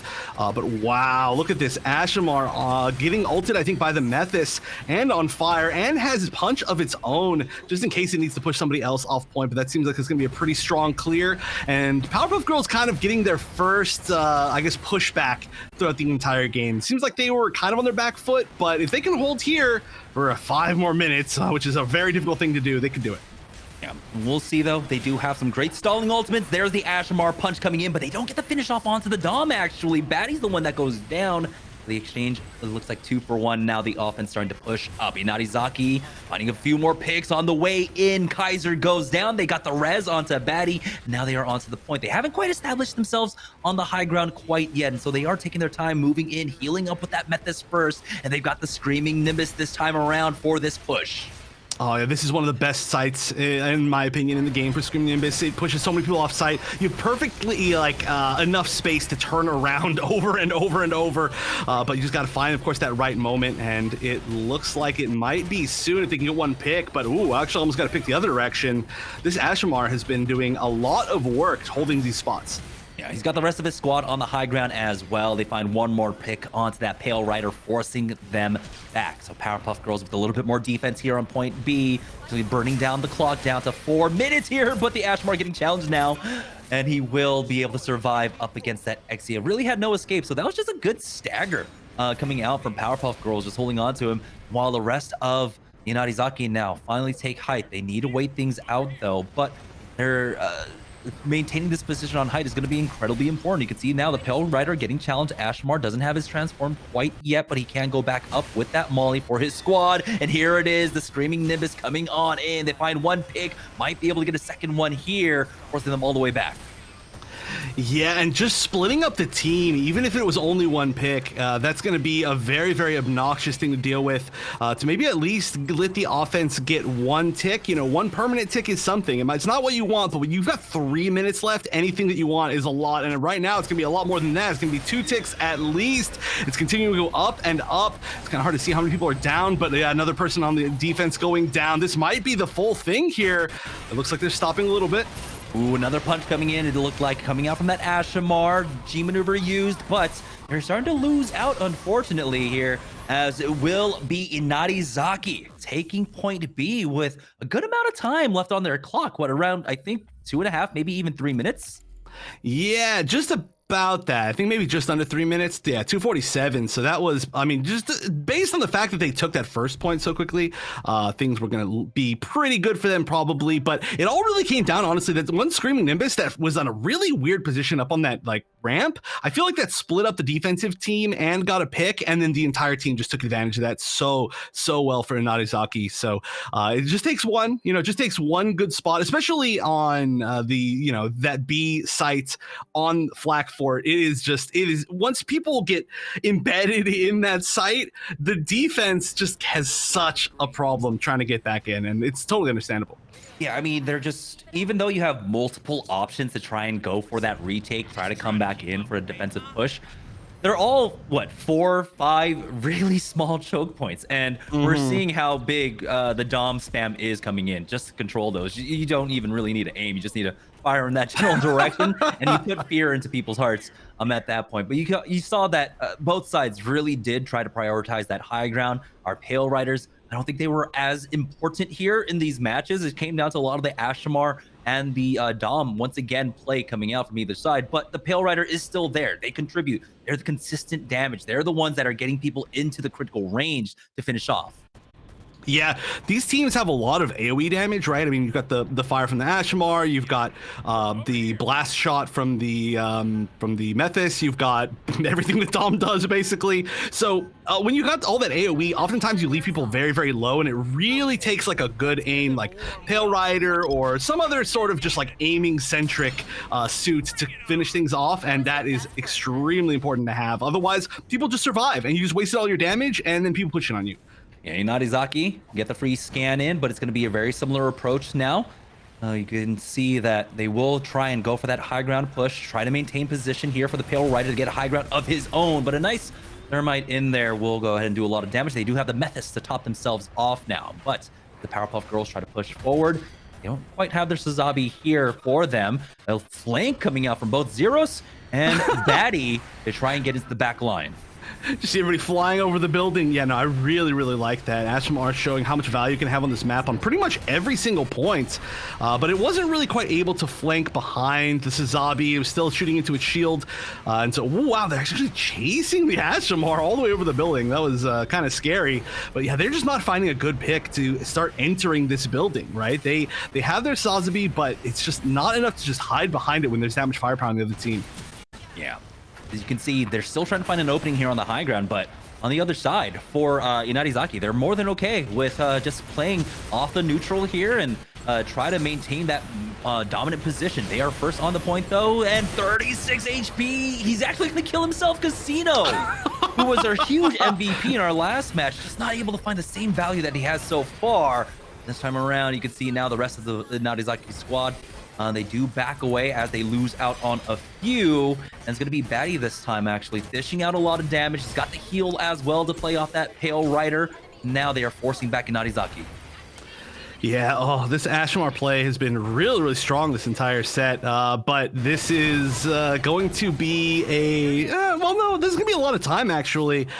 I'm really curious. This just feels like there's a lot of time on this map in general. I'm curious, like, how... I don't know. I wonder what your maximum time that you can get is here. We generally don't see that on like the tie situations, but we'll see. Because honestly, this push, if it goes just like the push on A, we could see a really, really high amount of time. And then you get bonus, right? Because the first one's a checkpoint. No, it's not a checkpoint. Sorry, I'm kind of talking to myself at this point. I'm curious in competitive play how this all works, but right now this is a great push. Ooh, the Ashamar actually goes down. He does have that right click to try and get the confirm onto that unit, but no, he ends up overextending. Kylor gets the res to bring his Ashamar player back on in. 5 minutes 15 seconds here remaining now for the offense to try and push up. The defense do have to pull back just a bit. Their Dom is a little bit low. Now the push out from the right-hand side. Kiros is going to be able to punish as they get the kill onto 2. Now charging forward. Again, that Dom still not fully healed up. Still contributing to this fight. Yeah, and I mean, it's just got so much health that even when it is at pretty low percentage, it still like can withstand some random shots. It's so scary. Wow. Did somebody resing that? Yeah, okay. Just the good comms right there. He just walked past his teammate. And those mines, yeah, the mines, there's so many corners to turn on this level. It's weird because you'd expect it from more indoor levels, but ooh, wow, that was a chunk of damage. Yeah, it's going to be a full swing around from the Powerpuff Girls to try and come in for the right-hand side. But again, they're just playing into a choke. They do find one onto Listic, but the Screaming Nimbus is going to be used from either side. The rest still goes down, though, bringing him back in.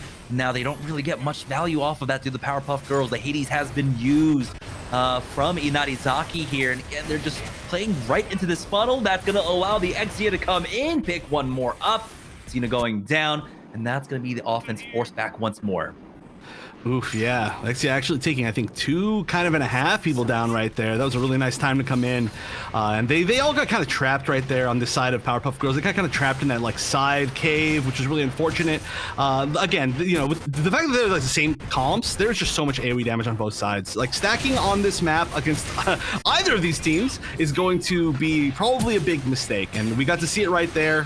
When one big dash attack takes down 2 people with an Exia, that's probably not a good thing. Powerpuff Girls really having a difficult time now trying to find an opening here, but hey, that's going to be 2 knocks coming out as they might be able to actually push the advantage. They try to go for the res, but no, from behind they find it. There it is, Trans Am being utilized from Inarizaki to pick up one more. They'll see if they can stagger just a little bit, try and bleed out the timers even more. That Trans Am getting so much for them. The Dom players once more coming in huge. For Inarizaki, 3 minutes now remaining for the Powerpuff Girls. They haven't even been able to touch point B quite yet. Yeah, this is not going super well for them. I mean, of course, 3 minutes is more than enough time to make it happen, but like you mentioned before, there was a ton of time left, just about the amount of time that's like left right now for Inarizaki when they took that first point. So they're going to have a huge advantage basically no matter what. Even if they were to move forward, if Powerpuff Girls would move forward and take this right now with this push, it would be tough to fight back from. But okay, they managed to get 2 picks, I think. Yeah, it's going to be 2 picks, but Listic has gone down. Ashmar getting the res onto him, bringing him back up, but there's one more for Zeros to pick up. He does trade his life for it, and that might allow Powerpuff Girls possibly to come back in. No, they're going to retreat from this one. Now we're down to 2 minutes and 18 seconds. They have banked up a lot of G maneuvers here, though. They've got the Ashmar punch, they've got the Hades, along with the energy cable and that Trans Am. They've got to be careful about not blowing this too much because, again, if they're going to utilize G maneuvers, it's just to break the hold, and now they still need to get on point. They've already used 2. There's a 3rd one going in. Are they getting the value? No, they are not. Inarizaki just shut down a 3 G maneuver push with their Hades. That was almost an entire team wipe from the Pale Rider on Inarizaki's side. They used the counter Hades. They took down 5 people. That was the exact time to use that Hades. That was like the most valuable Hades of all time. And yeah, this is looking really tough. 1:30 left. Only the Screaming Nimbus up. Yeah, realistically, no chance of any other G maneuver. They got to make a miracle push. Screaming Nimbus is the last thing they can rely upon. They do find one at the very least, but they need to find a little bit more here. The run back comes in from the defensive side. Another pick, though, onto it, but the Trans Am, they've got the first 2 going down, and now this could be the end, because we know how long these fights can take. If they try to go for a reset, they need to go for a reset right now. They are getting challenged here on the height, trying to back away. 115, he will go down to the mine, actually dropping down into it, but it does seem like the Mephis will be able to get the heal and the res and the defense reestablish themselves back on to this choke now, forcing back the Powerpuff Girls. Oh, this is rough. They're getting staggered with only 40 seconds left. This is not the shortest run for a point, so they are going to have realistically 1 strong push left, if even that. Look, they're still waiting for people to get back. 30 seconds. They need to move in. They need to break past his first choke point that they couldn't even break past with basically 4 G maneuvers, and then they need to get on point. 23 seconds left. They do have the mobility to sneak somebody behind, but I don't know if they want to use that right away and split their team up. But, oh, this is the turret got 2 kills. The turret got 2 kills from Memphis. Yeah, set up though expertly by that Ashmar punch, who was just waiting around the corner that entire time. They're not even getting another opportunity to touch the point. That's going to be Inarizaki taking Flak Fort in a 2-1 hold. And you were talking about how much damage the supports in this game can do. That was 2 kills with the turret and 2 kills normally from the Methus in that final team fight. Like, you can still do so much damage while supporting your team. But wow, yeah, that was very strong play all together from Inarizaki.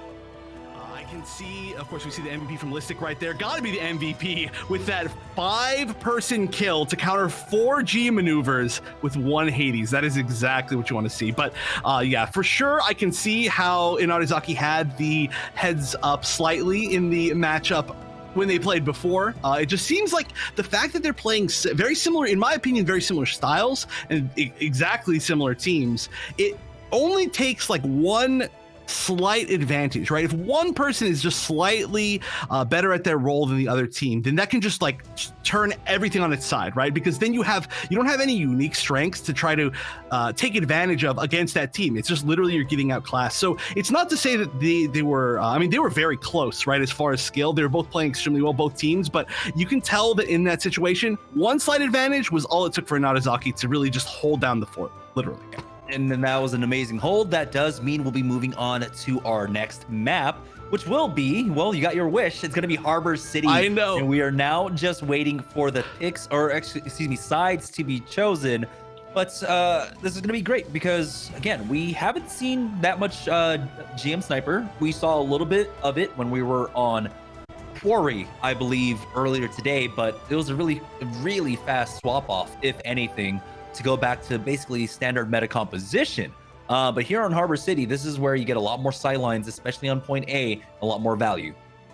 Yeah, I'm really surprised we haven't seen more sniper in general, just at like the start of games. But especially, I mean, too, when that last patch came out, everybody was like, why would you give sniper? I mean, you know, they were complaining, of course, because people do that. But like, why would you give sniper more bullets? Like, that's ridiculous. And then now we're in this tournament, and we've seen like no snipers, which is pretty funny to me. And I'm surprised because I think snipers, of course, extremely strong in a lot of specific situations. But I really have to expect, like you said, on Harbor. For anybody who hasn't played Harbor, it is the most like long one like path. I mean, technically one path, right? Like technically you can go around buildings slightly, but you can kind of see over them as well. So this is just really long pathway that you have to get to the first point. And then there's this weird choke point on the second point. And there's a reason why we don't really see too many teams play this. A lot of teams don't really, they're not a big fan of trying to fight, especially through that second point, more so than anything else. That second choke point is tough, especially now that we don't have Zaku 2. Zaku 2 ult is a really great way of pushing to that choke point. We don't really have that option now because, you know, Zaku 2 is currently not in this tournament. So I'm curious as to who actually decided to play Harbor and what their confidence level is playing Harbor. But hey, I love to see it. I think personally, this is my favorite map visually. Yeah, it looks fantastic. I love kind of the urban, I would say, fighting environment on point A. I you know, typically don't get to explore it as much in your matchmaking because it's simply as like if you're on attack, you get your pick with sniper and then you push on to point. That's it, right? That's the end of the first half of that map. But on defense, playing around the cityscape on point A is actually extremely fun. Particularly as Gym Sniper, because you get to find so many different angles. There are a lot of nooks and crannies, and I think a lot of people don't even realize how many health packs there are actually around that city. There's quite a few for you to play off of, so it can be extremely fun. In particular, it kind of reminds me of one of my favorite Gundams is 08 MS Team, and I always think back to that Goof custom taking out the 3 gun tanks, that entire battle, that scene when we get to this map. Yeah, I'm a big fan of like Earth, like ground battles, if that makes sense. I'm also a big 8th MS Team fan for that reason. So that's why I really like maps like this. I know there's like similar maps too, and like I have some friends that play like Gundam Versus, like Maxi Boost on and stuff. And there's a lot of similar maps in that. I always thought they were super cool. So I was glad that we got this map in particular. I know there's a lot of like, I mean, I like a lot of the map designs, but I just love fighting in a city. It really makes you feel like, oh yeah, that's right. Like I'm in a Gundam right now. That's freaking sick. Yeah, it gives you more of the scope, right? I know in Spawn you have like, you know, the scaffolding and the little cars there that kind of help you with it, but when you realize like, oh yeah, these are like 14-story high buildings and stuff that you're actually fighting around, it does give you a better idea of the scope instead of like, yeah, that could be a realistic hill that I could climb myself, you know, instead of like mounted on like underground command center. But yeah, Harbor is going to be our next map. It's going to be Inarizaki actually starting it off on the offense here. Again, I'm really excited. I just want to see some sniper battles. And I think one of the things that like the reason why we're not kind of seeing it as much here so far in competitive play is just that, you know, teams are a little bit better about kind of covering their angles, not going for the cheeky peeks. In matchmaking, you get away with a lot as sniper. I mean, people make mistakes often, and so sniper gets a lot more value in matchmaking, especially in the lower ranks where people think they can just freely go for peeks. And you have to remember, there's no crouching in Gundam, so lining up the headshots is so much easier in Gundam than in any other game. So snipers have, I would say, one of the easier jobs when it comes to this game in particular as a sniper. Yeah, I'm not gonna lie. When I solo queue, I'm gonna preface this by saying my aim is terrible. I am just not good at aiming. It's unfortunate. It's just how it is. I'm too old to learn new things. But I get so much mileage out of Gym Sniper, and I'm like, I don't know why I'm getting so many kills here. These teams just not playing around me at all. They are just peeking constantly. I'm like, I shouldn't be getting this many chances to headshot them. But yeah, it's this is the most fun map to do that on for sure. When you know, I'm only in like Plat still, but even in Plat, people are just like, they don't play around it. It's very funny. Yeah, it does sound like we are loaded into game, so we'll get in there fairly shortly. Now, this is going to be interesting about how teams hold because we don't get to see as much of, or we haven't been able to see any of it throughout our matches today. Typically, it's going to be holding that first corner, but how I've been seeing in scrims is that teams play a little bit further back, not on that corner, playing maybe around if you're looking at it from the defender side, more on the right side, but it is Inarizaki starting it off as the offense. It does seem like, what are they trading off for that GM sniper? Well, they are at least picking it up. It looks like they do not have the Pale Rider. So I'm assuming it's going to be their Pale Rider player that's just really good at clicking heads, right? The skill transfers over, and it looks like on the other side, we're actually going to have the Pale Rider and the Sniper, which I feel like that does actually make a lot of sense, and we are going to lose the Methus instead. Yeah, I think Methus just leaves himself too vulnerable. I mean, we still have a lot of mobile suits here that are within that one-shot range, right? 1100 hit to the head coming out from the Gym Sniper, but still, I don't think Methus can get as much value here. You know, your turrets don't work out quite as well, even though there's a lot of corners to play off of. But here it is, Inarizaki making their first solid push. They've got the highway tunnel out now. You can see the challenge coming out, but it's going to be the first knock. They got right on top of Sniper, took him out, and that is going to be a free opening for Inarizaki to start pushing in. Yeah, this is now 2 downs. This is a ridiculously long run back, by the way, on defense to get to A. So I'm going to have to assume this is immediately going to be a successful push to A. We didn't get to see the snipe quite as much. Now, of course, we want to see the snipes, right? It's a lot of fun. But realistically, the biggest question here is how are these teams going to deal with this choke point going into B? It's right behind them. This is going to be one of the toughest spots, probably in the entire game, to actually push through. And we do see a lot of, for instance, like Unicorn to try to push through it. We see a lot of different strategies. I'm curious what it's going to be. Currently, there are 2 ticks on point A, but, you know, they're actually kind of holding. Yeah, that's going to allow them to come back as a full 6. Find 1 pick onto that Sniper and the Suzabi down. They are trading back at the very least. It looks like they were forced back onto this mini health pack, and now you can see the Dom trying his best to survive, but he will ultimately go down. So the retake actually comes out here from the defense. It's only 2 ticks picked up now from Inarizaki. Yeah, I was apparently way too early to assume that was going to be successful. Like I said, the run back is really long. Now, if you're like an Ashmar that goes down or something, you have a little bit, or a Methus, right? You have a little bit more time to come back. And it looks like we do actually see a Methus. Oh, no, I'm sorry. The Methus was on offense. I was looking at the wrong side. So I'm surprised that they managed to make it back in time, but it does look like the push again will work. And they're just going to abandon it. You can see everybody just flying back. You do not want to commit too much and give up that choke point. You want 100% to hold this choke point. But it looks like they will actually get caught. That's going to be 1 going down. 1 more possibly. It is the Ashmar falling in. Oh no, Casino is caught off guard too. So now only 3 members up, but they're in the middle of the rest of the team here. It's going to be a full 6-man push onto the point. No one goes down here for Inarizaki. Wow, yeah. You know, everything that I've said has just like not happened in this match. That's pretty surprising. Now, if the team actually manages to push on point here, it can be very, very hard to take it back as defense because you only have 1 pathway back. You only have to take that bridge from your spawn.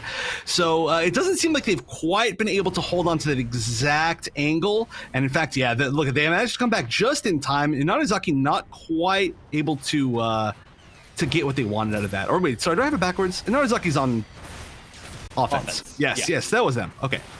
Yeah, Powerpuff Girls are able to force them back onto this choke. We do have that Ashmar punch ready, along with that Screaming Nimbus for them. The Hades is available too for this hold, but they have given up space once more. They are forced back. You can see Sniper is on the low ground. He's not playing off height right now, trying to take that 1v1 challenge up against the Snipers themselves. They are doing a good job, though, playing around sight lines, but again, you're still vulnerable here in this right side alley as everyone is just scrambling to try and pick up heals for themselves. Yeah, side thing to pay attention to here, especially when you've got so many Ashmars, is that punch can instant kill people because there's so much space to knock people off of the level and this entire area. So you have to really be careful of that. I've seen, 3 or 4 people knocked off the side at the same exact time. Same thing with Screaming Nimbus. Look at this. You got to avoid it. Yeah, it's like, no, leave me alone. Ooh, almost fell in the pit. Yeah, I've fell prey to that quite often now, but that's going to be the push now for Inarizaki. I don't think they lost anyone really on that push, and so they have everyone here, but the Ashmar punch has been used just to try and delay on the point. That's going to be the second pick now coming in for Inarizaki as they clean up one more, and the staggered push is coming out from Powerpuff Girls, getting absolutely punished. Inarizaki almost on the verge of taking this point with 4 minutes remaining now as the rest of the defense is here. We do have a few cleanups coming in now. Zero's picking up one more, and the defense will hold. Will they deny the third tick? They do, forcing back Inarizaki despite actually losing out on a few on that scramble. Yeah, that was such a perfect example of the combo that is Exia with the armor from the Dom. The Dom's armor gun on Exia makes Exia so hard to kill. Already, it's a slippery target, but giving it that extra health that's like, I mean, it's already a high percentage of its health that it's getting extra. It becomes like this 2-man just killing squad. It's ridiculous, but oh, that was a nice chunk directly on the legs, getting all that AoE damage. They're gonna get a res as well. From 2 times that it seemed like Inarizaki was gonna be able to really hold that point B, they have been pushed back again to the choke point.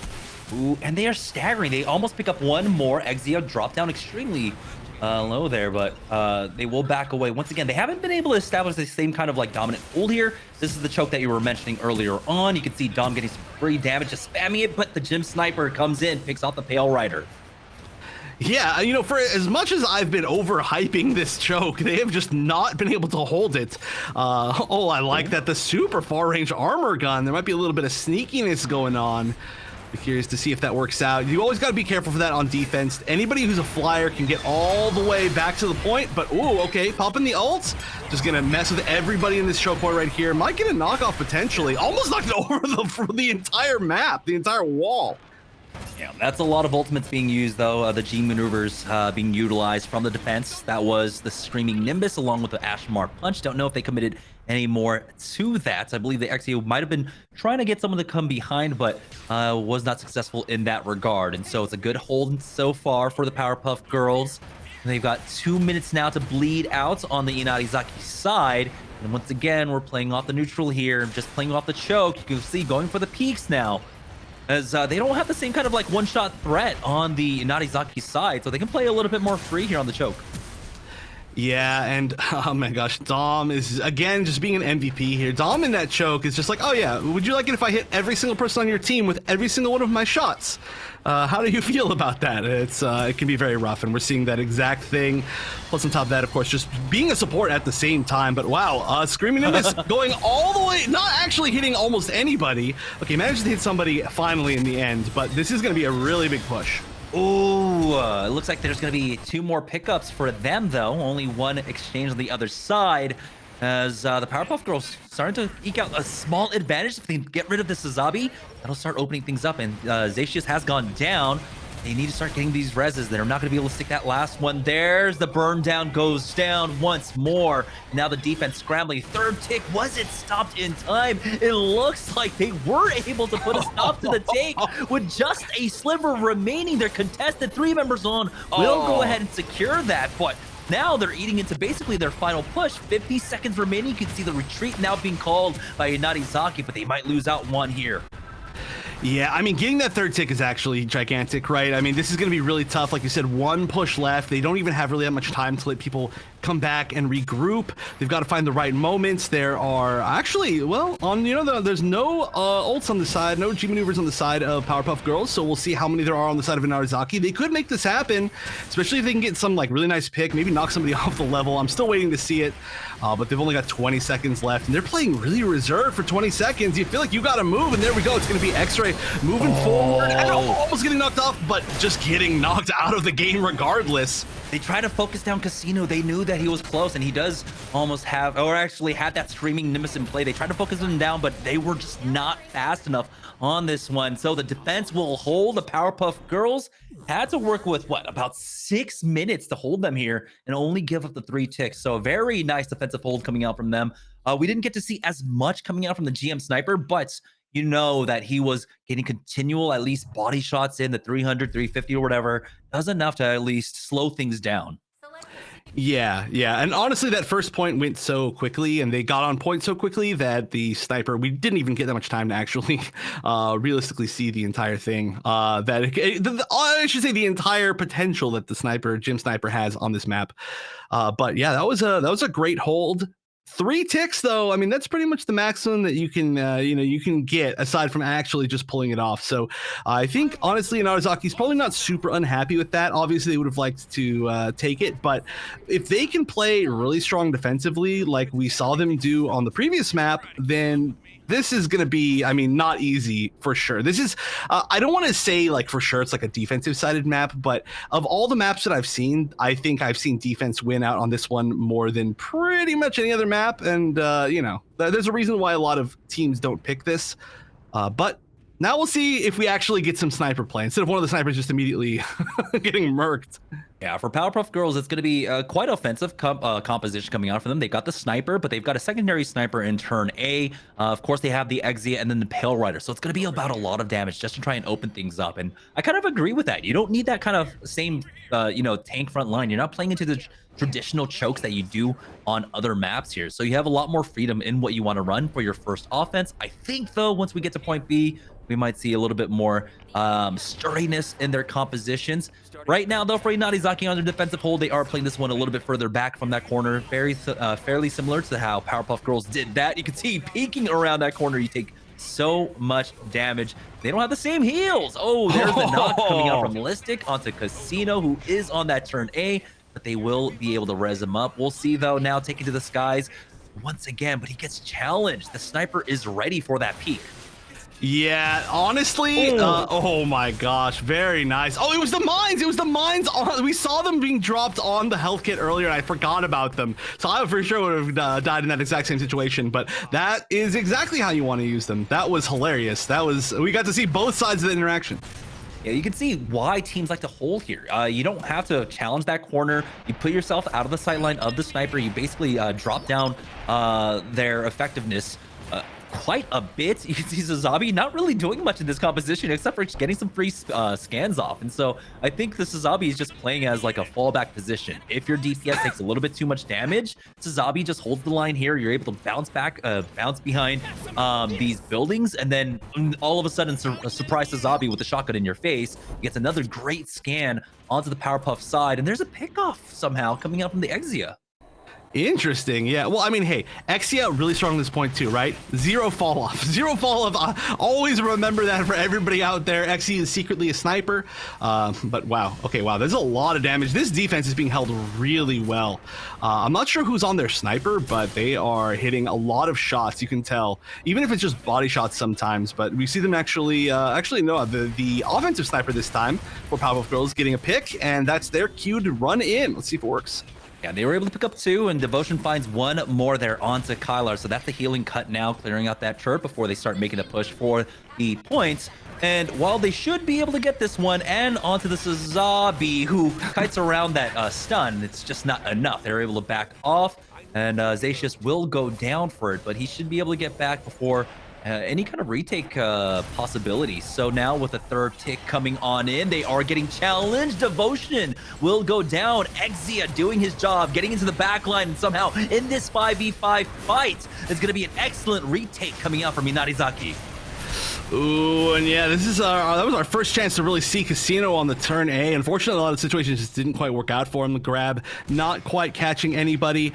Wow, just look at this. Immediately pushed all the way back on defense, and Inarizaki's like, nope, we are just restarting this game basically with 2 minutes left. I don't care that you're at 3 ticks. We are just standing here again. And yeah, look at that, just pre-firing with the Dom, saying, I don't care, walking into these bullets. Yeah, I mean, he eats what, 1 dagger, and that's it. He does have the health pack to play off of at the very least, but ooh, another shot to the head there from that turn A. Our sniper is actually just trading kills for now.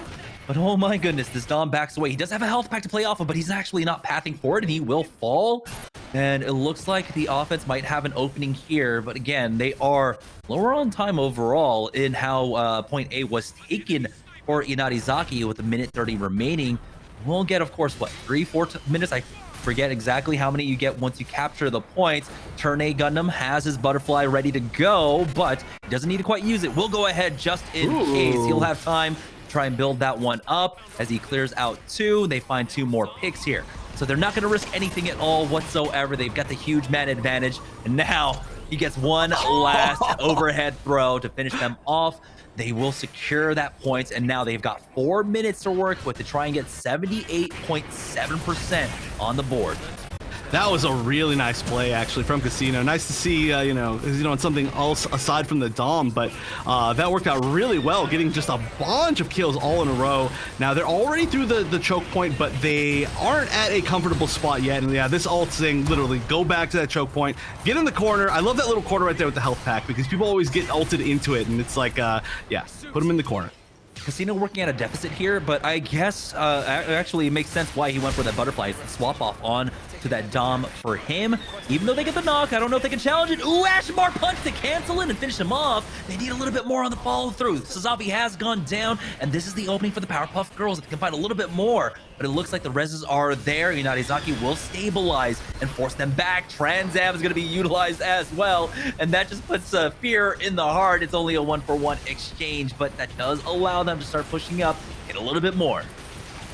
Yeah, that was, I could definitely see the fear there from the Axia saying, okay, hold on, man, I don't want to get, hit with the grab. That would be just an unfortunate end to my ult, but then they just ran away and it ended their ult anyway. So just the threat of the turn A can sometimes be as much as the actual effect of the turn A if they've got strong melee. All right, it looks like, oh wait, is that defense?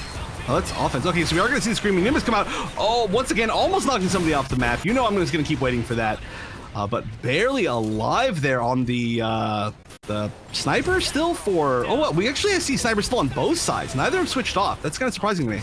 Wait, Casino is actually still on that turn A, but there's going to be a difficult push. They're playing right into the funnels now. He does have, what, half of his shield still up and remaining. You got the Transab coming through now for Powerpuff Girls, who are on point. They're about to secure their first tick, second one coming out, and they have not traded back yet on the other side. Things are looking a little bit difficult. Devotion brought back into things. Turn A still up, does not have his nano skin quite yet, and he will fall, unfortunately. But Devotion is still finding picks on this sniper.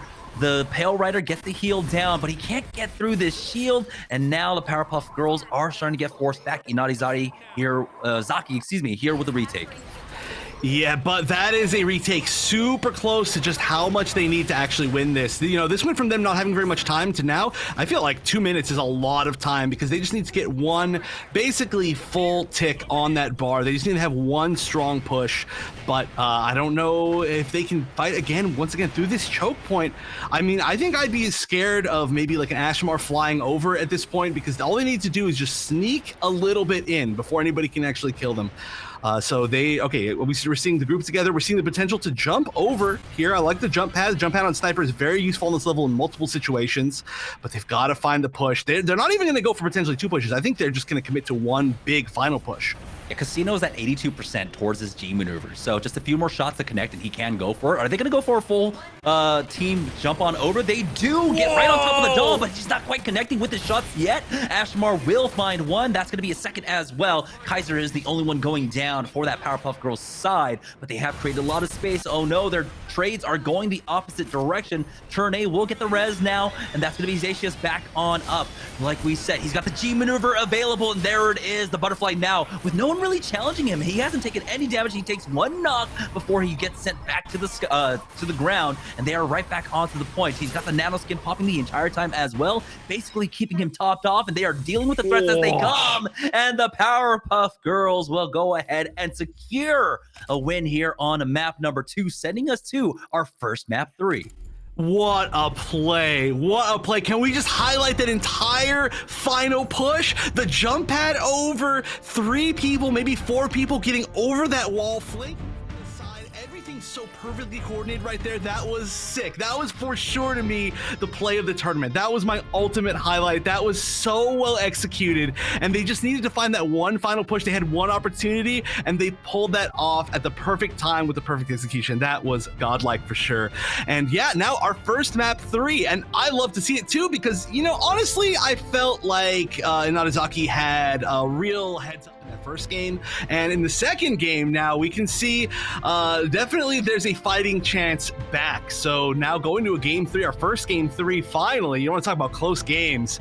That was sick. There was not a lot of time for them to do that too, and they just, oh my gosh, I am blown away by that play. Importantly, making that jump with a sniper pad, there's a small window where you can mess it up, where you don't get over that wall if you don't use your boosters at the right time to float on over. So it could have gone bad for them, but they were able to execute extremely well with that, and they knew the timing. They had the Turn A Gundam Ultimate coming up. The Butterfly was there for them to finish things off. There was no one to challenge. I mean, we've seen in the past how Doms and Pale Riders have been able to deal with that Turn A Butterfly, but this time around, they find the opening, and they did a great job. Like you mentioned earlier on in the match as well, they brought it down. They got the first 2 ticks, and they brought it down to just 1 tick. That's all they needed to secure that one. So great push coming out from Powerpuff Girls. Now we're seeing our first map 3, I think, of the day. I'm going to double check the bracket, but I think that might be the first map 3 of the tournament. Double checking for now, and yeah, wow. It is our first map number 3. Well, you know, I'm glad that it's here. I'm glad our final match of the day is going to be a close one. And oh my gosh, I'm still so, you know, the stream's on the 2-minute like delay. I'm actually like looking over right now because I'm trying to watch again that entire push. That's how good that was. But okay, we can actually take a look at the bracket and how many 2-0s there have been the entire day. There have been a lot of close 2-0s that we've watched, but this is going to be our first 2-1. Wow, it took until this long to get one, and it's in a run back that was a 2-0 before. Yeah, and I mean, it looked like, you know, Inarizaki had pretty good time. Even though they came down to like 78.6, their pushes looked really good. I don't know, there were a few stalls that I found a little bit questionable. I think on point A, where they had gone the 2 ticks and slowed things down a bit. I don't know exactly what happened there. That could have been the difference maker overall, but again, this was extremely close, much closer than what we saw when we were on Flag Fort. Right now, we are, of course, waiting for the next round of bans. This is our first time where we get our second round of bans, and we are starting to dig deep now into the map pool. Yeah, somebody is going to finally either ban or pick Ministry of Defense. It's guaranteed at this point, I think, right? Oh, wait, no, it's not, because they... No, wait. Yeah, no, pretty sure it is. I'm pretty sure it is at this point. Yeah, somebody's going to either ban it or pick it. I'm assuming it's probably going to be banned at this point. But we did see Harbor City, so I genuinely have no idea what could happen after this point. And I'm glad we saw like my favorite play of the entire day on Harbor City. So we got to see a little bit of almost everything. I would love to see Ministry of Defense at least once throughout this tournament. I would love if we got to see every map, but it's totally understandable if we don't. We do have, of course, to the left, Thorough Plant and Mountain R&D. Wow. Okay, so we've got Thorough Plant and Mountain R&D Lab, of course, both the domination missions, which both can be very, very chaotic if either of these teams wants to go that route, or we could go to Ministry of Defense, which is going to be also very... the opposite, right? Or, well, no, not the opposite, really, also chaotic. Realistically, it's all chaotic choices. Ministry of Defense, in case anybody's wondering why it hasn't been picked yet, the points are very strangely placed compared to, I think, a lot of the spawns. So, for example, even just the very first spawn that you have compared to the first points that you have to destroy, they're very, very close. You can run to them. There's a bunch of different angles to get to them. You can actually hold them really well as offense. We see a lot of people get very, very quick wins offensively there. And then the map completely changes to like a completely basically indoor fight once you get to the second point, and once people start pushing it there. It's just a very weird map that can be very chaotic, and there can be a lot of really quick team wipes because there's not a lot of these like kind of like long range, like you're trying to push down this site. It's just a lot of like flanks. It's almost very close to a destruction mission in my opinion, or sorry, not destruction, domination. So I don't know which one we're gonna get. Actually, we're not Ministry of Defense. I was not looking at the map list. Yeah, and thermal plant has been banned out as well. It's going to come down to Mountain R&D. We got to see this earlier on, some Barbados play coming in for this one. We've even seen teams try their hands at Zaku range, which really not quite working out here. Zaku range is fantastic, especially when it comes to matchmaking. But when it comes to teams being able to coordinate and really call out threats to their back line, we saw how quickly teams are able to respond to it. So I kind of agree not going for that pick. We'll see if anything changes. But right now, I think the Pale Riders, we got to see that earlier on here on Mountain R&D. Definitely going to be a pick that comes on. And we'll see if maybe Sazabis are going to be played here as well. Again, I like that we currently have Zaku Melee banned out for this, because that's one where I don't like seeing the Zaku Melee, because every point A, B, and C can just be won easily by Zaku Melee on his own. Yes, this is, I mean, really, especially this map, Zaku Melee. I've actually run into some pre-mades on ranked that have run entirely flankers with Zaku Melee. This was actually pre Zaku Melee nerf too. So they would run Zaku Melee, they'd run Exia, which of course them together is always going to be really strong. But then on top of that, just the fact that you have to deal with them, I feel like that actually makes Zaku range stronger, because you can't really turn around if you're still dealing with the Zaku Melee in front. And then there's just there's teams that are entirely committed to that. It can be very, very scary. Obviously, you know, that's just rank stacks. That's not the level of competitive play that we're seeing here today. But yeah, it makes this a very different map, a completely different map, having Zaku 2 Melee.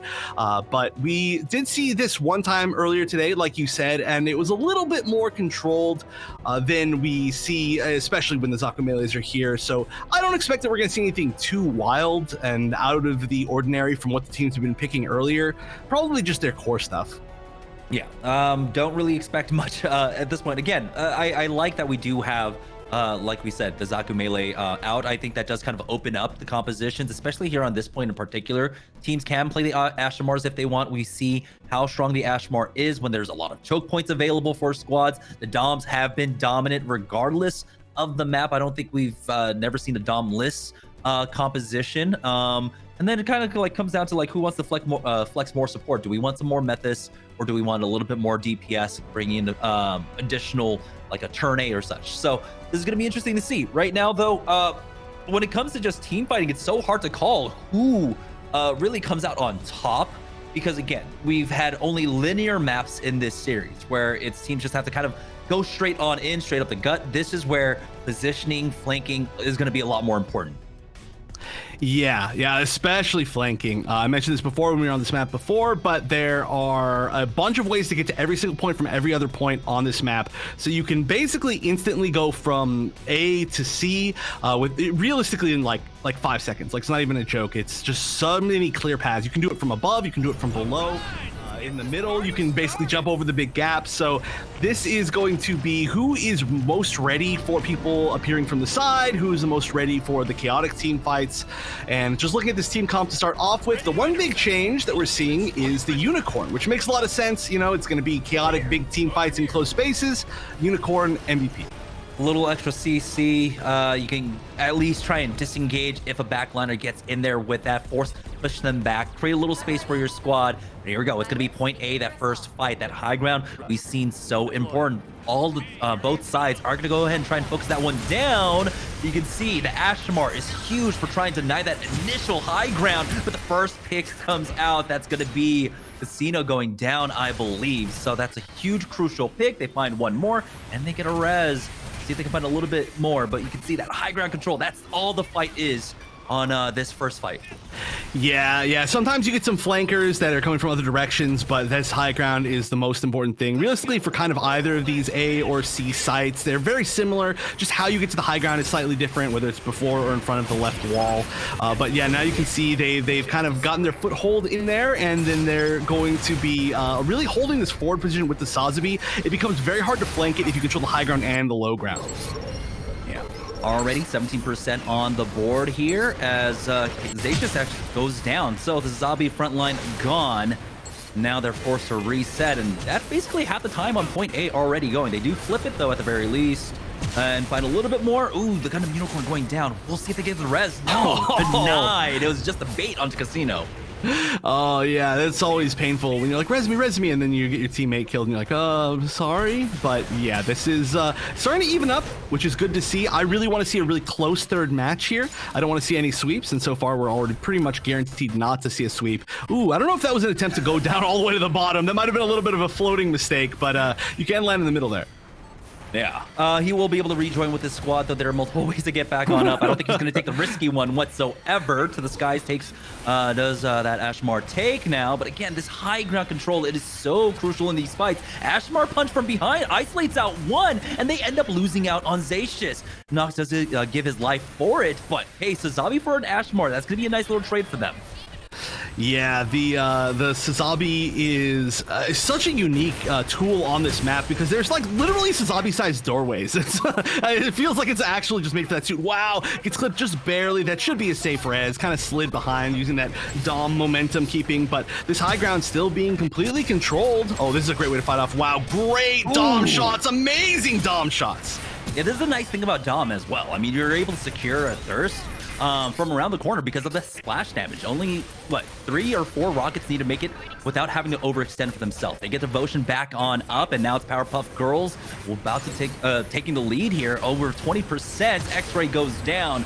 And this fight for the high ground, it's just not the same. You can see how much of a difference on the other side that Ashmar is making, consistently being able to go up top, being unchallenged because they don't have the same sightlines for their Pale Rider to really try and make sure that the skies are clear. But oh boy, overextended, does get back, does survive, and that's going to be an overextension on Zacius' side. That's going to be now an opportunity for Inarizaki to come in. Until that happens, the punch out, Batty finds one, and he does not secure the thirst onto X-Ray.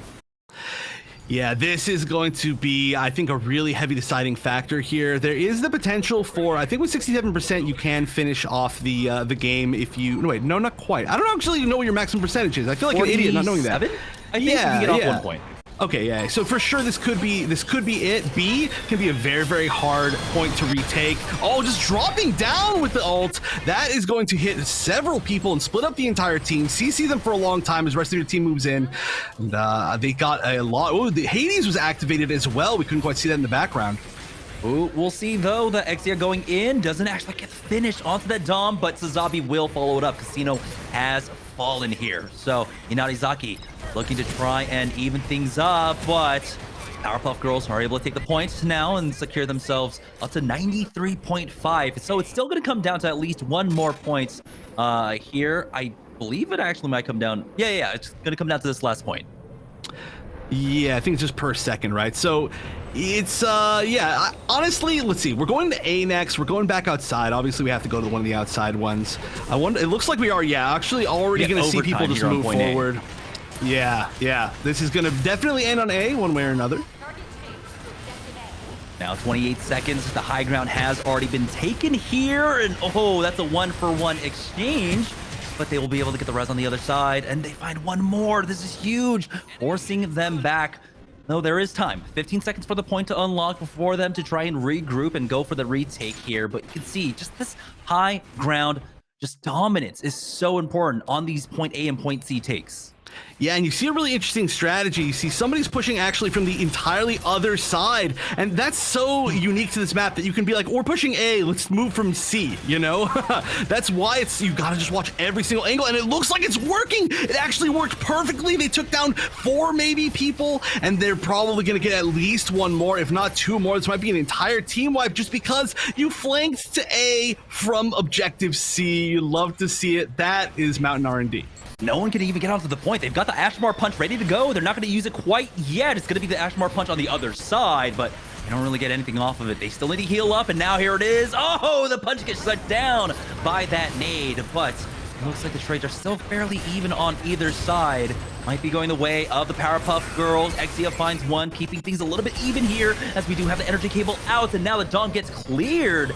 And in overtime, seems like it's going to be the Powerpuff Girls to finish things off. 99.9%. They just need the extra time ticker to go away. And there it is. Powerpuff Girls taking the first round.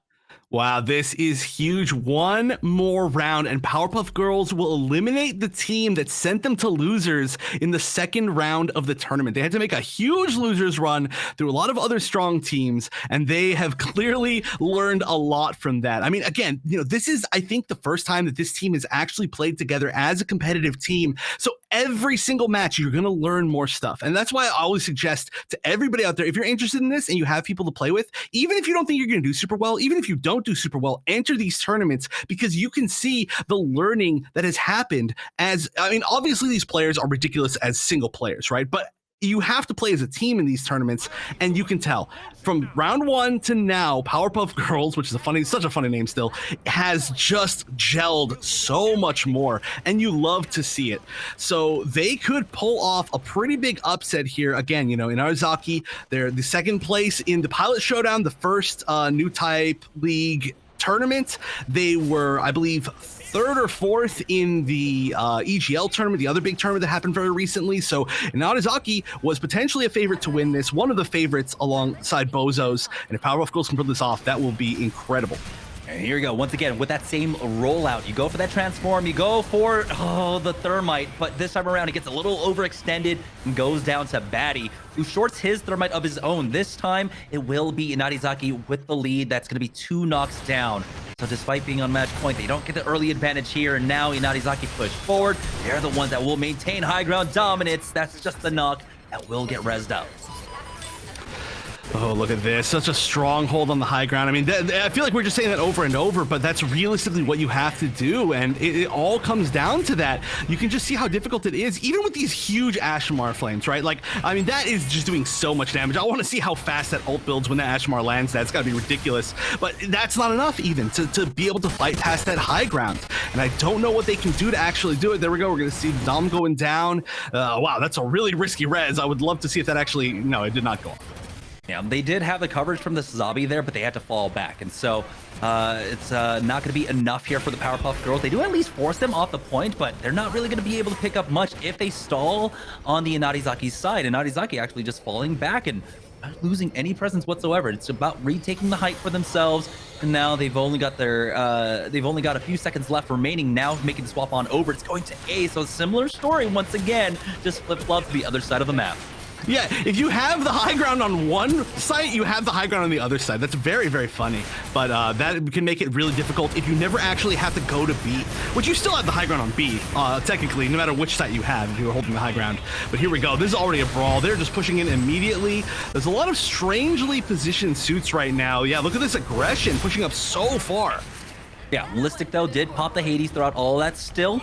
They've got 4 online right now, or will have 4. I believe the Dom is only 5% away from having that Screaming Nimbus. So we've got the Trans Am, we've got the Unigore Ultimate along with the punch for the Ashmar here.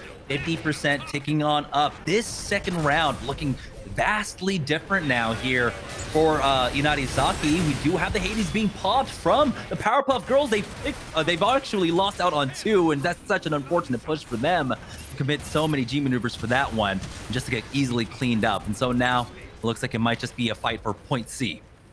Yeah, this is tough. I mean, they are really close to being able to close it out right there. That is like going to be like I don't know, some percentage of a second, basically. It looks like to me, at least. So, yeah, 6% off, it looks like. 93.8 is the max that Inarizaki can get. Oh, it actually even says that. They're trying to pick them up, pushing forward. They've actually picked up 2, but you know what? That's a fine reset. Even though this is going over to point C, I feel like Inarizaki have a really good understanding about how to try and make the push for that high ground. They're still trading back and forth, and they never actually capped the point for Powerpuff Girls. So Inarizaki basically got full value, 93.8%, and now they just need a little bit more there on point C to finish it off. After losing a round, they may shut this out with a perfect. That is an incredible thing to see. 14 seconds until C is active, and this has literally not gone to B at all in this round. That has just gone A, C, A, C, and that's one of the things about domination is you're not guaranteed to actually get every single point in a game, which can make these maps very chaotic, and sometimes you don't get to play the strategy you want. But here we go. We're seeing a lot of G maneuvers all in a row. This is super aggressive. It's the Unicorn ulti, that's the Screaming Nimbus as well, but all they pick up is one and a little bit of value here on the high ground, but it's going to be Screaming Nimbus out now for Inarizaki as they've got the Xe in the back line as well. Screaming Nimbus picks up one, and they'll be able to regroup. Never mind, he does end up falling here to that Hades as well.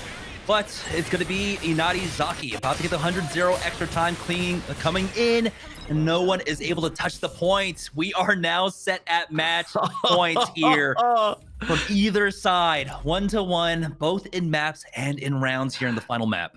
Yo, this is sick. This is the last match of the day, and it feels like a grand finals. This is as close as it gets, and I'm actually really glad that we're on domination here because we know that there's not going to have to be a tiebreaker. There's no way to tie in domination, so one round is deciding 100% of which of these teams makes it into the top 3, which is huge. This is awesome. I love to see this. You know, the story of Powerpuff Girls getting knocked into losers by Inarizaki. They have the chance to upset him again, but already clearly they've done better than they did in the very first time that they fought, so that's extremely impressive to see.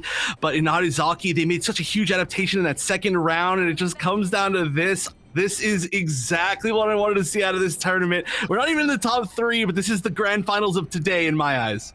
Yeah, and we're going to be starting it off once again. It's been the story here of R&D. It's high ground once more as we start off on point A, and it came down to a small misstep by Batty in round number 2, where he was the first one picked. He was, of course, doing his job on the Ashmar. He's going to go ahead and lay down a Molly for that high ground. Both teams a little bit wary of it. His is the first one to fall, either actually using that cooldown now, but it's the first pick coming out from the Inarizaki side.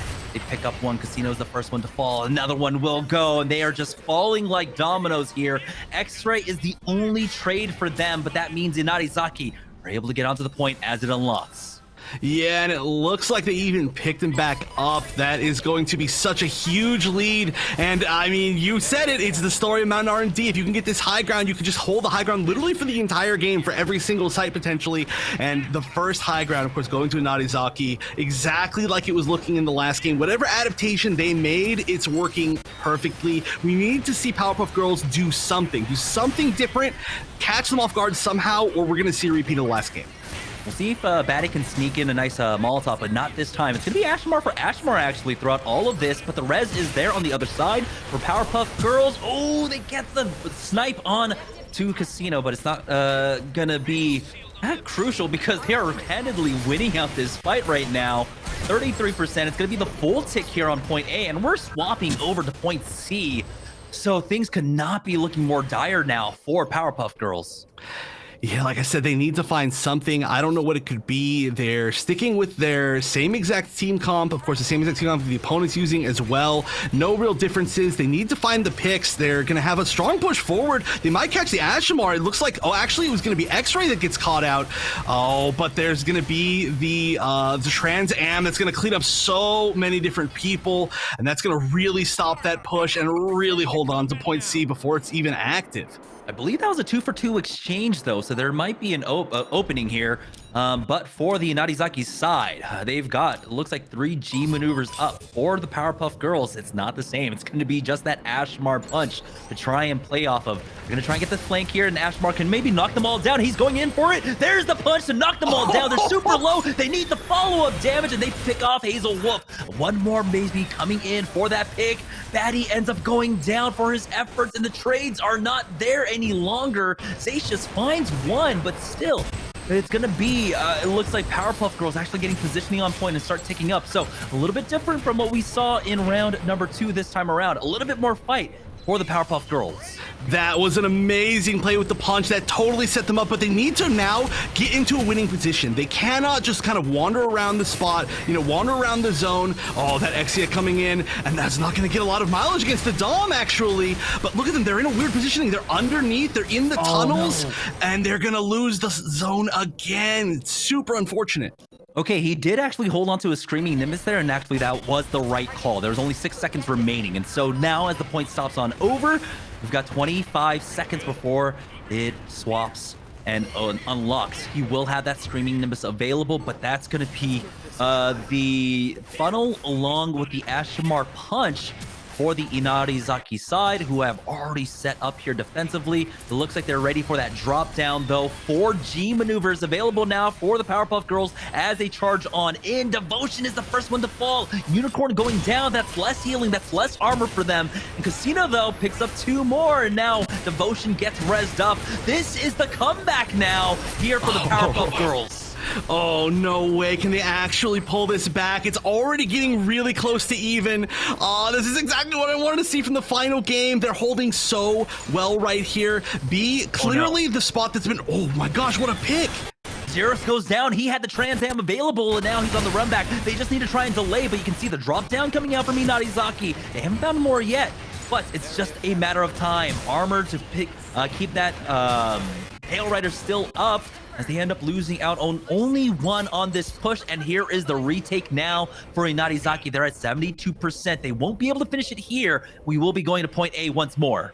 Oh, that point A is going to be huge. And the question is, how do you want to rotate from B to A? It's just about time to do it. Whoever can, again, hold this top spot is going to have such a huge advantage. But unbelievable that Powerpuff Girls actually has an advantage after getting shut out so much of that entire last round and the start of this round. But here we go. It's all going to come down to this point A unlocking in 20 seconds. Hades picking up 1, and that's going to be a second as well. Casino has fallen. Support line down. Devotion will go down as well. And it looks like Inarizaki looking to finish things off strong here on point A. It's going to unlock in 5 more seconds, and now the pressure is on. They're able to retake that height, and I don't know if they have the tools on the other side to try and force them out. They do have that Trans Am once again. Will it be enough to try and force them back? He will have that faster charge to try and knock them back. It worked with that Ashmar punch, but instead just the presence alone. Trans Am has been used. They find 2.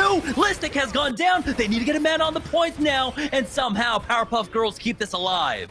That was a huge punch. The huge punch into the Trans Am. That punch has been the MVP today. 2 basic full team wipes because of it, and now this is all going to come down to this final fight. We are at 90. I mean, we are just so close to either one winning. It's just going to be about realistically, I think, who can wipe the other team, because this is going to have to be a full commit realistically from both sides within the next gigantic push. I don't know how many G maneuvers we have available. For sure, we have at least the Hades and the Screaming Nimbus, but on the other side, I'm not sure. Nimbus for Nimbus, who's going to be left crying here at the end of the day. This fight decides it all. Xerus finds 1 knock into X-Ray. That's going to be the take line down. Hazel has gone down as well, and this might just be it. Powerpuff Girls cleaning up the rest of the members of Inarizaki. That's only going to be 2 picks as they're trying to regroup here for that retake, hoping for extra time, but no, 1 more knock might just come in. The Unicorn Gundam finds 1 more. Zatius has fallen. They are trading back and forth, but Powerpuff Girls need to regroup, need to get the heals up. Suzabi is in, and the Trans Am is here for Inarizaki. The retake is happening. We're now down to extra time. There's only 1 person remaining here for the Powerpuff Girls to try and touch. It's gonna be Inarizaki to get the final team fight win, and they survive and move on to the lower finals. Oh my god, down to 99.9 to 99.9. That might be the Gundam Evolution match of all time. That's what I'm gonna say right now. That was such a set. In my eyes, both of those teams are winners. That was incredible.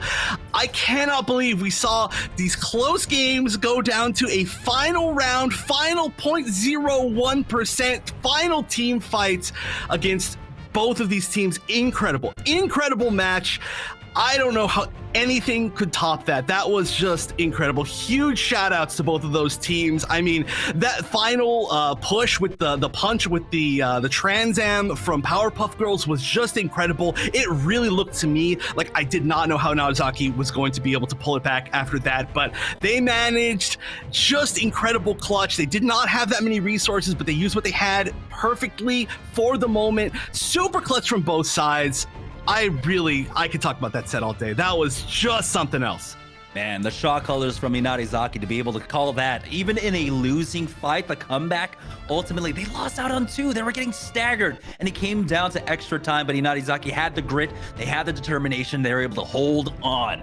But, you know, still, hands, you know, you gotta give it up. You gotta give it up. to PPG, who honestly gave us some great performances. Multiple players across that roster coming from Batty, Casino, everyone did contribute, but it looked like overall, again, Inarizaki was just able to make a miracle happen. So they will be moving on to tomorrow's matches.